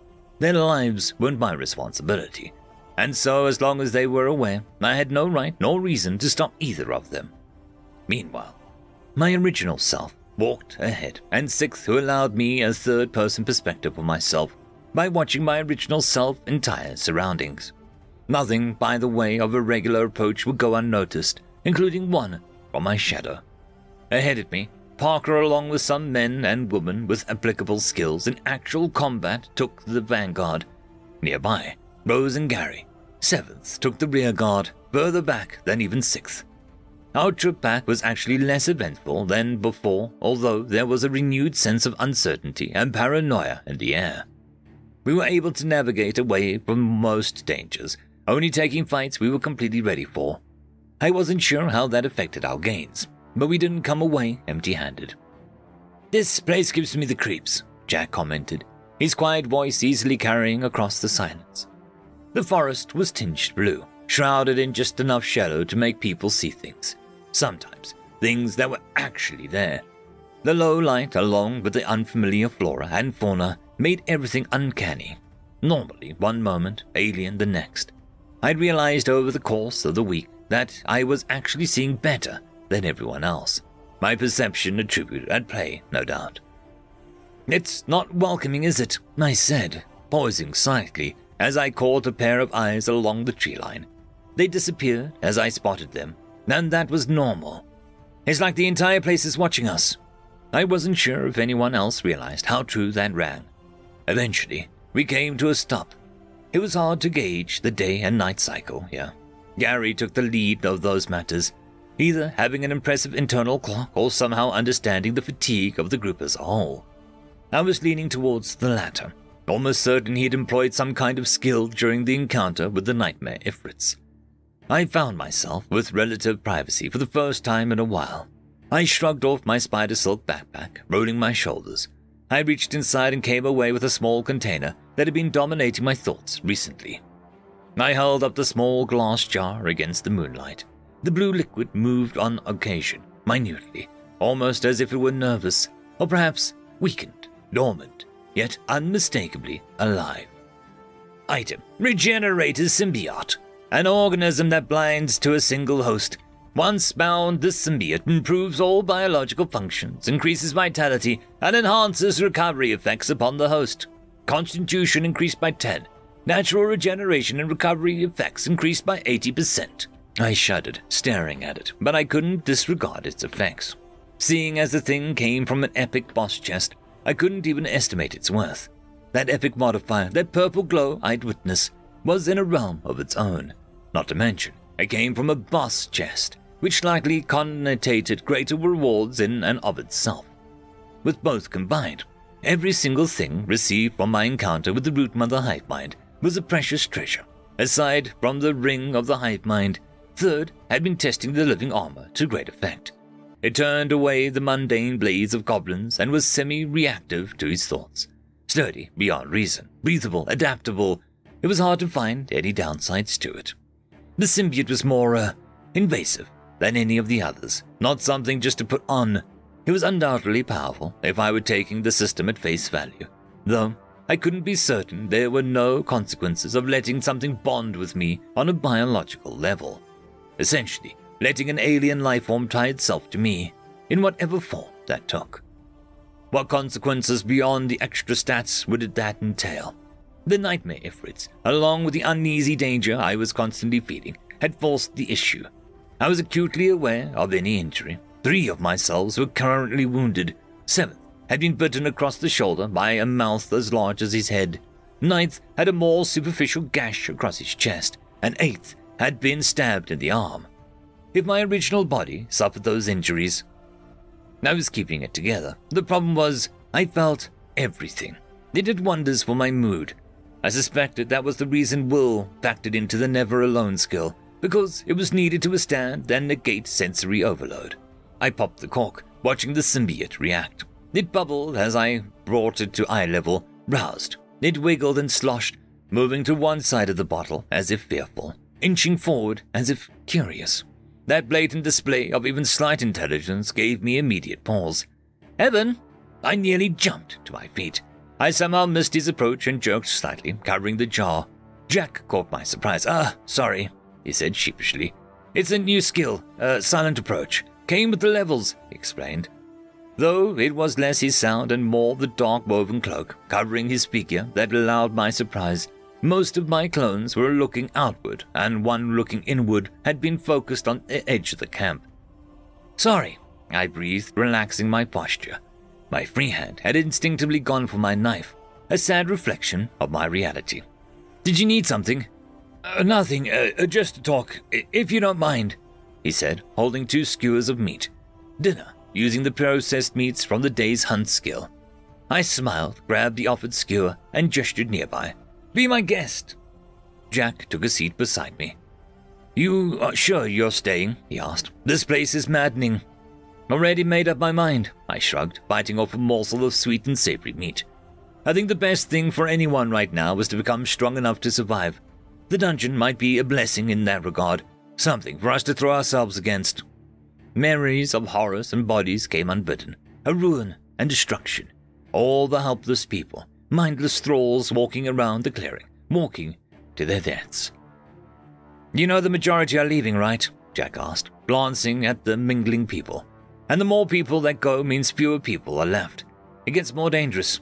I might have dealt with worse, to be honest, I said softly. Somehow, I don't doubt that. Jack looked at me oddly. How old are you? 23. Jesus. You're 3 years younger than me, he chuckled, leaning back, looking towards my small fire. World's gone to hell, man. It truly fecking has. You're just realizing that. A genuine laugh at the sheer accuracy of the statement escaped me before I settled down as it sunk in. No kidding. We spoke about nothing for quite some time. It was a conversation with no meaning, no context or substance, but it simply was. And for that, it was something more. I found myself unwinding, letting down my mental burdens, if only for a single conversation. In the end, he took his leave after a better part of an hour, having to take his turn on the rotating watch. I felt confident watching with just my clones, but extra eyes weren't unwelcome. Once I was alone again, I pulled out the jar, my hand covering it. And the symbiote wasn't there anymore. Slightly panicked, I checked my status as Rickson had been referring to it. That strange culmination of my person, my eyes started to contribute. Name, Evan Winst, level 23. Title, Trailblazing Vanquisher of the Hive Mind. Traits, Regenerator. Class, Solo.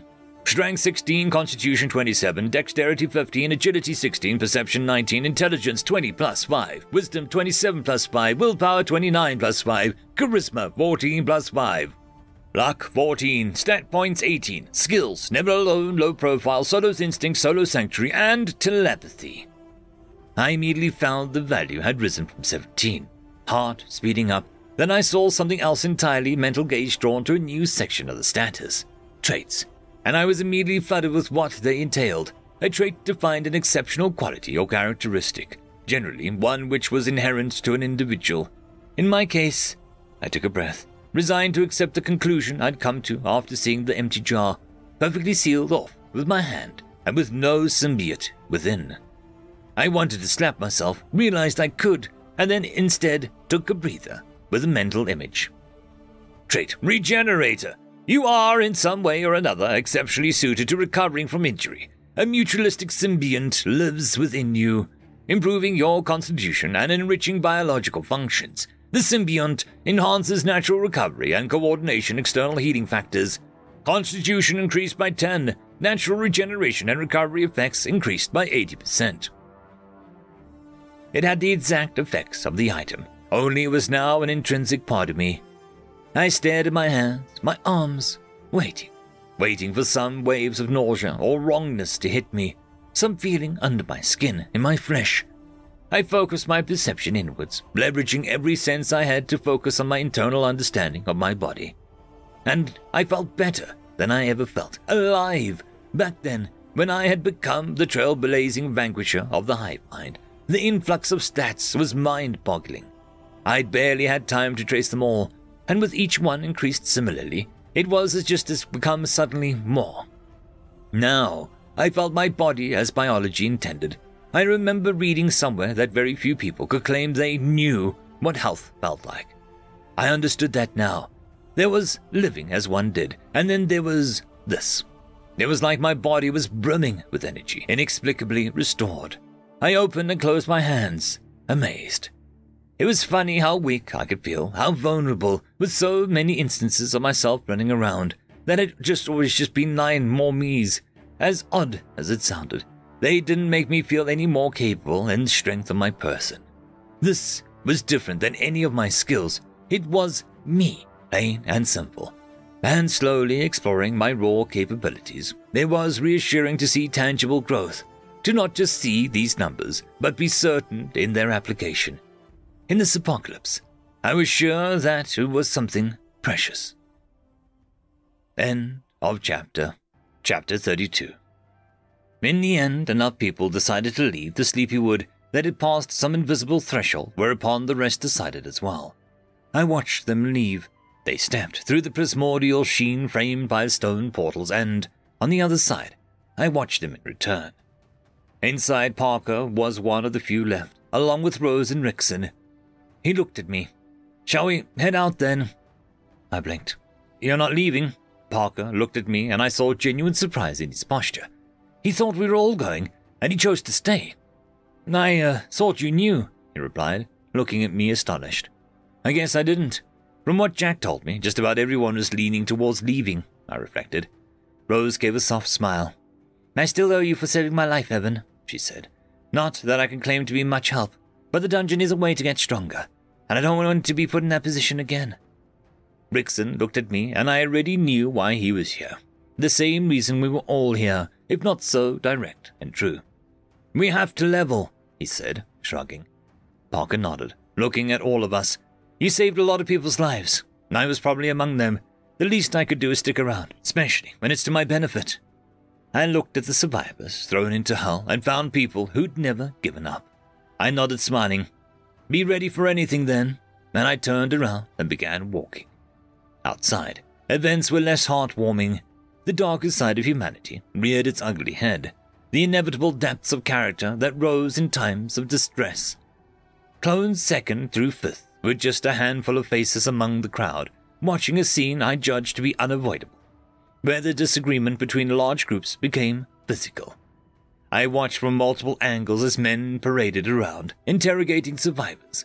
They were asking for levels, classes, and skills, and more.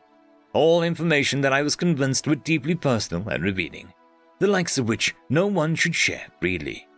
At least, not voluntarily.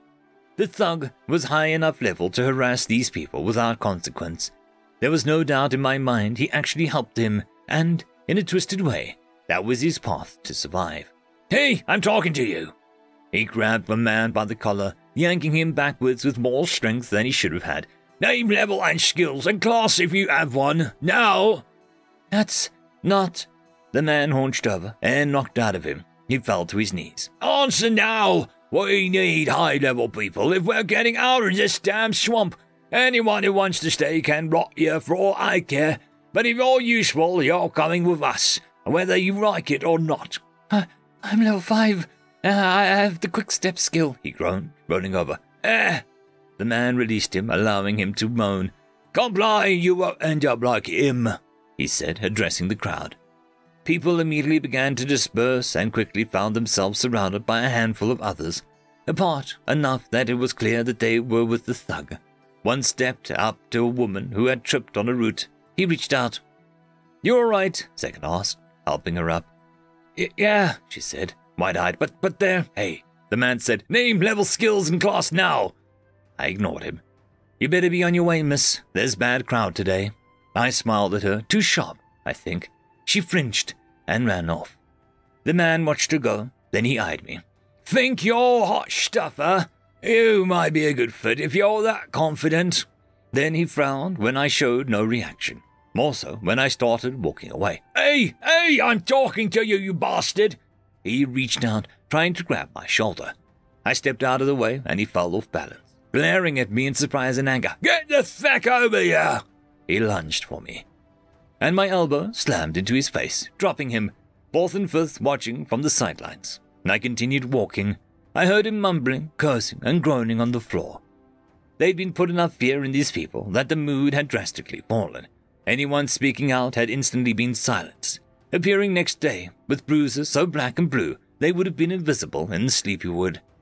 A single name kept coming up. Later, Ralph sighed as I glanced around his newer tent. "His name is Blitz." I stared at him and he put his hands up. "Don't ask me. That's what he's calling himself. It was fine when he wanted to just leave, but I think he's starting to like what he sees." I was in a section of the clearing where semi-permanent structures were being set up, the very bare requirements of an actual settlement or town. It felt more like an outpost in the middle of nowhere. There was an actual chair for me this time around. I'd been visiting Ralph fairly often and had gotten to know him better in the past week. At least one of my clones would stop by daily, usually bringing in food or goblin tools. Either was heavily appreciated. "He's going to try to take over. I thought their whole shtick was leaving the swamp. They're a bunch of thugs and criminals. A little bit of power and suddenly they're lording it over anyone weaker. It is disgusting," he spat.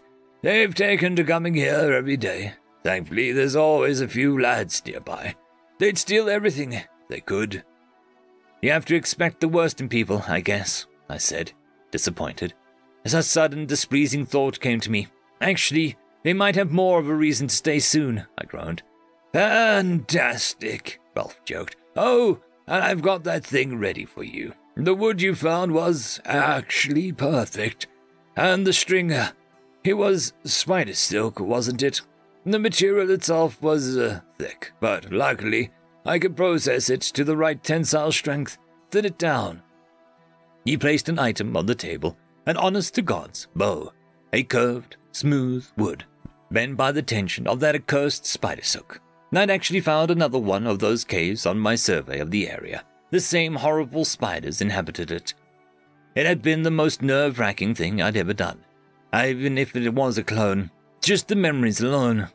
I didn't stay any longer than I needed to, and I wouldn't have risked it otherwise.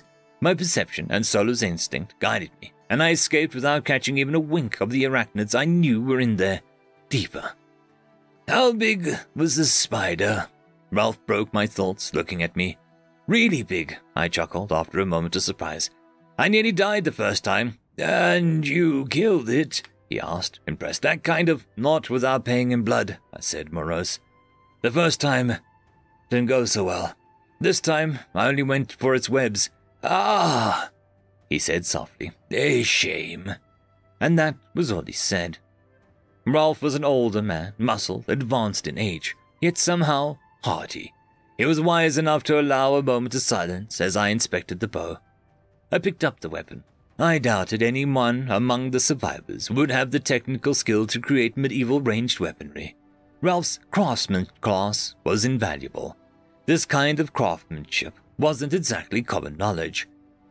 It's a good weapon. I tested it myself. Shoot straight, draw strength is incredibly high. Anything you shoot from that will pack a punch, Ralph said. Not that I know much about bows. I made about 3 dozen arrows. Good, I said. I need, 8 more of them. The bows. He blinked. End of chapter. Chapter 33. Is it never strange to you? Rose asked Ninth. Ninth shifted. Honestly, this is the first time I've done this, he said. Believe me when I tell you that it's pretty disorienting. My original self was testing Twilight Saber, facing against Sixth, the only uninjured clone. It was strange setting myself against myself. I knew every movement, every thought of my opponent because it was my own. And yet, there was a strange mental remove I'd never been aware of until now. The punch came at me, and I blinked as it stopped at my nose, simultaneously grinning at triumph and frowning at the strangeness. One emotion on each face, confusion apparent to both. I saw everything, every perspective, and yet it was at that odd mental remove, the peculiar state of my consciousness through never alone being shed light upon. Each clone was undoubtedly me, but that certainly guaranteed my independence in each of them. I was every clone, they were also me. It was like touching 2 fingers together and trying to understand what each was feeding, or something like that. It was one of those things too convoluted to think about, and easier to feel. Was that wisdom or intelligence to understand that? Perhaps it was the way I could trust my hand to grab something that same notion applied to the fight. I didn't need specifics, neither my original self nor my clone, but one never doubted their own hand. I could feel every muscle, every movement if I needed to. I just didn't. I had surprised myself, and 2 parts of me adjusted, both rising to the bizarre challenge. I was both David and Goliath, original and clone. I dodged as Six came at me, fearlessly aggressive, the element of surprise. It's what I would have done. I stepped to the side and found him there, but I was ready, dodging again and bringing my sword in a whole slash to his neck. We both paused. Again, we said. The same exact person, but one just more. The result was a foregone conclusion, but a loss of victory neither added nor stole from my ego. It was all me, and so we went again. Every swing of my sword I saw looked wrong. I corrected. Every inefficient movement of mine I attempted to optimize. As David, I poked at every weakness, every opening. I moved into blind spots, exploited an uncertainty of my form. I played every mind game I could, went for whatever would work. A handful of dirt, a reckless tackle. I approached my superior self with my death as a given, and then my life as a treasure.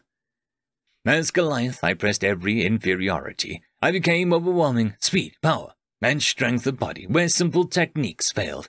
I challenged strength with strength, speed with speed, when I knew I would win. I was cocky, confident, because here my power demanded it. An incredible display of coordination, even in a spar. Each bout ended in sometimes 2 or 3 moves before Sixth found a blade in his throat, his arm, or his leg. An injury was all it took. As much as an underdog story was loved, it was never realistic, and I proved it to myself over and over. Sixth defeated me once, a goblin knife to my wrist. It had happened in a split second, at the apex of my swing. The knife had been there. At this point, I was only slightly taxed. Sixth's breath was labored. Eventually, I realized that Ninth had better use for the sword in these circumstances, and weapons were swapped. The utility of the sword was pointless when I had overwhelming attributes to lean on. At least, in this fight, it was a better tool when actually needed. Again, I didn't go easy on myself. Sixth held the Twilight Saber against my neck, the deadly edge twinkling softly in the night sky, and I simultaneously stared down, gulping at the very real cold, unearthly metal upon my neck. Again. Ninth watched nearby, analyzing every move as I reset, seeing movements neither of my battling selves did, noting them down. Ninth observed the original with the same quiet intensity as I'd been watching myself, trying, as all my clones did, to discover any inconsistency in my physical expression. My title covered any mental bits of subjugation. The symbiote had not made itself known to me in any perceivable manner, and yet I felt good enough to put me on edge. Nothing came without a price, and it felt like I was waiting for the shoe to drop. That simply wasn't. "How are you moving like that?" Rose asked, pulling me from my focus. "It must be a skill of some sort, obviously, but it looks choreographed." "Rather, it was my raw stats. I think we have to assume everything's possible." "It's odd, talking to you here and seeing two of you there," Rose said, shaking her head. "It's so uncanny. I can almost convince myself that you're triplets, at least when there's only 3. "You get used to it," I chuckled. "Now imagine watching yourself well, enough to say that it's not or just always strange. It's horrible sometimes," I said softly. She looked at me, eyes searching. "When they get beheaded, you get beheaded. When they burn alive, so do you," she quoted me, voice gentle and coming to a conclusion. "You've seen yourself die. You've watched yourself back then, in the fire, the field boss. You didn't escape, did you?" she said, eyes going round. "When you told me you sacrificed yourself, you meant that literally." I gave her a wan smile. "Do you feel it all?" she asked, wide-eyed. "Yes," I said, staring as my original body clashed with 6. At the spar I felt every inch of, saw from the perspective of both combatants as well as observer. Everything. I was both there, fighting, and here as 9th. I shifted again, that stinging sear acting up, a bright line of pain across 9th's chest. Just one of the injured clones. I groaned, regretting the noise, and Rose immediately noticed. It took her only a second of scrutiny. "My God," she whispered, "your chest! You need medicine. That needs to be treated," she exclaimed, moving my clothes to see the extent of the injury. Her eyes were focused, gauging the damage. "It's okay. It's not lethal. Not in this body," I said, giving her a pained smile. "You're insane," she looked up at me. "You're in pain. If I had a first aid kit, I could help," she said worriedly. In fact, in my spider silk backpack, I did have some first aid kit, pilfered from the science building before I burnt it down. I wasn't keen on using it on my clones, though. It wasn't worth it.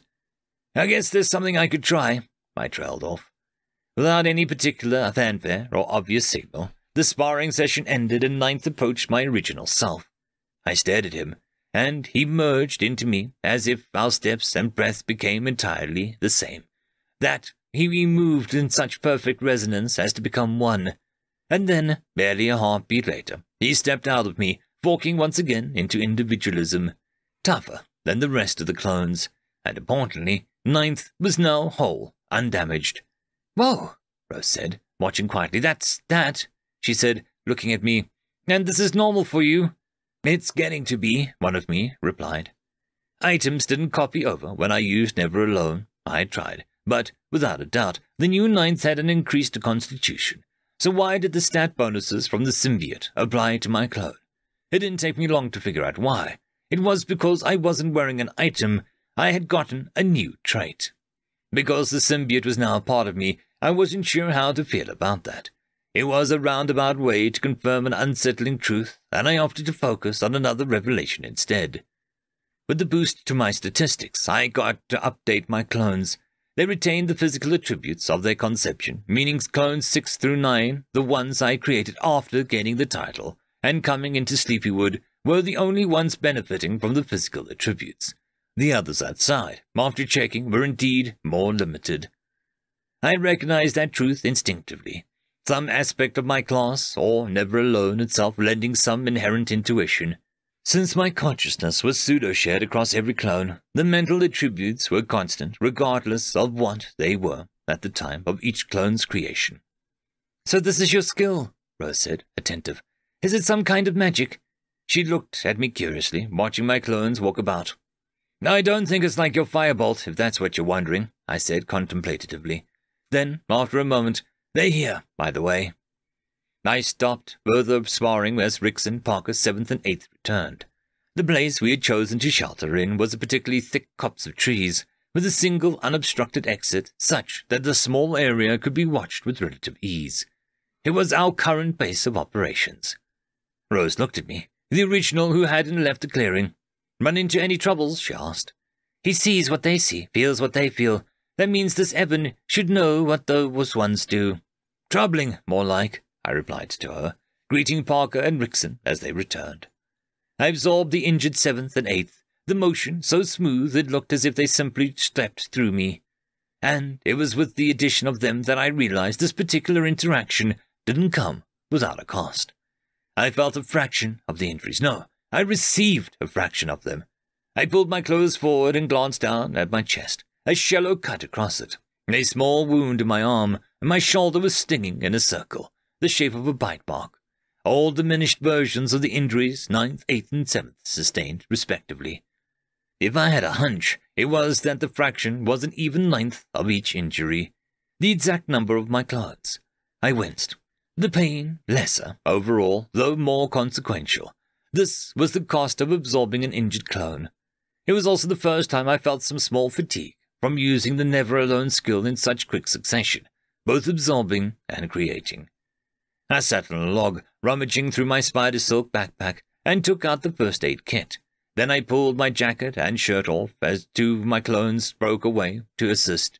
They popped open the kit, inspected the unfamiliar contents for a moment, before simply starting unprompted. I held my arms up as 6th and 7th bandaged my chest and arm, sterilizing and applying antibacterial ointment. I closed my eyes as my shoulder was wrapped, and the stinging across my wound subsiding minutely. It itched, and my movements were stiff, but it was better.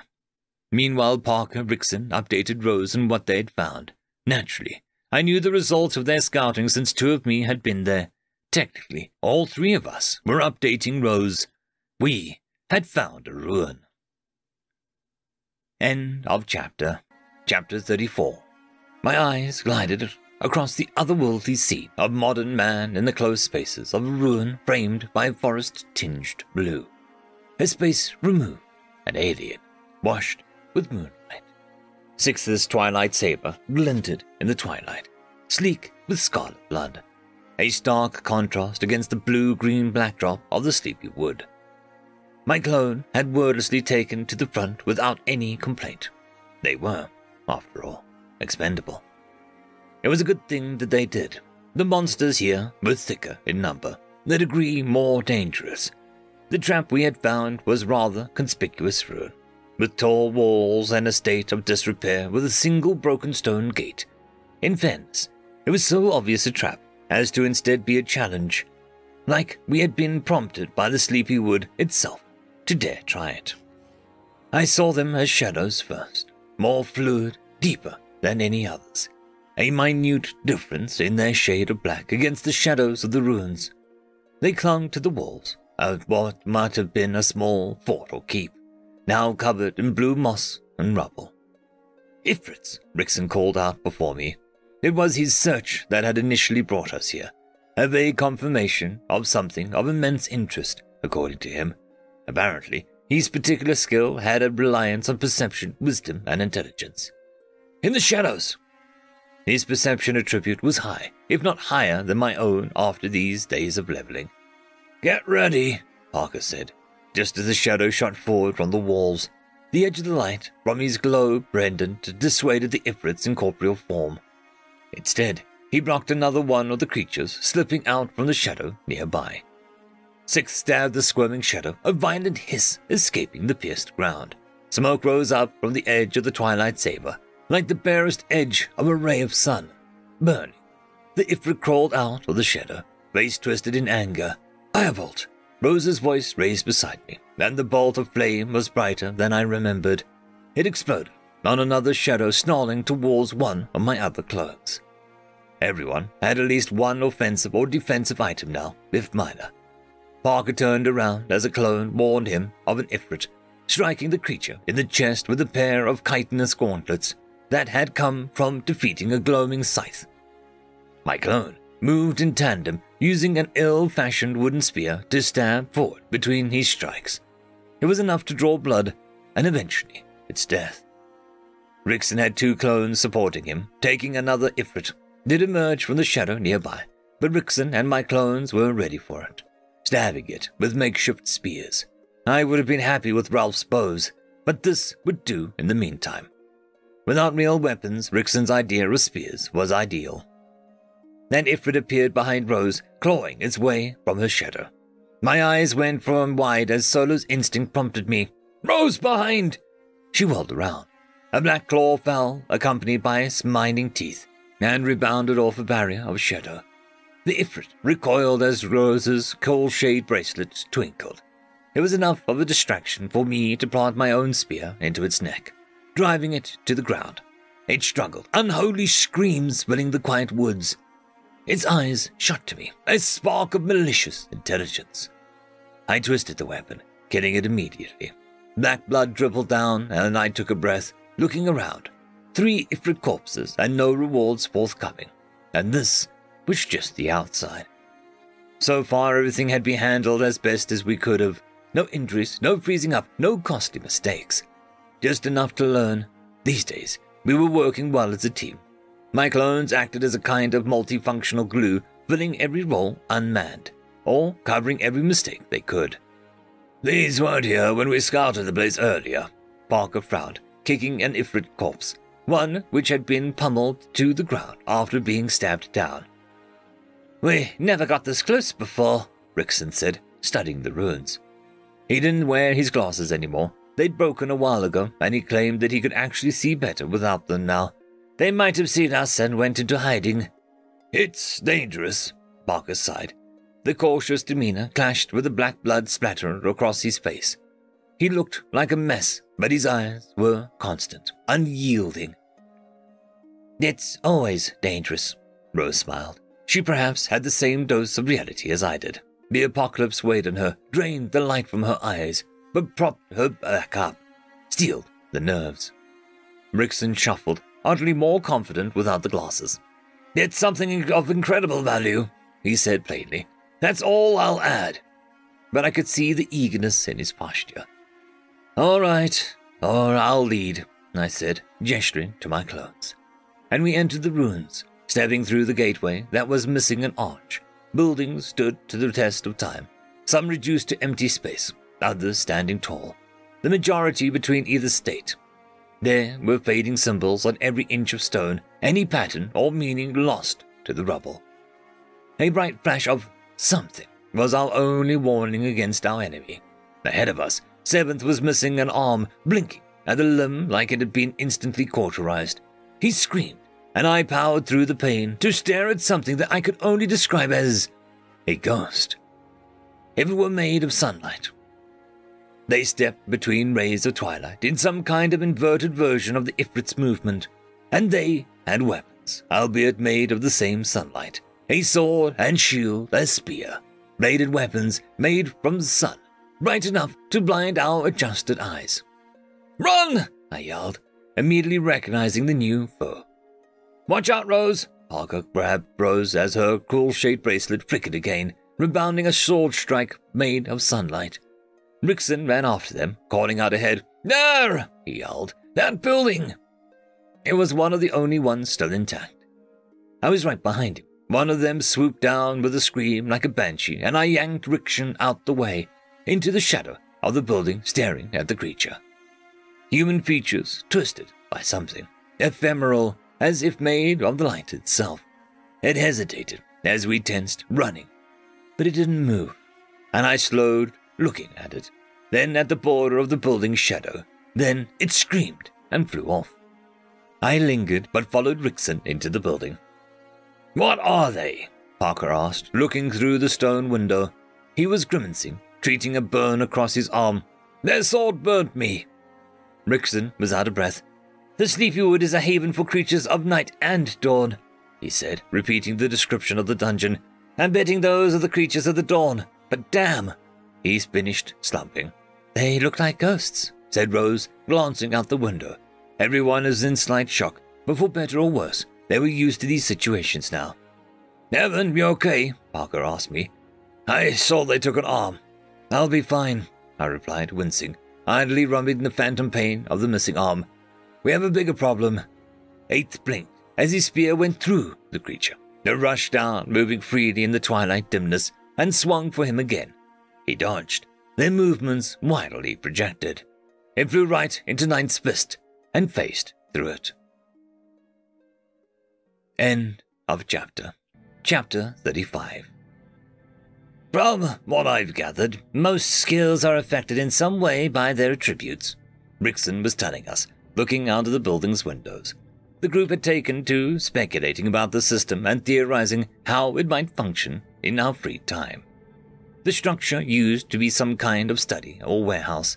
There was more of those faint symbols on the stone, tables strewn with diagrams, scrolls, and odd containers, shelves full of oddities and trinkets, chests and trunks placed against the walls. We'd already been here long enough to confirm relative safety. Power Strike uses my strength and multiplies it by a function of my physical attributes, Parker supplied, looking around the building. That might lend credence to the careful allocation of stat points, Rickson replied. Beyond using them for just the raw effects, I wouldn't mind being physically strong, but the Seeker class revolves around reconnaissance and speed. The skills I have benefit from certain attributes. That's my experience too, I said, distracted. I swiped my finger across the table, coming away with dust. Then my eyes alighted on the diagrams, tracing odd patterns. A brown scroll pinned flat, detailing some strange system of symbols, words in a language I didn't comprehend. Rose spoke nearby. I can see them, she said calmly. They're not coming close to the building. They're, fighting in the middle. She glanced at me, and I knew why. Parker looked up. Evan, how about your clones? I answered without turning. Physical attacks don't work on them. The saber's able to cut them, and Rose's fireballs did some damage. They're staying away from patches of deep shadow, like the ones the building casts. As for my clones... Sixth rolled forward, dodging the swooping ghost without glancing back. The twilight saber flickered outwards, and I beheaded one of them. Their body evaporated as the blade passed through their neck, an edge of sharp shadow. 7th, 8th, and 9th watched from the sidelines, monitoring the fighting and surveying the area. 6th fought. I stepped forward, twirling my blade, aware of the 3 other ghosts. They flickered in the twilight, like some optical illusion. One charged at me with a sword of his own, the one that had de-limbed 7th. I glared, watching every moment.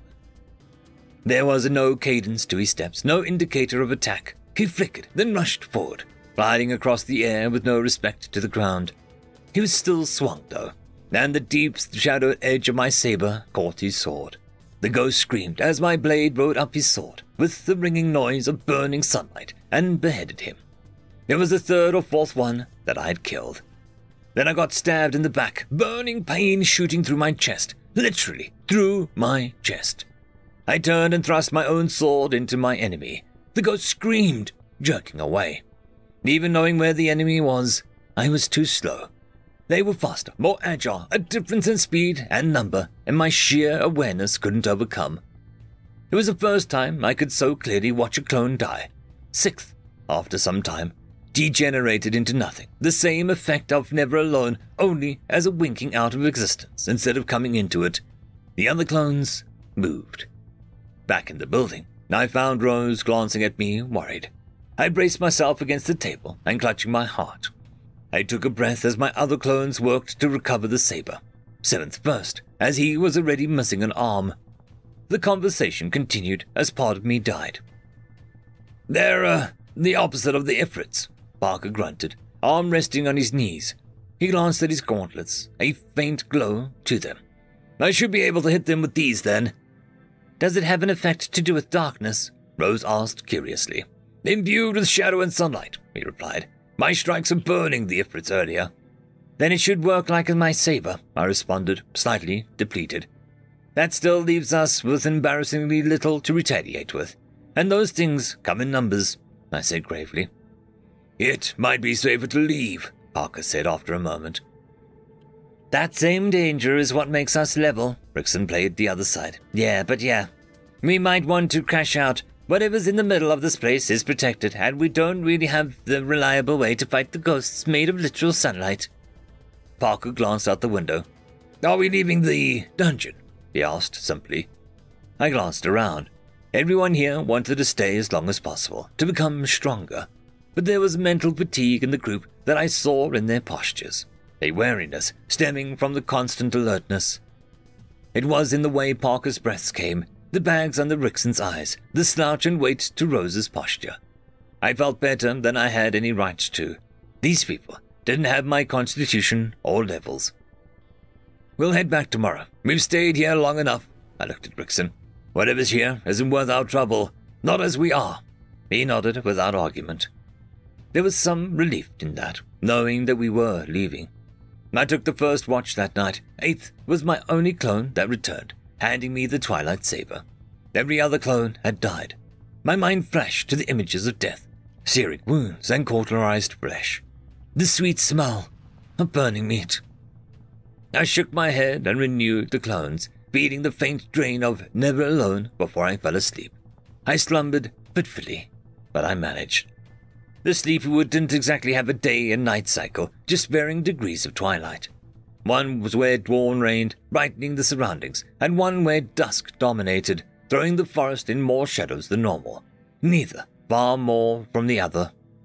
I woke up and found everyone more or less awake, Rickson and Rose inspecting the room.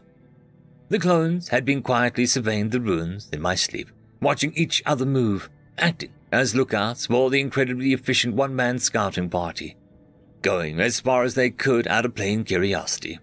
I hadn't seen anything that aligned with Rickson's search. "Morning," Rickson said, catching me wake up. Then he looked around. "It's weird. The entire existence of these ruins implies some kind of civilization within the Sleepywood. At least, some history to the dungeon itself, which is strange." Rose yawned. "I thought this place was just, entirely removed from Earth."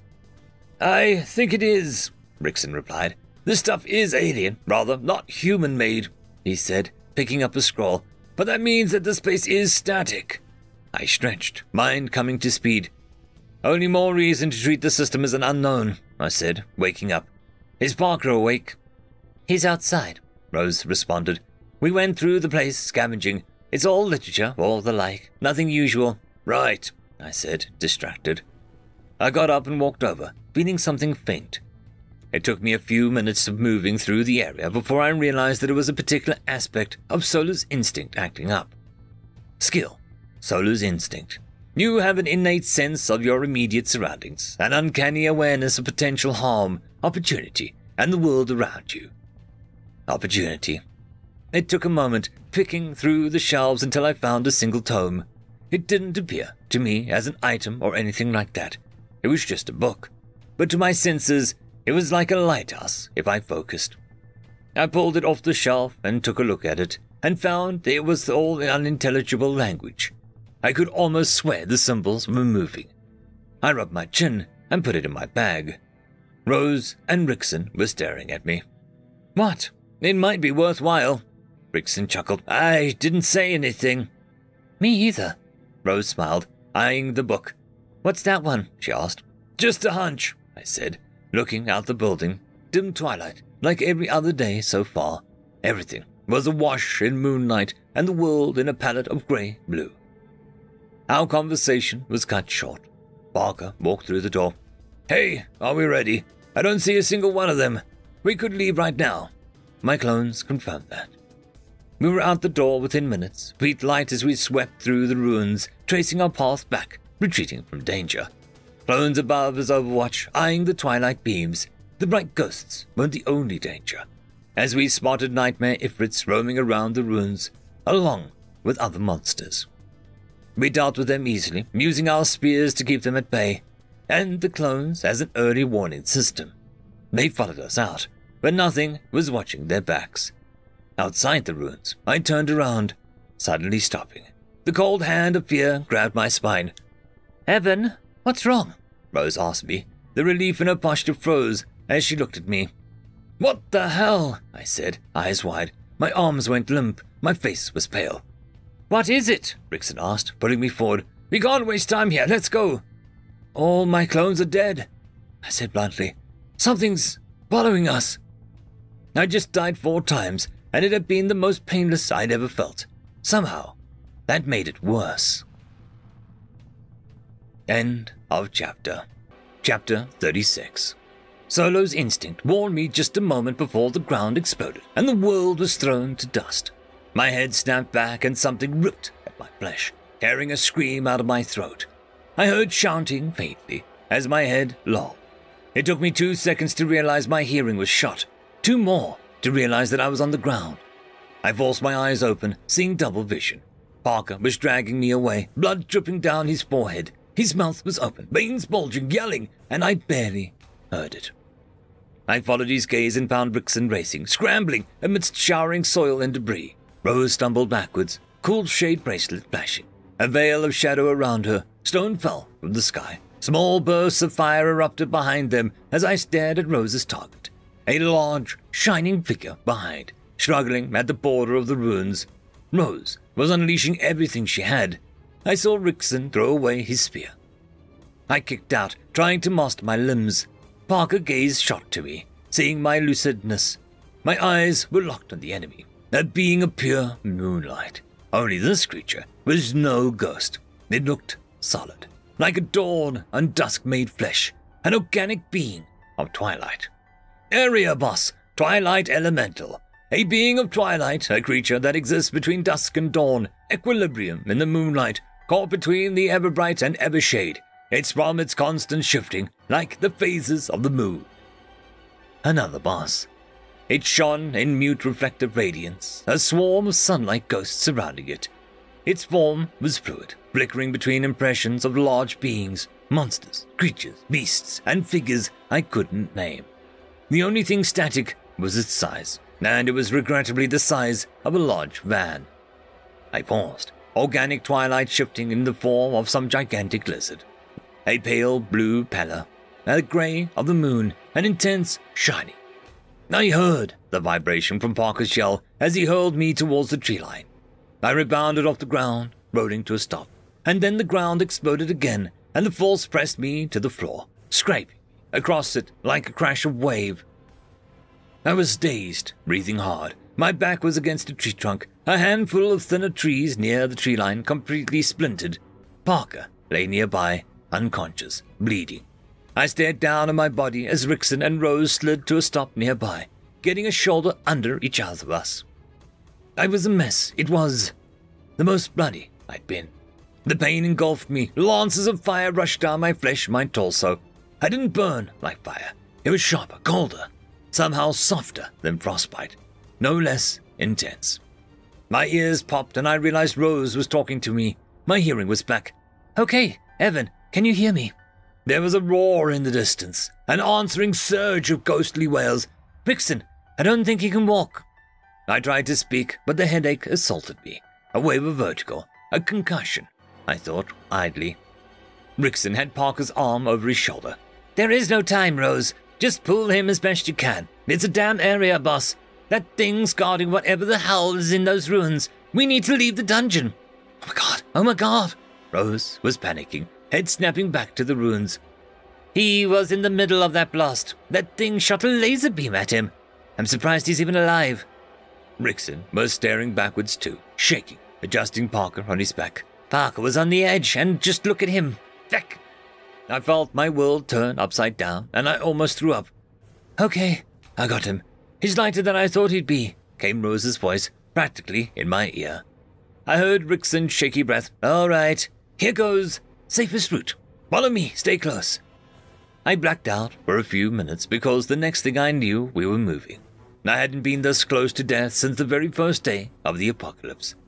I closed my eyes and wrapped myself in my mind, isolating myself from the physical unpleasantness, and regarded it with clinical eyes. I'd taken a hit that should have killed me. That was immediately obvious. Then I would have died if Parker hadn't thrown me from the second blast. My bones weren't broken, but my flesh suffered from those odd burns. I let the pain pass through my mental filter. A sharp pain, more than a stinging heat. Yet, with the characteristic breath of some kind of nerve damage. I floated away from that, towards something else, something new. Something helping me recover. To say that it was a foreign entity was intuitively wrong. It was a part of me, like an addition to a whole, no less valid than any of my limbs. Only my symbiote was specialized in one thing only: recovery. It had been working on the injuries I sustained from previous absorbing the clones, minor damage, all things considered, and under the bandages and that first aid effort, those wounds were already healing. But now I could feel its deliberate motions, the movement of my body's resources. A vague weakness came over me, fueled by my energy source from healthier parts of my body. I wondered how much of this was the symbiote and how much were the raw effects of constitution. I had 27 points in the attribute, a measure of hardiness, endurance, and health, a rough understanding of the attribute. Every point helped me now.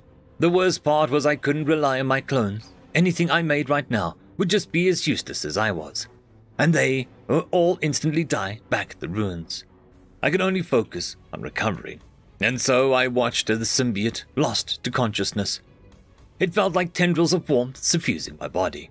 I couldn't tell what form the symbiote took within me, whether it spread across my body like some overlaid network, or if it moved within me, or if it was simply diffused into my flesh and bloodstream, or if it did something else entirely. I could experience the effects. The jolt of fear and pain I'd felt had triggered it, I think. It was working overdrive, taking my body into its own hands and molding my recovery. The pain noticeably lessened after the first couple hours. Eventually, I found the strength to open my eyes. It was dim, which was expected. I found Rose nearby. There was a first aid kit between me and Parker. My first aid kit.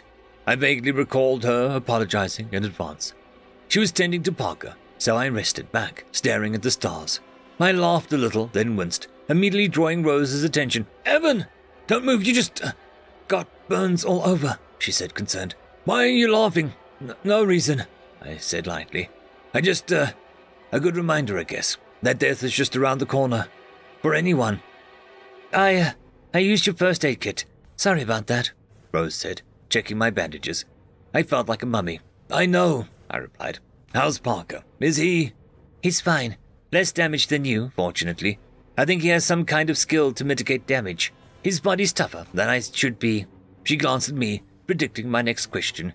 "Rickson's making sure it's not following us." "What the hell was it?" I groaned, trying to move. "A Twilight Elemental, whatever that means. And, I said, don't move." Rose chided me. "You're gonna make it worse. Just, lie down, Evan." She eyed me. "It was the right move leaving. We're not equipped to face an area boss. Not if there's anything remotely as dangerous as the Root Mother. Stay still." "I'm sorry. I just, I feel blind." I finished lamely, stilling.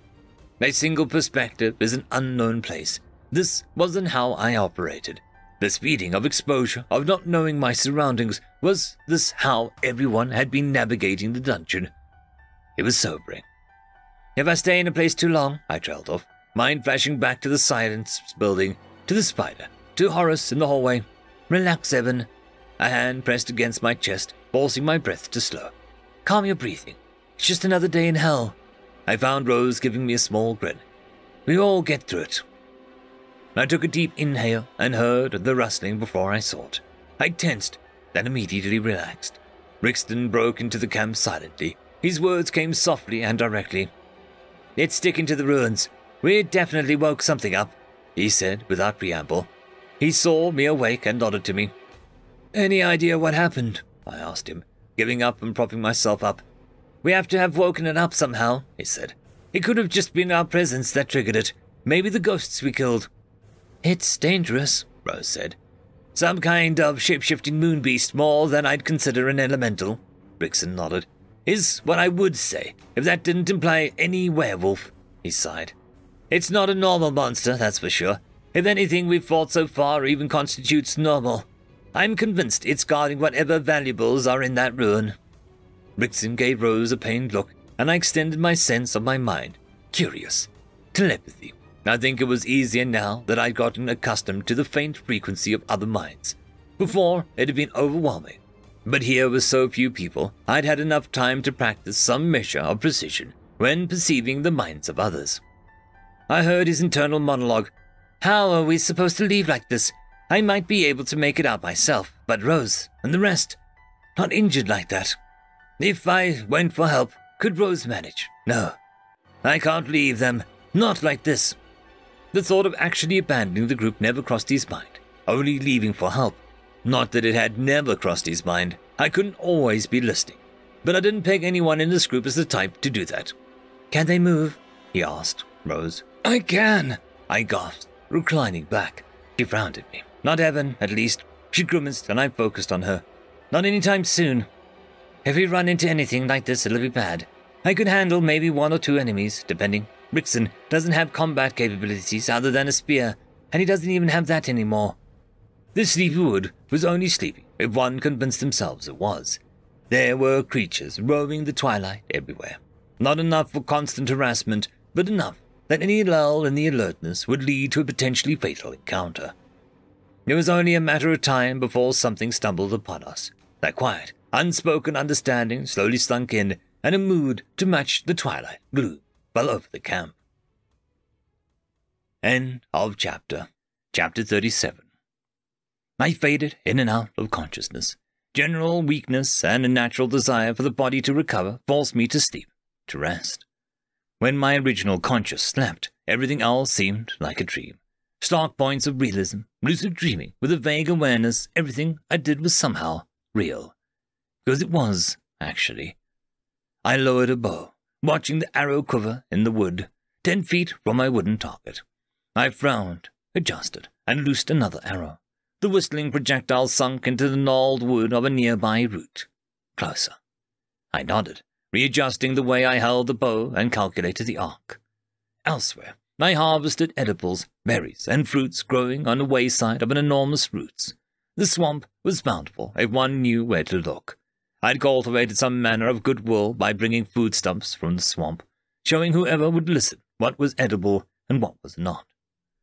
I was also within the camps, watching the aggressive recruiters. Gary, Jack, and the rest had since returned, their presence somewhat stifling the action on the mysterious Blitzer's part. Rumors about the dungeon had been spreading, met with eagerness, fear, and skepticism of equal parts. Some people had entered. No one had stopped them, only warned them of the dangers. The timing was such that I would have seen them days ago. It led me to believe they entered an entirely different Sleepywood, or at least a faraway part of it.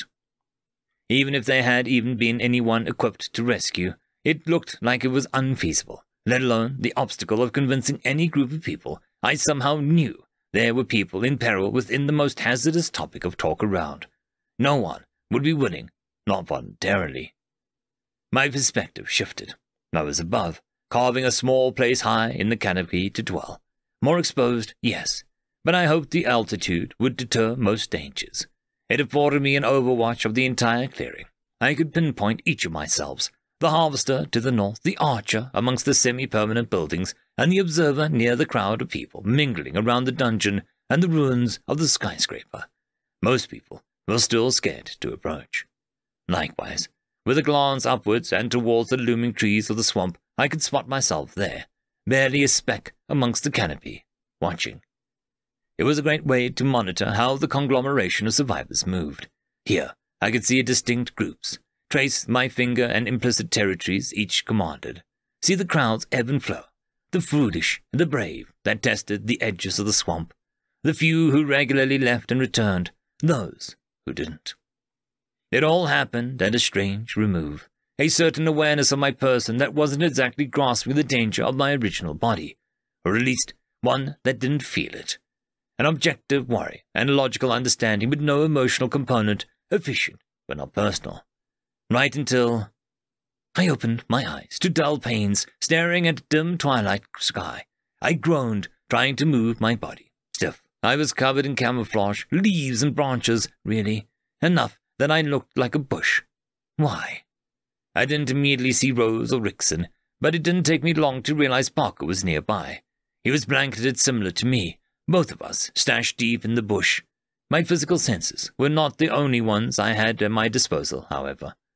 With constant proximity to others in the dungeon, I'd managed a working understanding of telepathic perception, uninhibited by chaotic nature of hundreds of minds. I reached out with that perception, extending my senses towards that mental frequency, scanning for the cognitive buzzing I'd come to know as other intellects, the working minds of something thinking. I found them quite easily, actually. My gaze followed my mental senses, and I saw they were hidden not too far from where Parker and I were camouflaged. They were hiding, which immediately rang alarm bells. Solo's instinct kicked in, everything crystallizing as I came to a sudden, unpleasant certainty. It was in the air, a heaviness, a tangible certainty as much as a presence. The area boss. It had followed us. Minutes passed, eternity, not a single movement, until a deliberating sense of dread and danger. I froze, daring to turn my head ever so slightly. Motion. And then a giant paw made of moonlight descended on the space near my hiding spot. Slow, soft, but with weight enough to compact the very dirt it landed on. Quiet.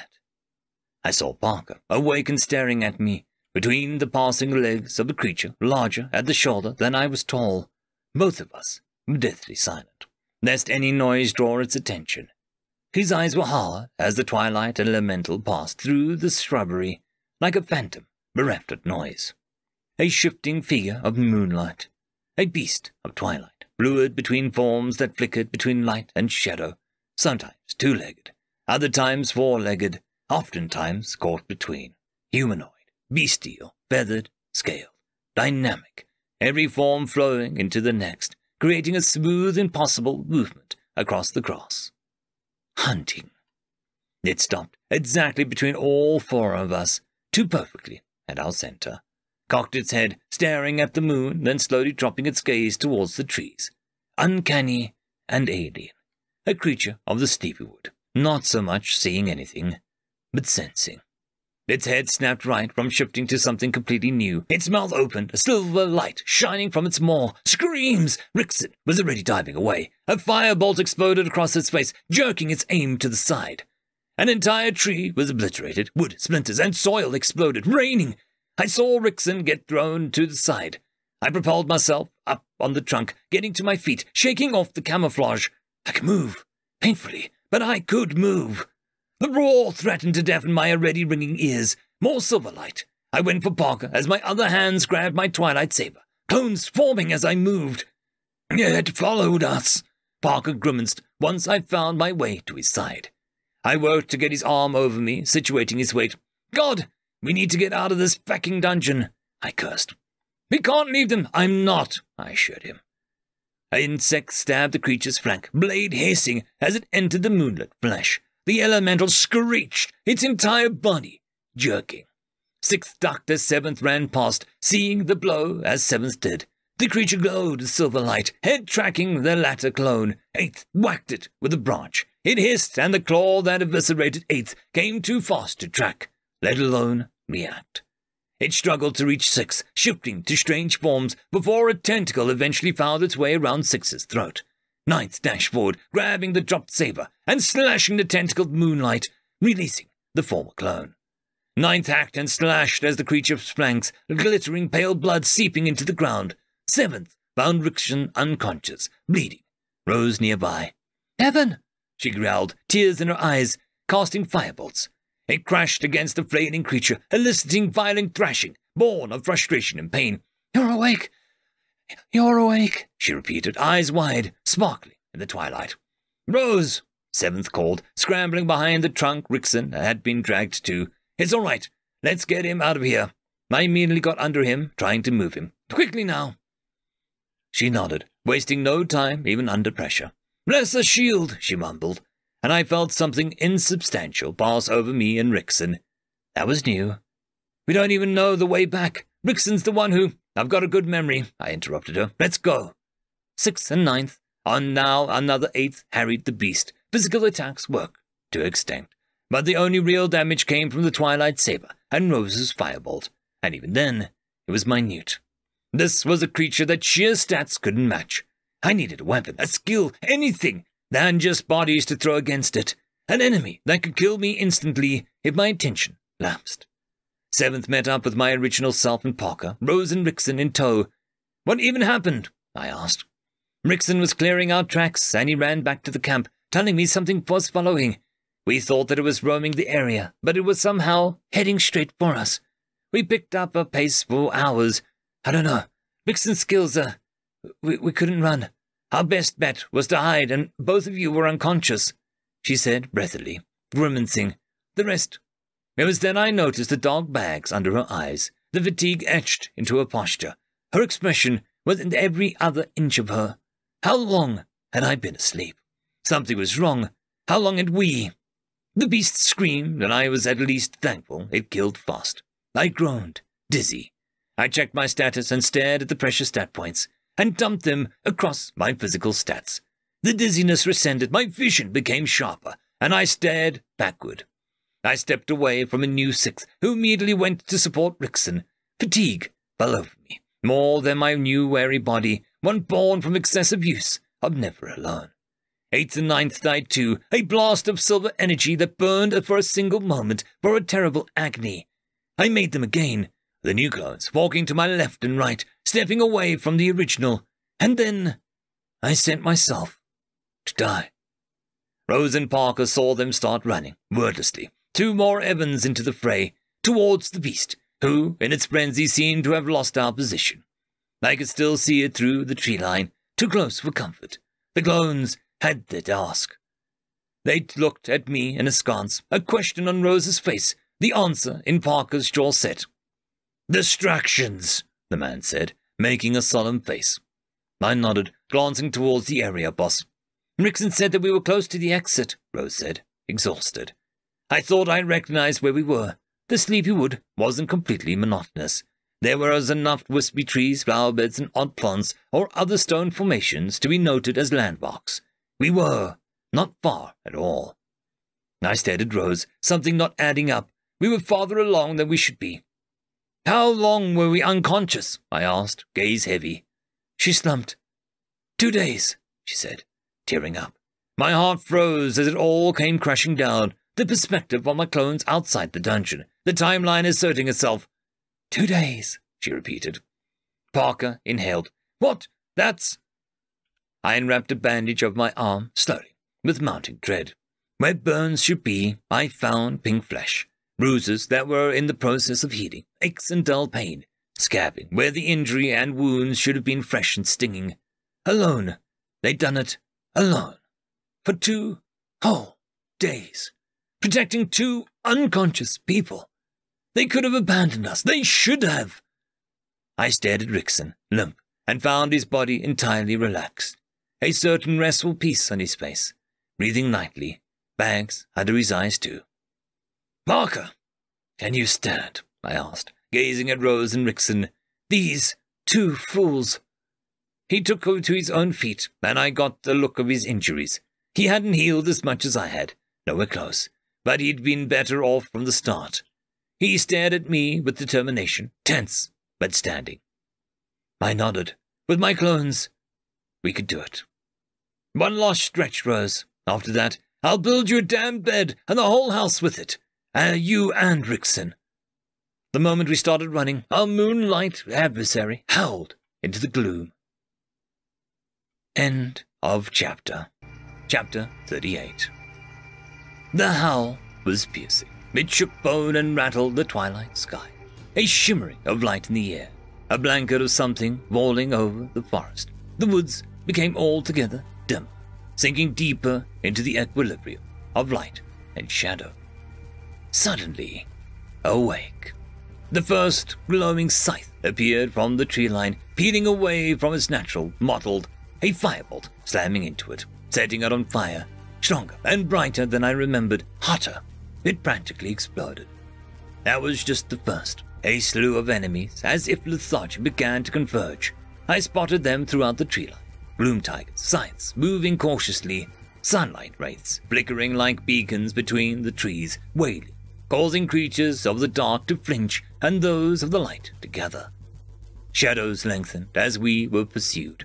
The entire wood under the richer twilight, a stark contrast between dawn and dusk, and the odd flora of the forest seemed more vibrant, seeming to drink in the moonlight, thriving. Our hurried pace trampled them, our rushed feet loud amongst the muted noise.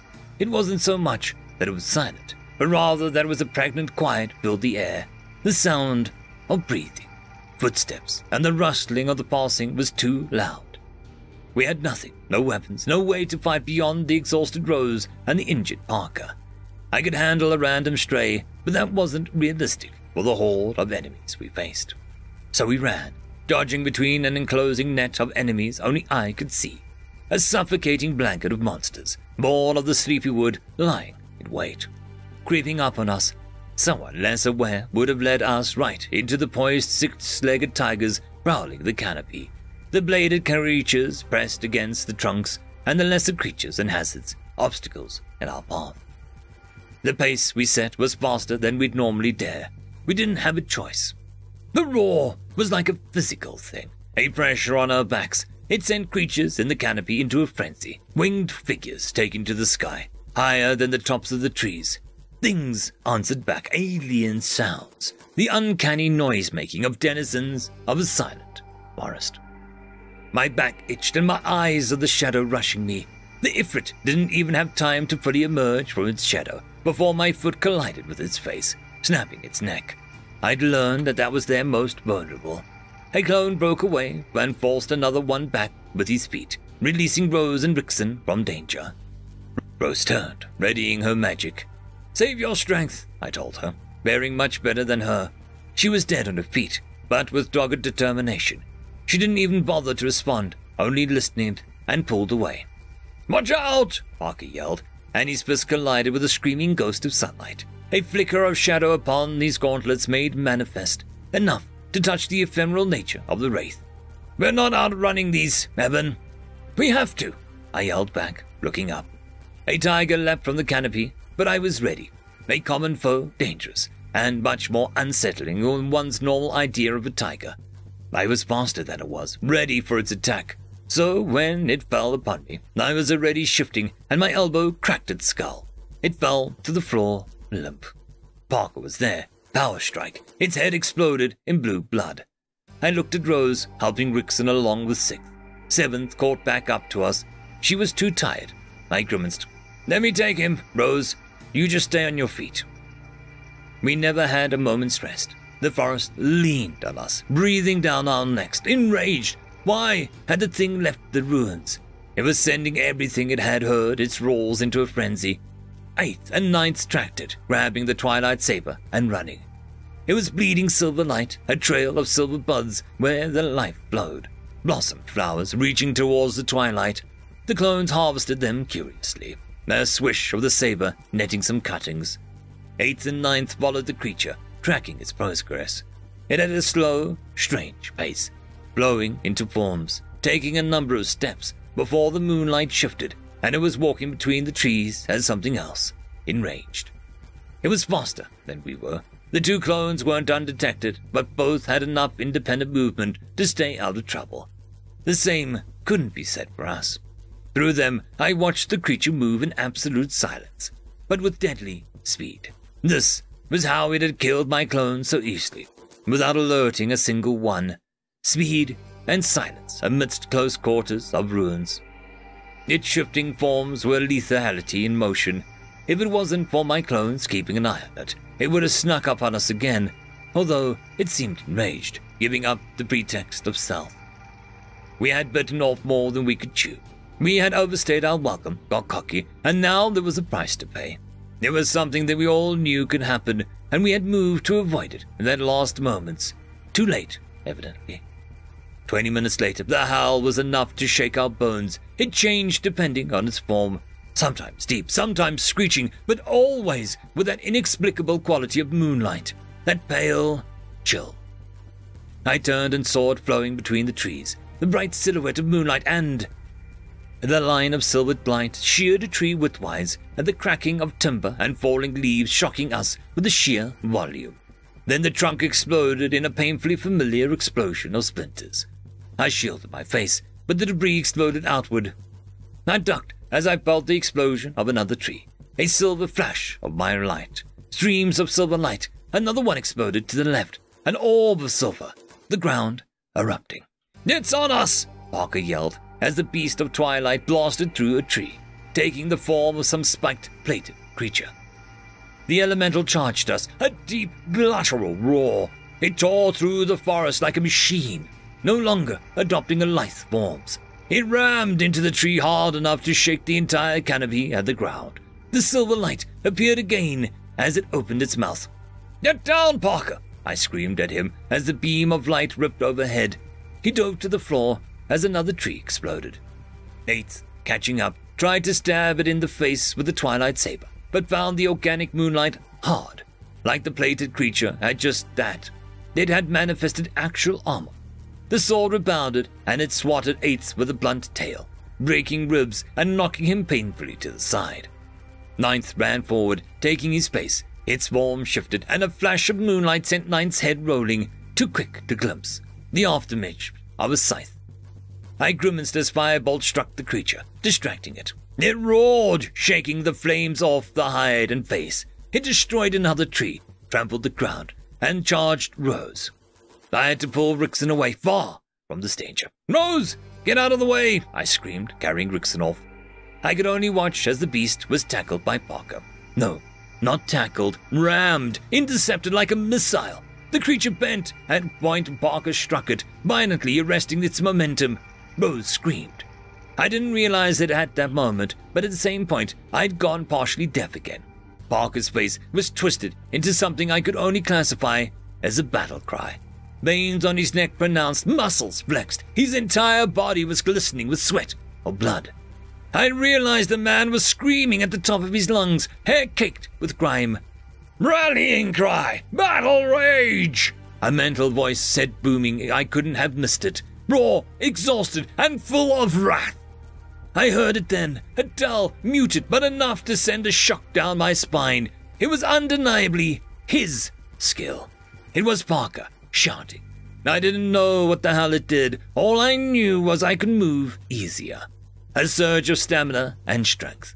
I saw Parker's wild eyes jump to us, Rose and I. That face. I knew exactly what he intended, what he wanted. Emotion bubbled up within my depths, so unexpected. I had to regard it for a full half moment before deciphering it. I pursed my lips. Annoyance. Why were these people risking so much? I stared at Rickson, unconscious. Rose, beyond exhausted. They'd struggled 2 whole days with dead weight around their neck. And Parker, the fool, was trying to sacrifice himself. End of chapter. Chapter 39. I was a survivor. The apocalypse had killed me countless times. It had taken things from me. My peace of mind, my ignorance of hardship. It stole my illusion of potential happiness. It had stripped every layer of my morals, my mind, and my body. Challenged me with unbearable torment, pain, and agony. It had broken me, thrown me to pieces, and demanded I make something of myself, or die. I whispered to myself, "You've already decided, Evan," I said. "Never again." And all of me moved. I stood, the original, beside Rose and an unconscious Rickson, and the rest of me charged forward. We would fight here. Parker's strength was incredible. He matched the thing for a glorious moment, a moment against a van-sized behemoth. It wasn't just the stats, but whatever effect of his skill, too. Then it found purchase and roared as sheer weight of its body, enough to throw him off. 6 retrieved the twilight saber from 8th, looking at him, looking at me. I nodded to myself, both ways. He was dying, bleeding internally from a punctured lung, wheezing. I felt it all. He had a perfect view of the beast. That was for the best. That was all I needed. "Heaven, you're supposed to be running," Parker yelled, eyes bulging once he saw me, all 3 of me, 6th, 7th, and 9th, rushing forward. The beast roared, and he was thrown into a roll, kicking up dirt and soil. His head swung to glare at me. "Get the hell out of here," he yelled. "Escape with Rose and Rickson. With your clones you could—" I didn't stop running, didn't pause. "You don't get to sacrifice yourself here, Parker. You don't decide that," I yelled at him. Dashed forward, my face a mixture of rage and focus, a dichotomy. Whichever clone it was, he grinned. "I'm the better sacrifice anyway." I felt the limb before it even manifested, a partial form change, a second prehensile whipping at me. I caught its arc, severing the thing. The creature roared, moonlight blood pouring from its open wound. I slashed again, finding the soft flesh between its armored plates. The other clones harried it, distracting. They created openings, dancing between its attacks, dodging what only another clone could see. "We're all getting out of here, alive!" I growled, pacing. 3 of me circling like vultures. Parker groaned, getting up. His clothes were torn from debris, and though it looked superficial, he was still bleeding. "Then get behind me, damn it!" The creature reared, charged, and its head was forced to the ground by a blast of fire. "Rickson and I did not slave for 2 whole days just for you to throw your lives away." Rose stood at a distance, eyes somehow burning brighter than her fire. She staggered, but Six was there, helping her. Anger momentarily burned away whatever fatigue she'd built up. "Lesser shield! Firebolt!" And away with Ghost evaporated in a plume of fire. "Rose!" Parker grimaced. "Someone needs to take Rickson." He punched another Twilight Wraith, vaporizing it. "I can't, Parker," she said, that dead tired exhaustion making itself known. She was breathless, just from talking. "We're caught! We can't run from this thing! Look where that got us! We make a stand here, or die trying!" I stood near her, guarding Rickson. It was true. We couldn't move at this pace safely, and to slow down would be to die. There were already creatures inching up. I had killed another 2 Ifrits, shadow dancing at the edges of the tree line, eyeing Rickson. Parker didn't respond. He couldn't.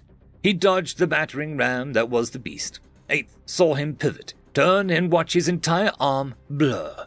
"Power strike!" The Twilight Beast lurched, and I was already moving into a blind spot, dodging every patch of soil I felt dangerously within its reach. A clone distracted another spiked limb, ducking under the fatal point. Another supported Parker, acting as bait, and my sword tasted blood again, plunging into its flank, away from its armored plates. Non-lethal, but damaged nonetheless. Silver light built up again, blinding. Parker slammed into the beast, heedless of the danger, and its focus faltered. Silver moonlight dissipating, he drove his fist into its gut repeatedly, every strike eliciting pained roars. The clones flitted about like annoying flies. There were places of soft moonlight flesh. I couldn't tell if my fists had any effect on the creature, but when given the opportunity, I took the chance. Not as effective as my Twilight Saber, but enough to serve as a distraction. I stabbed it again and again. Silver liquid leaked, spreading across the floor like a mercury pool, shining blood, staining our clothes, painting us in moonlight gore. Parker accelerated for just bare moments to match the beast's overwhelming strength. I danced between its blind spots, using my enhanced perception and instinct, finding every opening made, drawing in blood more and more. Even then, it took its bound of flesh. Its shifting was somehow limited, maybe from its own injuries, maybe from us occupying its focus. Still, it had enough leeway for potential lethal counters, let alone its sheer mass. A barbed spike to the shoulder, a serrated section of its flesh, sharp plates, the blunt end of its tail. Parker and I suffered them all. Sometimes a flash of some shimmering barrier would spare us the wound, sometimes not. We didn't stop. We couldn't. My clones tired, slowing. But I felt Rose's lesser shield upon me, blunting sharp edges or would have drawn blood, mitigating damage that I should have taken. A cracked bone instead of a broken one, a small cut instead of gored flesh. And if ever it had a moment to rest, a firebolt exploded against its base. The clones fell into a rhythm. No, they were consumed by it. Fatigue, injury, focus. Their mind had only the capacity for one thing. My clones were marionettes, puppeted by instinct, by a watcher at the tree line with an overview of the entire fight. I had my own problems to deal with, defending both Rose and Rickson, creatures of twilight, dawn, and dusk, inching at the perimeter of light, waiting like scavengers, sometimes fighting their own. The clones didn't bother with them. Anything that inched too close would catch fire, bursting into flame. Rose's work. I watched from the sidelines, dealing with most confidence of them trying to sneak up on Rose. 6th and 7th had their own bloodbath, taking bare fists and body against the elemental, fighting in tandem, keeping the Twilight Elemental within their vision as much as possible. 8th dying, watching from the opposite end of the battlefield. This battle consumed me, if only that part of me. The clones pushed their physical capabilities to the limit. Minds in overdrive, watching everything, understanding the flow of battle, aware of everything, living on the very edge of their lives. I slashed, stabbed, hacked, plunged, and tore at the beast, mechanical, yet somehow artful, the way my blade was coated in the moonlight, the way my body was, the splatter upon Parker's place, the flowers blossoming from the liquid life. I moved without fear of death, only aware of its consequence, a false mechanism. I knew I could die. That fear, that knowledge brought my focus to a razor's edge.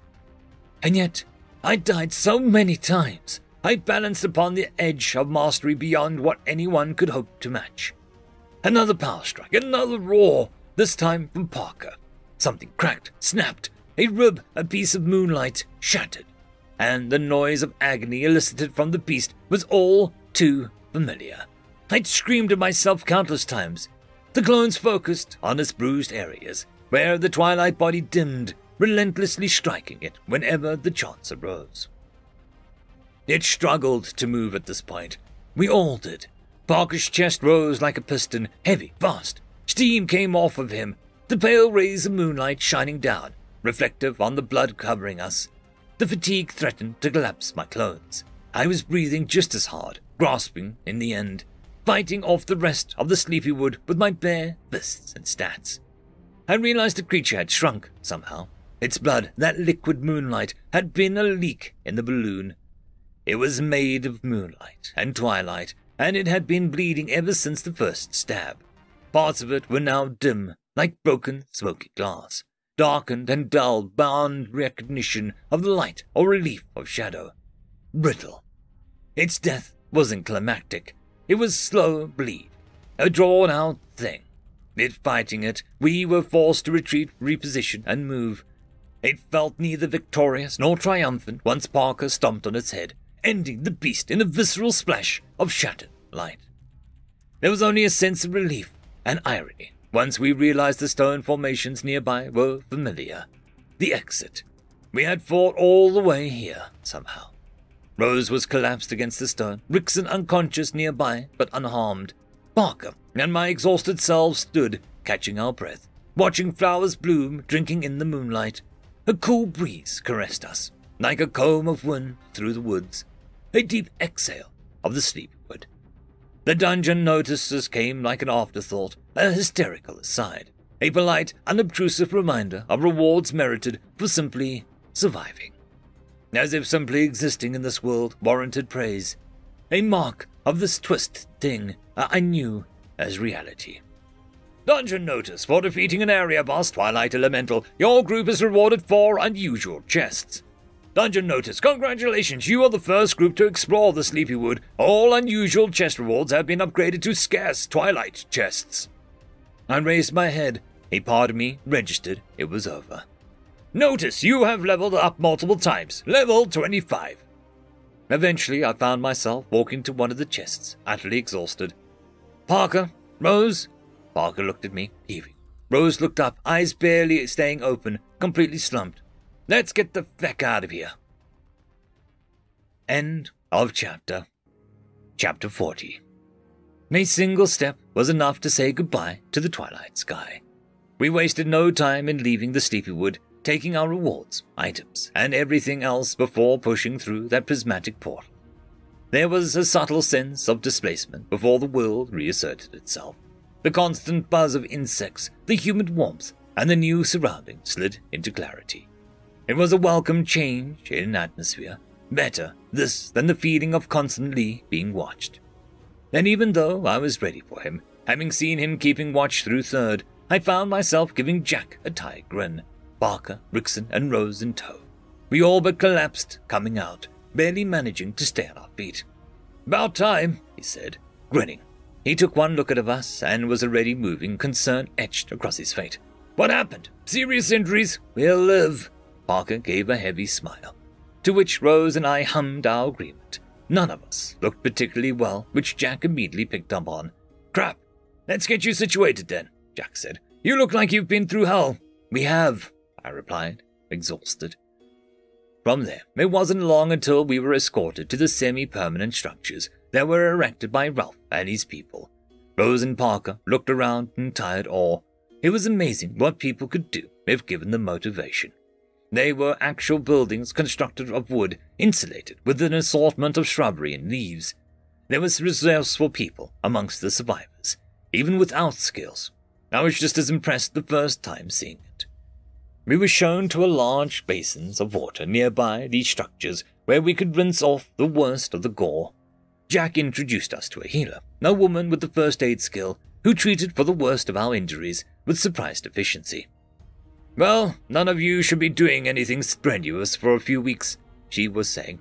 "Between the 3 of you, 2 concussions, 2 instances of fractured ribs, internal bruising, countless lacerations, cuts and scrapes, sleep deprivation, and extreme fatigue.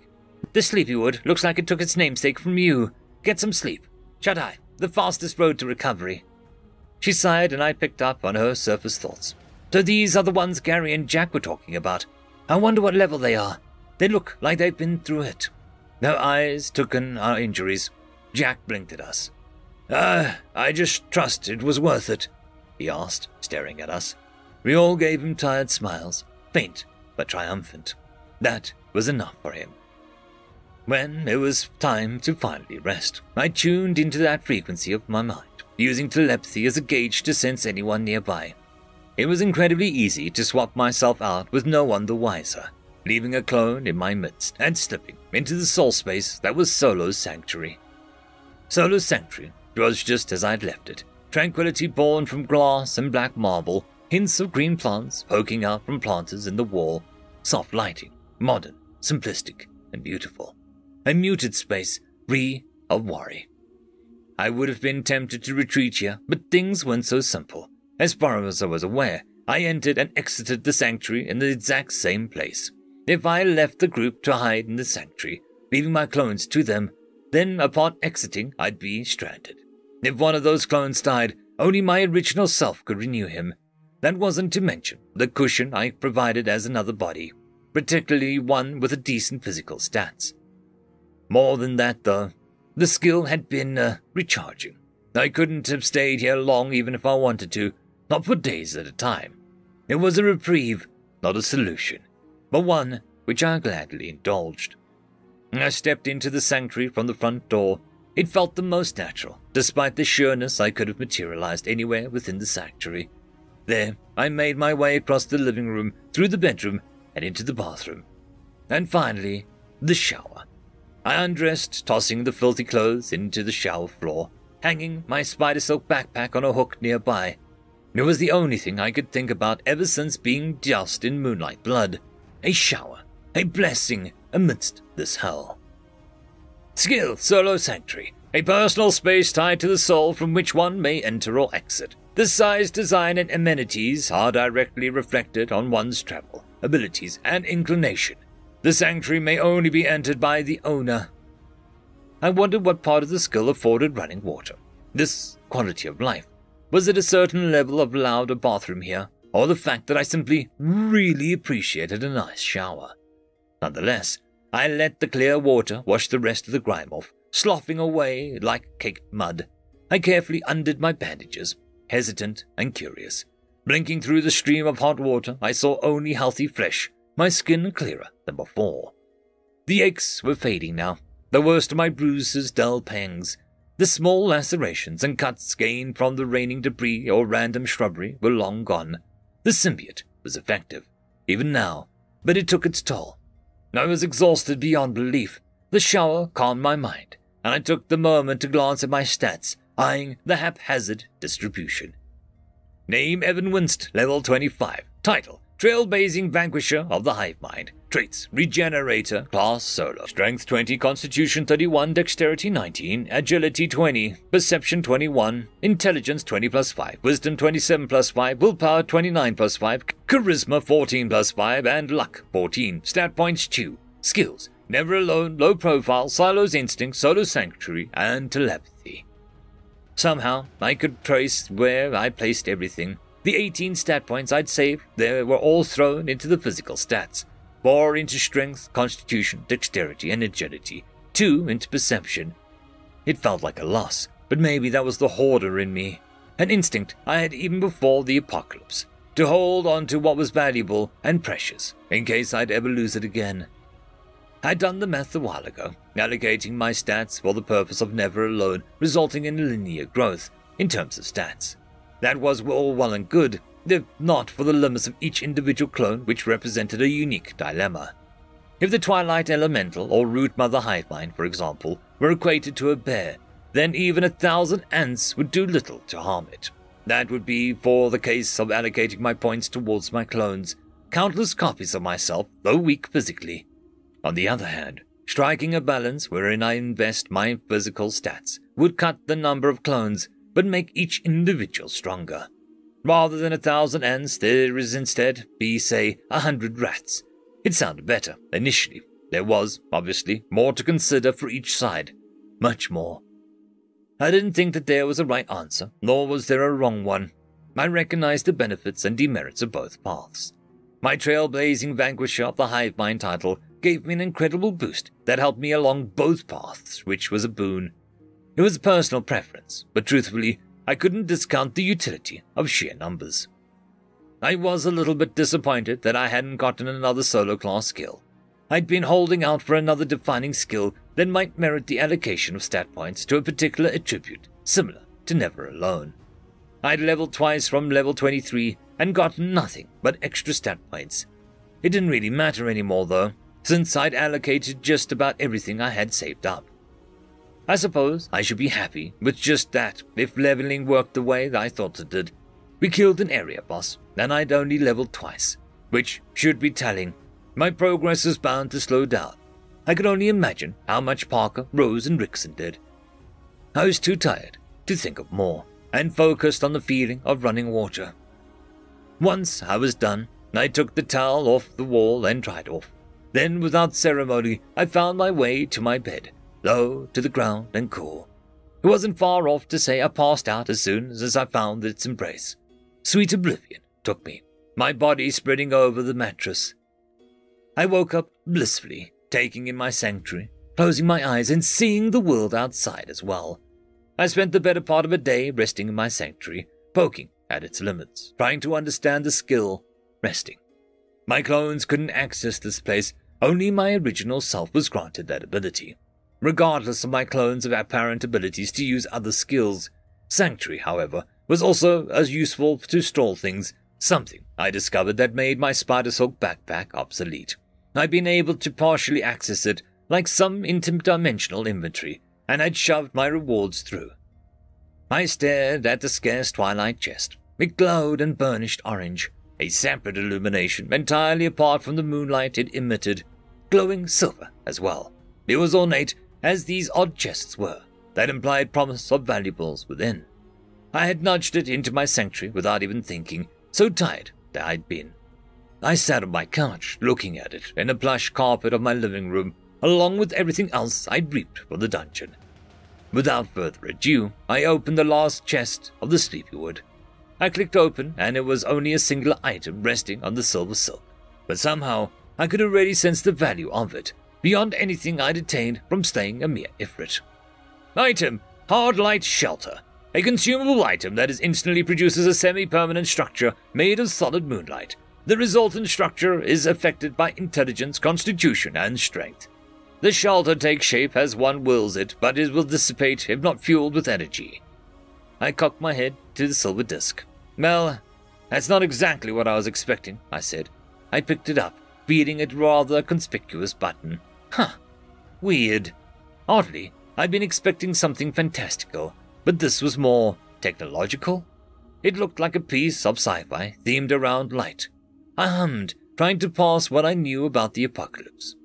If magic was on the table, then was everything? I wasn't sure.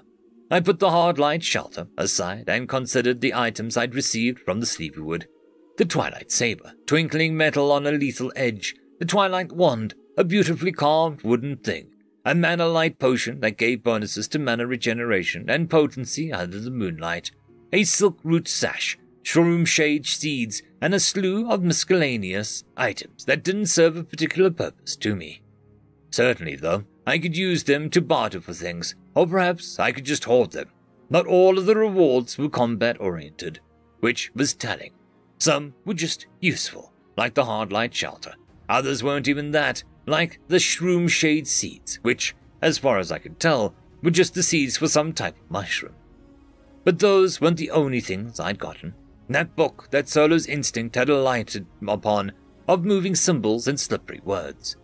I took that out and glanced at it for as long as it took for my eyes to strain. There was something about the scratched into brain, a piece of alien literature. There were also the flowers, the silver petals that drank the moonlight, sparkling with something of the stars. I considered them for a moment, wondering if the plants which had sprouted from the twilight elemental starlight blood had any uses. In the end, there really was no way to be certain. I shrugged, replanting them into the wall of my sanctuary, accenting the greenery with pops of silver. They took easily to the shallower plants along the walls, a light mist spraying over them from the walls, watering the greenery.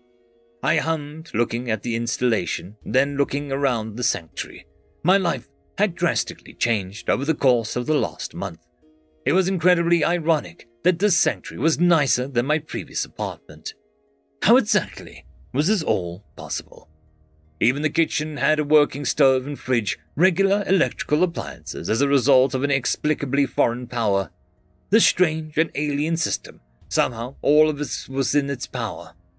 The past month, it wasn't something I had time to really ponder, nor did most people, I imagined. But if my entire reality was flipped upside down, the system was the only fundamental aspect of life that had changed, like the addition of another force of gravity. The system permeated everything. It was enough for me to be sure. Whatever the advent of this apocalypse meant, the system was at the core of it. Elsewhere, one of my clones looked up as a crowd of people approached the dungeon entrance. End of chapter. Chapter 41.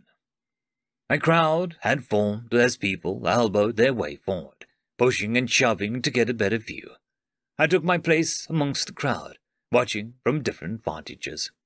A group of armed men, swords, clubs, and other crude weaponry in hand. A large man with scarred arms climbed above the roots, staring down at the masses as his group shouldered and suppressed the crowd. His eyes were dark, and his face was just as scarred. A jagged smile. "Welcome to the apocalypse," he boomed, his voice carrying farther than it should have. "Starting today, anyone who wants to enter the Sleepywood does so only with my permission." Cries of outrage, scoffs, and grumbling. A man was beaten down, and the speaker stared down at the quieted man. "It is not too late to join my group. If you have been approached before, I'll give you the rest of the day to come groveling back. I'm going to be the one to lead you all out of this dark days. With the rewards we get from this dungeon, Root Haven will be a shining beacon for other survivors." He smiled, a crazed glint in his eyes. "If you're with me." Someone pushed through the crowd near one of my clothes. "What's happening?" I pulled my cloak down, recognizing him.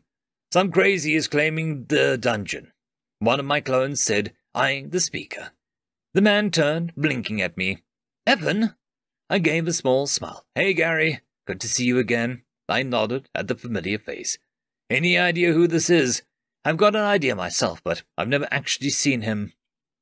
Gary took a moment to gather himself, but then grumbled, focusing on the man speaking. "That's Blitz, no doubt. He's been giving everyone here a hard time." He confirmed my suspicions. His group was supposed to be set out and leave. I thought we'd only have to endure their crap for a while longer before they did. Turns out they liked what they saw here. "Slimy bastard," I said, staring up at the man. "They've been shaking everyone down for food and other essentials," Gary explained, though I was already aware of some of the stuff going on around the camps. They were also borrowing some of the buildings Rudy's people had built and confiscating useful items like water flasks, amongst other things. Not exceedingly violent, but that didn't make him an angel. His presence was a constant threat to anyone's safety. "Hey, what gives you the right?" a man in the crowd yelled. "We should be able to do what we want. Why the hell are you suddenly controlling the dungeon? That's bull!" He choked as one of Blitz's men grabbed him by the throat. "What are you doing?" A handful of people went to help, but they were pushed down by what was apparently decently leveled thugs, and actual thugs, if my guesses were right. I recognize strength beyond the mundane at work. This, Blitz grinned, gives me the right, and if anyone has any problems, they can gladly take it up with my men, he smiled. Damn bastards, someone cursed nearby. I know a couple of people who got some pretty useful stuff from there. It's a treasure trove, I've heard, if you're willing to risk it, another whisper. I heard a group just got back. Apparently, it looked like they came with some items. And he's just taking over? Well, what do you want us to do? We're not in a position to argue with him. All these people have high levels. I'm only level 4, another said. Gary looked around, sighing. He took to standing next to me fairly easily, and he whispered something, as Blitz was apparently done talking. General sentiment. He spoke evenly, my level of perception easily catching the words, gazing across the crowd towards Blitz. He crossed his arm. Most people think it's unfair. He answered my questioning eyebrow. Some kind of social skill. I cocked my head, listening to the thoughts of the crowd from multiple clones. Obviously, I replied. The sleepy wood might be these people's way of becoming strong enough to protect themselves. Gary grimaced. That's the other thing. It's certainly unfair, but Blitz and his thugs have also demonstrated their strength. They've already been fending off those goblins and wolves poking at the edges of the clearing. A couple of other creatures, too. They think throwing their support behind them means protection, I said after a moment, following his logic. Exactly. They're all high level, Gary nodded, then looked back at me, reconsidering. Relatively high level, that is. With everything going on around the clearing, especially the field boss so fresh in everyone's mind, no one knows what to expect from the swamp, let alone the rest of the world. I sighed as 3 other versions of me relaxed their weapons, more than those in the crowd. There were others hanging around the roots. Even behind Blitz, a couple watched the entire procession. Blitz wasn't exactly the ideal outcome, but he wasn't the worst person that could have appeared. Besides that, injuring him, let alone in front of so many people, wasn't conducive to assuaging anyone's fears. Gary looked at me. We'll handle it, he said. These people won't take the sitting down. Everyone's already realized the importance of the dungeon. A couple of groups have already been showing off their rewards, not to mention their levels. I wasn't planning on doing anything anyway, I shrugged. So long as people can take care of themselves, it's really not my problem. Now, if we was going to get around killing people, that would be different. Didn't say you were, Gary said simply, watching Blitz step down. I followed his gaze, watching the man. A couple of my clones were close enough to listen in on his thoughts, near the front of the crowd. There they were jostling as wilder and shouting louder, but my mind could pierce it all to skim the surface of the man's thoughts. He faced everyone without a trace of fear, smiling and smug. There was a depth in his eyes, though, as he looked over everyone. We need to be stronger than this, stronger than these weaklings. Look at them, too scared to step away from the crowd, cowed by a mere man. There are things worse than me that walk our world now. I watched him go, unable to disagree. End of chapter. Chapter 42. On the outskirts of Roothaven, where the meager illusion of civilization faded and the swamp seeped, I perched above the canopy meant for birds larger than humans. Moss on every branch, such that any wrong step could be fatal. Fatal for a regular climber, that was. My clone was one of many, scouting the area and eyeing the wildlife. By now, all my clones, save for the unreachable, were renewed. First was still with the group from the library, vying for the end of the swamp. I checked in on him on occasion, watching through my own eyes, even as the journey I might make myself in truth. In the meantime, I did my best to catalogue the wildlife and, more importantly, the dangers of the apocalyptic swamp.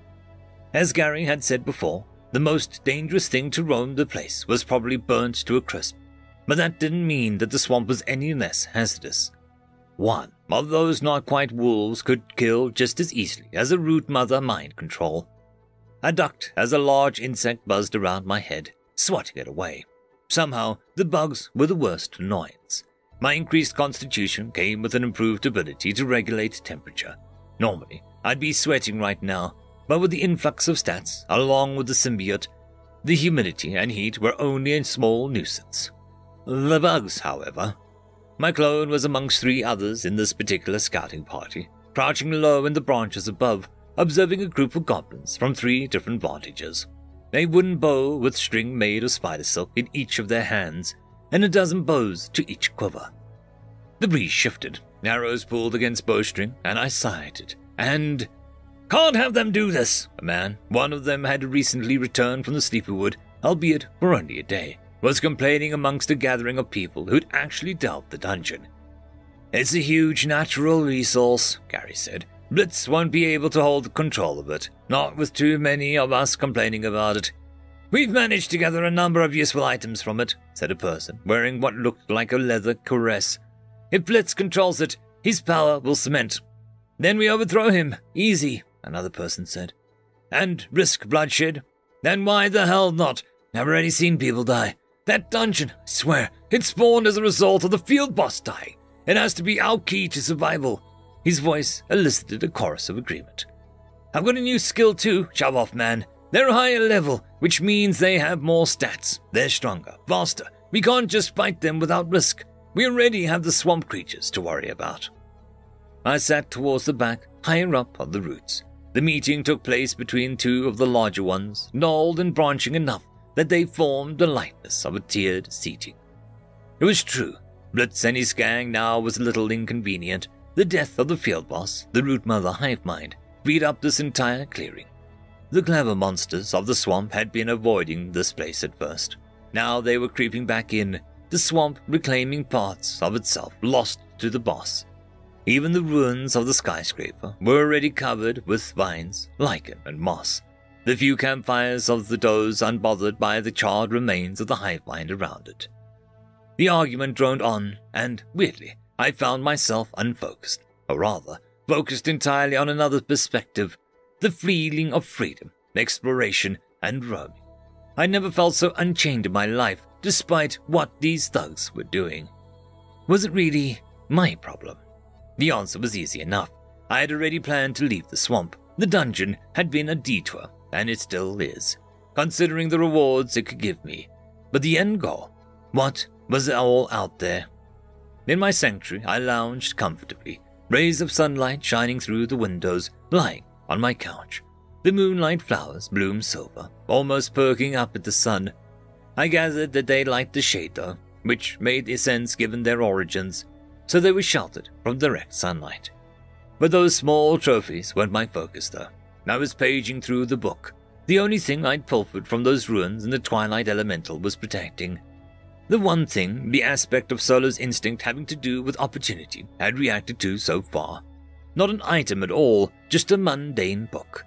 Mundane as far as the system was concerned, that was. To my senses, it was like a beacon if I focused. To the naked eye it seemed unobtrusive and unassuming, but the longer I stared, the more I could almost imagine the symbols moving.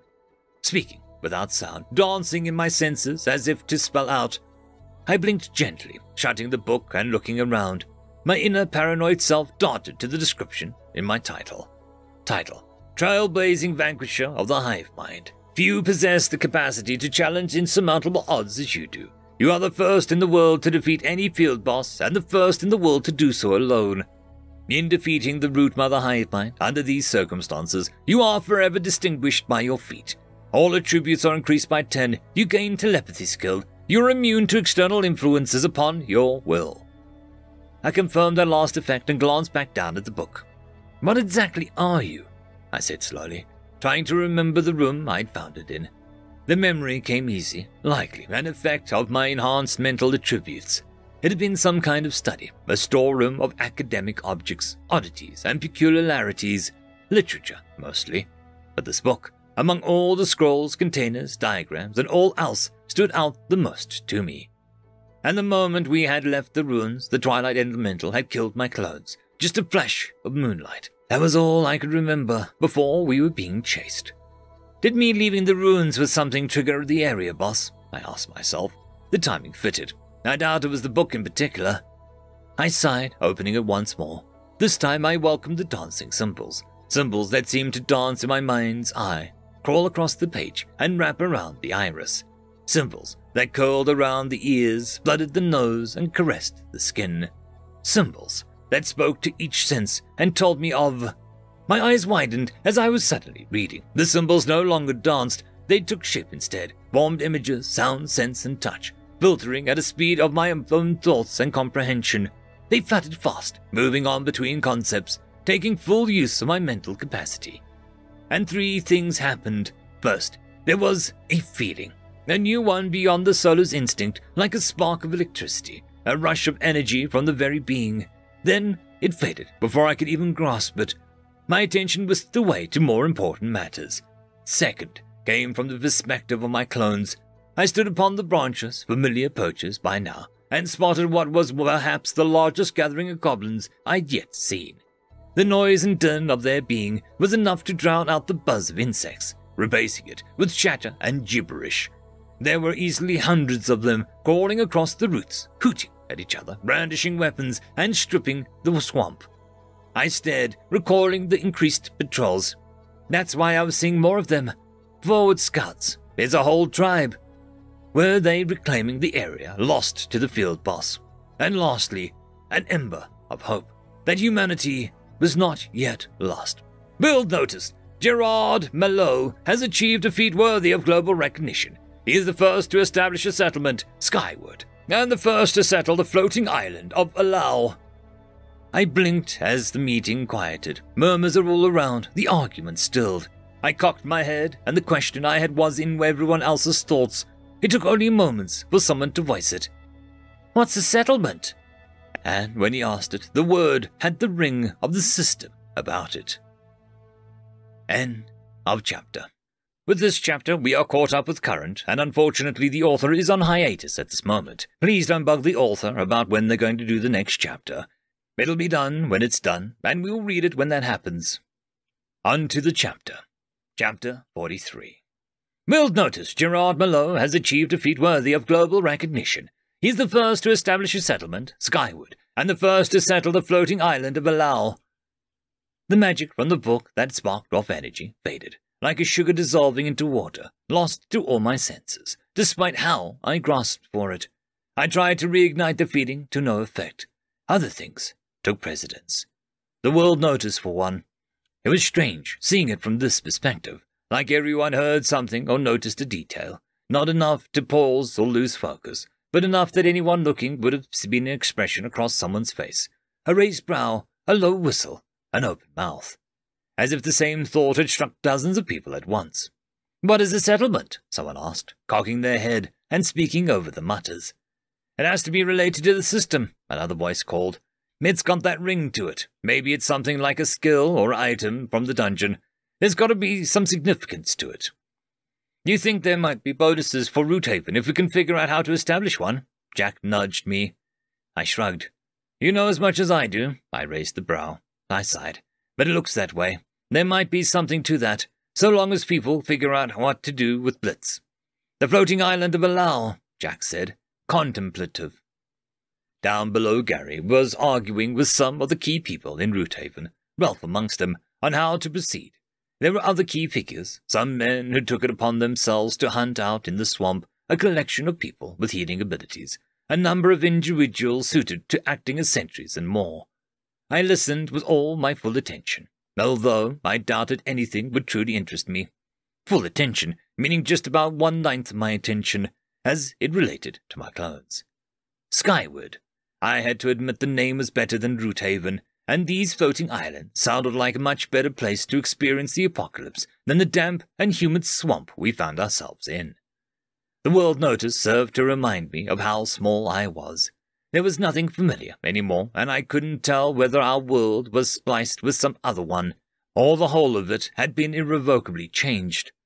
I could see it on their faces, hear it in their thoughts, that same uncertainty, that feeling of insignificance. "Floating islands, what the hell is that supposed to be?" I heard the thought that followed Jack's gaze through the swamp's canopy, upward towards the sky. Only the distant shrieks of birds larger than us answered our gaze. For a moment, the smallness dominated the conversation, guiding the meeting's thoughts, until it didn't. "Someone did it," another consciousness. "There are people out there, struggling, fighting, and living." And with that single thought, something else was sparked. "There are other people out there, Someone cut in. There are people out there besides us. That person caught a few surprised gazes. Someone chuckled. Gary, might thee hope for us yet, he said. I suppressed a small smile, turning the notice over in my head. That was the other perspective to consider. The world notice didn't speak to our insignificance. It spoke to humanity's determination to survive. Somewhere, out there, people found success. If there was at least one other group of survivors out there, I could count on more. The whole world saw that message. Is this how people felt when they saw my achievement? I wondered suddenly. A candle of hope against the storm of the apocalypse. I hadn't been thinking of it like that, only as another quirk of the system. Those simple words broadcasted to the entirety of the world were symbolic of something much greater, the tenacity of humanity. When I'd killed the Root Mother, were the effects the same? What was that? Jack asked me, curious. Nothing, I smiled. Blitz wasn't my problem. I was fairly certain I could find my way into the dungeon if I wanted to, regardless of any thug stationed there. No, that was a problem for people who planned to stay here in Roothaven. Besides, thugs were the least of anyone's worries. They hadn't noticed yet, but Roothaven did have dedicated patrols. I'd run into them before, though keeping out of sight. My physical stats allowed me to traverse the terrain easier than anyone should have had the right to, barring some specialized skills like Rickson's terrain traversal. Elsewhere, I beheld a horde. The dangers of the swamp had been relatively muted since the death of the field boss. That could have stemmed from the territory itself garnering a reputation from the local wildlife, or something else entirely. Either way, it had just been calm before the storm. Of course, there had been cases of people mauled, all shot with arrows, messy wounds from wolves and goblins, people bedridden from eating the wrong thing, or incapacitated from touching something poisonous. The swamp wasn't exactly safe. It never was. This was different. I held my arrows silently, palm against the tree trunk, far above the perception of any of these monsters. They were twisted caricatures of humanoid, green, brown, and mottled colors of the swamp itself. Their faces were ugly, and their beady eyes held a certain maliciousness, a horrible glee I'd witnessed firsthand. My fingers itched at my arrows upon seeing them. I glanced up, looking across the canopy, relying on that uncanny awareness of myself, and found another of my clones doing the same. I hated goblins. Another of me was scouring the branches, travelling alongside the horde. These particular clones were already a day's travel from Roothaven. The horde itself, it was on a direct course for the ramshackle gathering of survivors. Eventually, the small groups of pairs of goblins people had been reporting were scouts. I grimaced, images of the dead floating to the fore. Roothaven wasn't yet the haven people like Gary wanted it to be. Even Ralph and the rest of the craft-savvy people could only do so much in the way of real shelter. People died. As some people have adapted, most were still trying to ignore it, and others were burying the bodies. Maybe establishing a settlement might do something, I muttered, to help against this. Another me watched one Roothaven patrol, a cobbled-together trio of survivors with skills suited to the wilderness. They wore some of Ralph's cloaks and were equipped with items from the dungeon. I saw them hear the horde before they glimpsed it. One of them cocked their head, and all three went silent before cresting a root and glancing down at the front of what I'd been monitoring. They went pale white and quickly scrambled away, conversing amongst themselves before darting towards Roothaven. I could have relayed the same information instantly, but there'd be too many questions. I glanced at the trio again. They were moving fast enough. The horde, in comparison, was taking its time. Goblins, evidently, were not the most organized. They were tripping and falling over each other, picking fights between groups I couldn't distinguish, and generally getting in enough commotion to stall their march. Besides, there's something I need to test.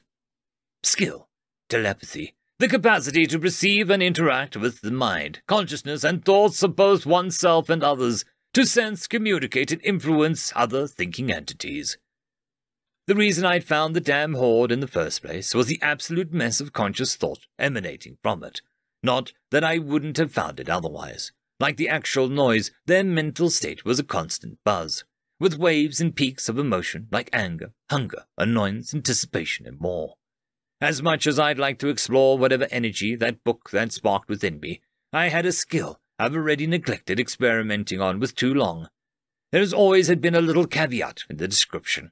This was a skill granted alongside the root mother's hive mind's demise, the one that was the intrinsic part of the trailblazing vanquisher of the hive mind title, and connotating the skill that had a field boss's mind control wasn't a big of a logical leap. I'd steered away from people, feeling it wrong to dabble in the minds of others, but these things didn't hesitate to take someone's eye, didn't hesitate to plunge their clawed hand into someone's eye socket and yank. I pressed the palm to my eye and stared downward. Good prey, kill off food. The tide of thought washed over me. Practiced among the survivors and the increasing mental attributes helped me to stand my mental ground. They didn't come in words that I knew. Instead, the context, the emotion, and the flashes of the images allowed me to inscribe insight. Through it all, I picked up the thoughts of a signal goblin, a larger specimen that parted the goblin crowd like it was natural. I couldn't tell if the goblin itself was any different, or just had the size. The jostling didn't seem to bother it, although it wasn't shy to stomp on any of its kin that annoyed it. We'll kill flesh things, yummy goblin nuts, pink, red, food, big. Its thoughts just about matched its ugly mug, and its internal perspective of what a human was not exactly inspiring. In 2 other places, my clones found their own targets, picking through their thoughts. I dived into myself, drawing on that ice-cold flame deep within, that frozen fire that I used to contain the earliest days of the apocalypse, the science building, Horus, the goblins, the spider. It was anger, hate, and hopelessness, an emotion that bubbled up from the abyss and made one lash out, unable to reconcile it. I breathed, mastering it as I always did. Hate, anger, hopelessness. That bundle of emotion, that seared blade of memory. I opened my eyes and found the goblin's mental frequency, piggybacked the emotions that lined up, hijacked its reasoning, and stabbed it. And I felt its mind, defenseless, vulnerable, resisting twisting, a natural confusion that tried to reconcile a foreign influence. I felt like the root mother hive mind, as it had when it had planted itself into one of my clones, invading my mind. Only now, the goblin was me. A blanket of disgust covered me, a breach of my morality. But then I stared at the creatures below, heard the thoughts of the horde, and allowed the apocalypse to win once more. I paused, watching the goblin jerk in place, eyes suddenly confused, then destroyed whatever semblance of logic it still held on to. Rage! I whispered, voice hard. And the goblin, larger than the rest, howled. Its eyes burned with a sudden fervor, alight with the bloodlust I recognized. Immediately, the surrounding goblins scattered, screaming, and it grabbed one of its kind by the throat, an unlucky runt, and smashed him into the ground before throwing its body at the rest. Another howl, and it come from another point in the horde. Another. I sat above, a ghost and a spectre, a hovering wraith haunting the minds of the living. I stared down at the chaos below, the scattering of small sections of the horde, the traffic, the bloodshed, the bloodlust that was spreading. In those small sections, absolute carnage. So this is the result of the world-worthy achievement of defeating a field boss solo, I said to myself. With a grimaced, I followed the horde, experimenting.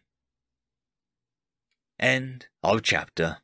I would quickly like to thank our Tier 5 patrons and channel members: Casper Arnholtz, Cam Maxwell, It's Difficult to Pronounce, Lord Arishakal, Dragzoon, WRE, and Arcadian.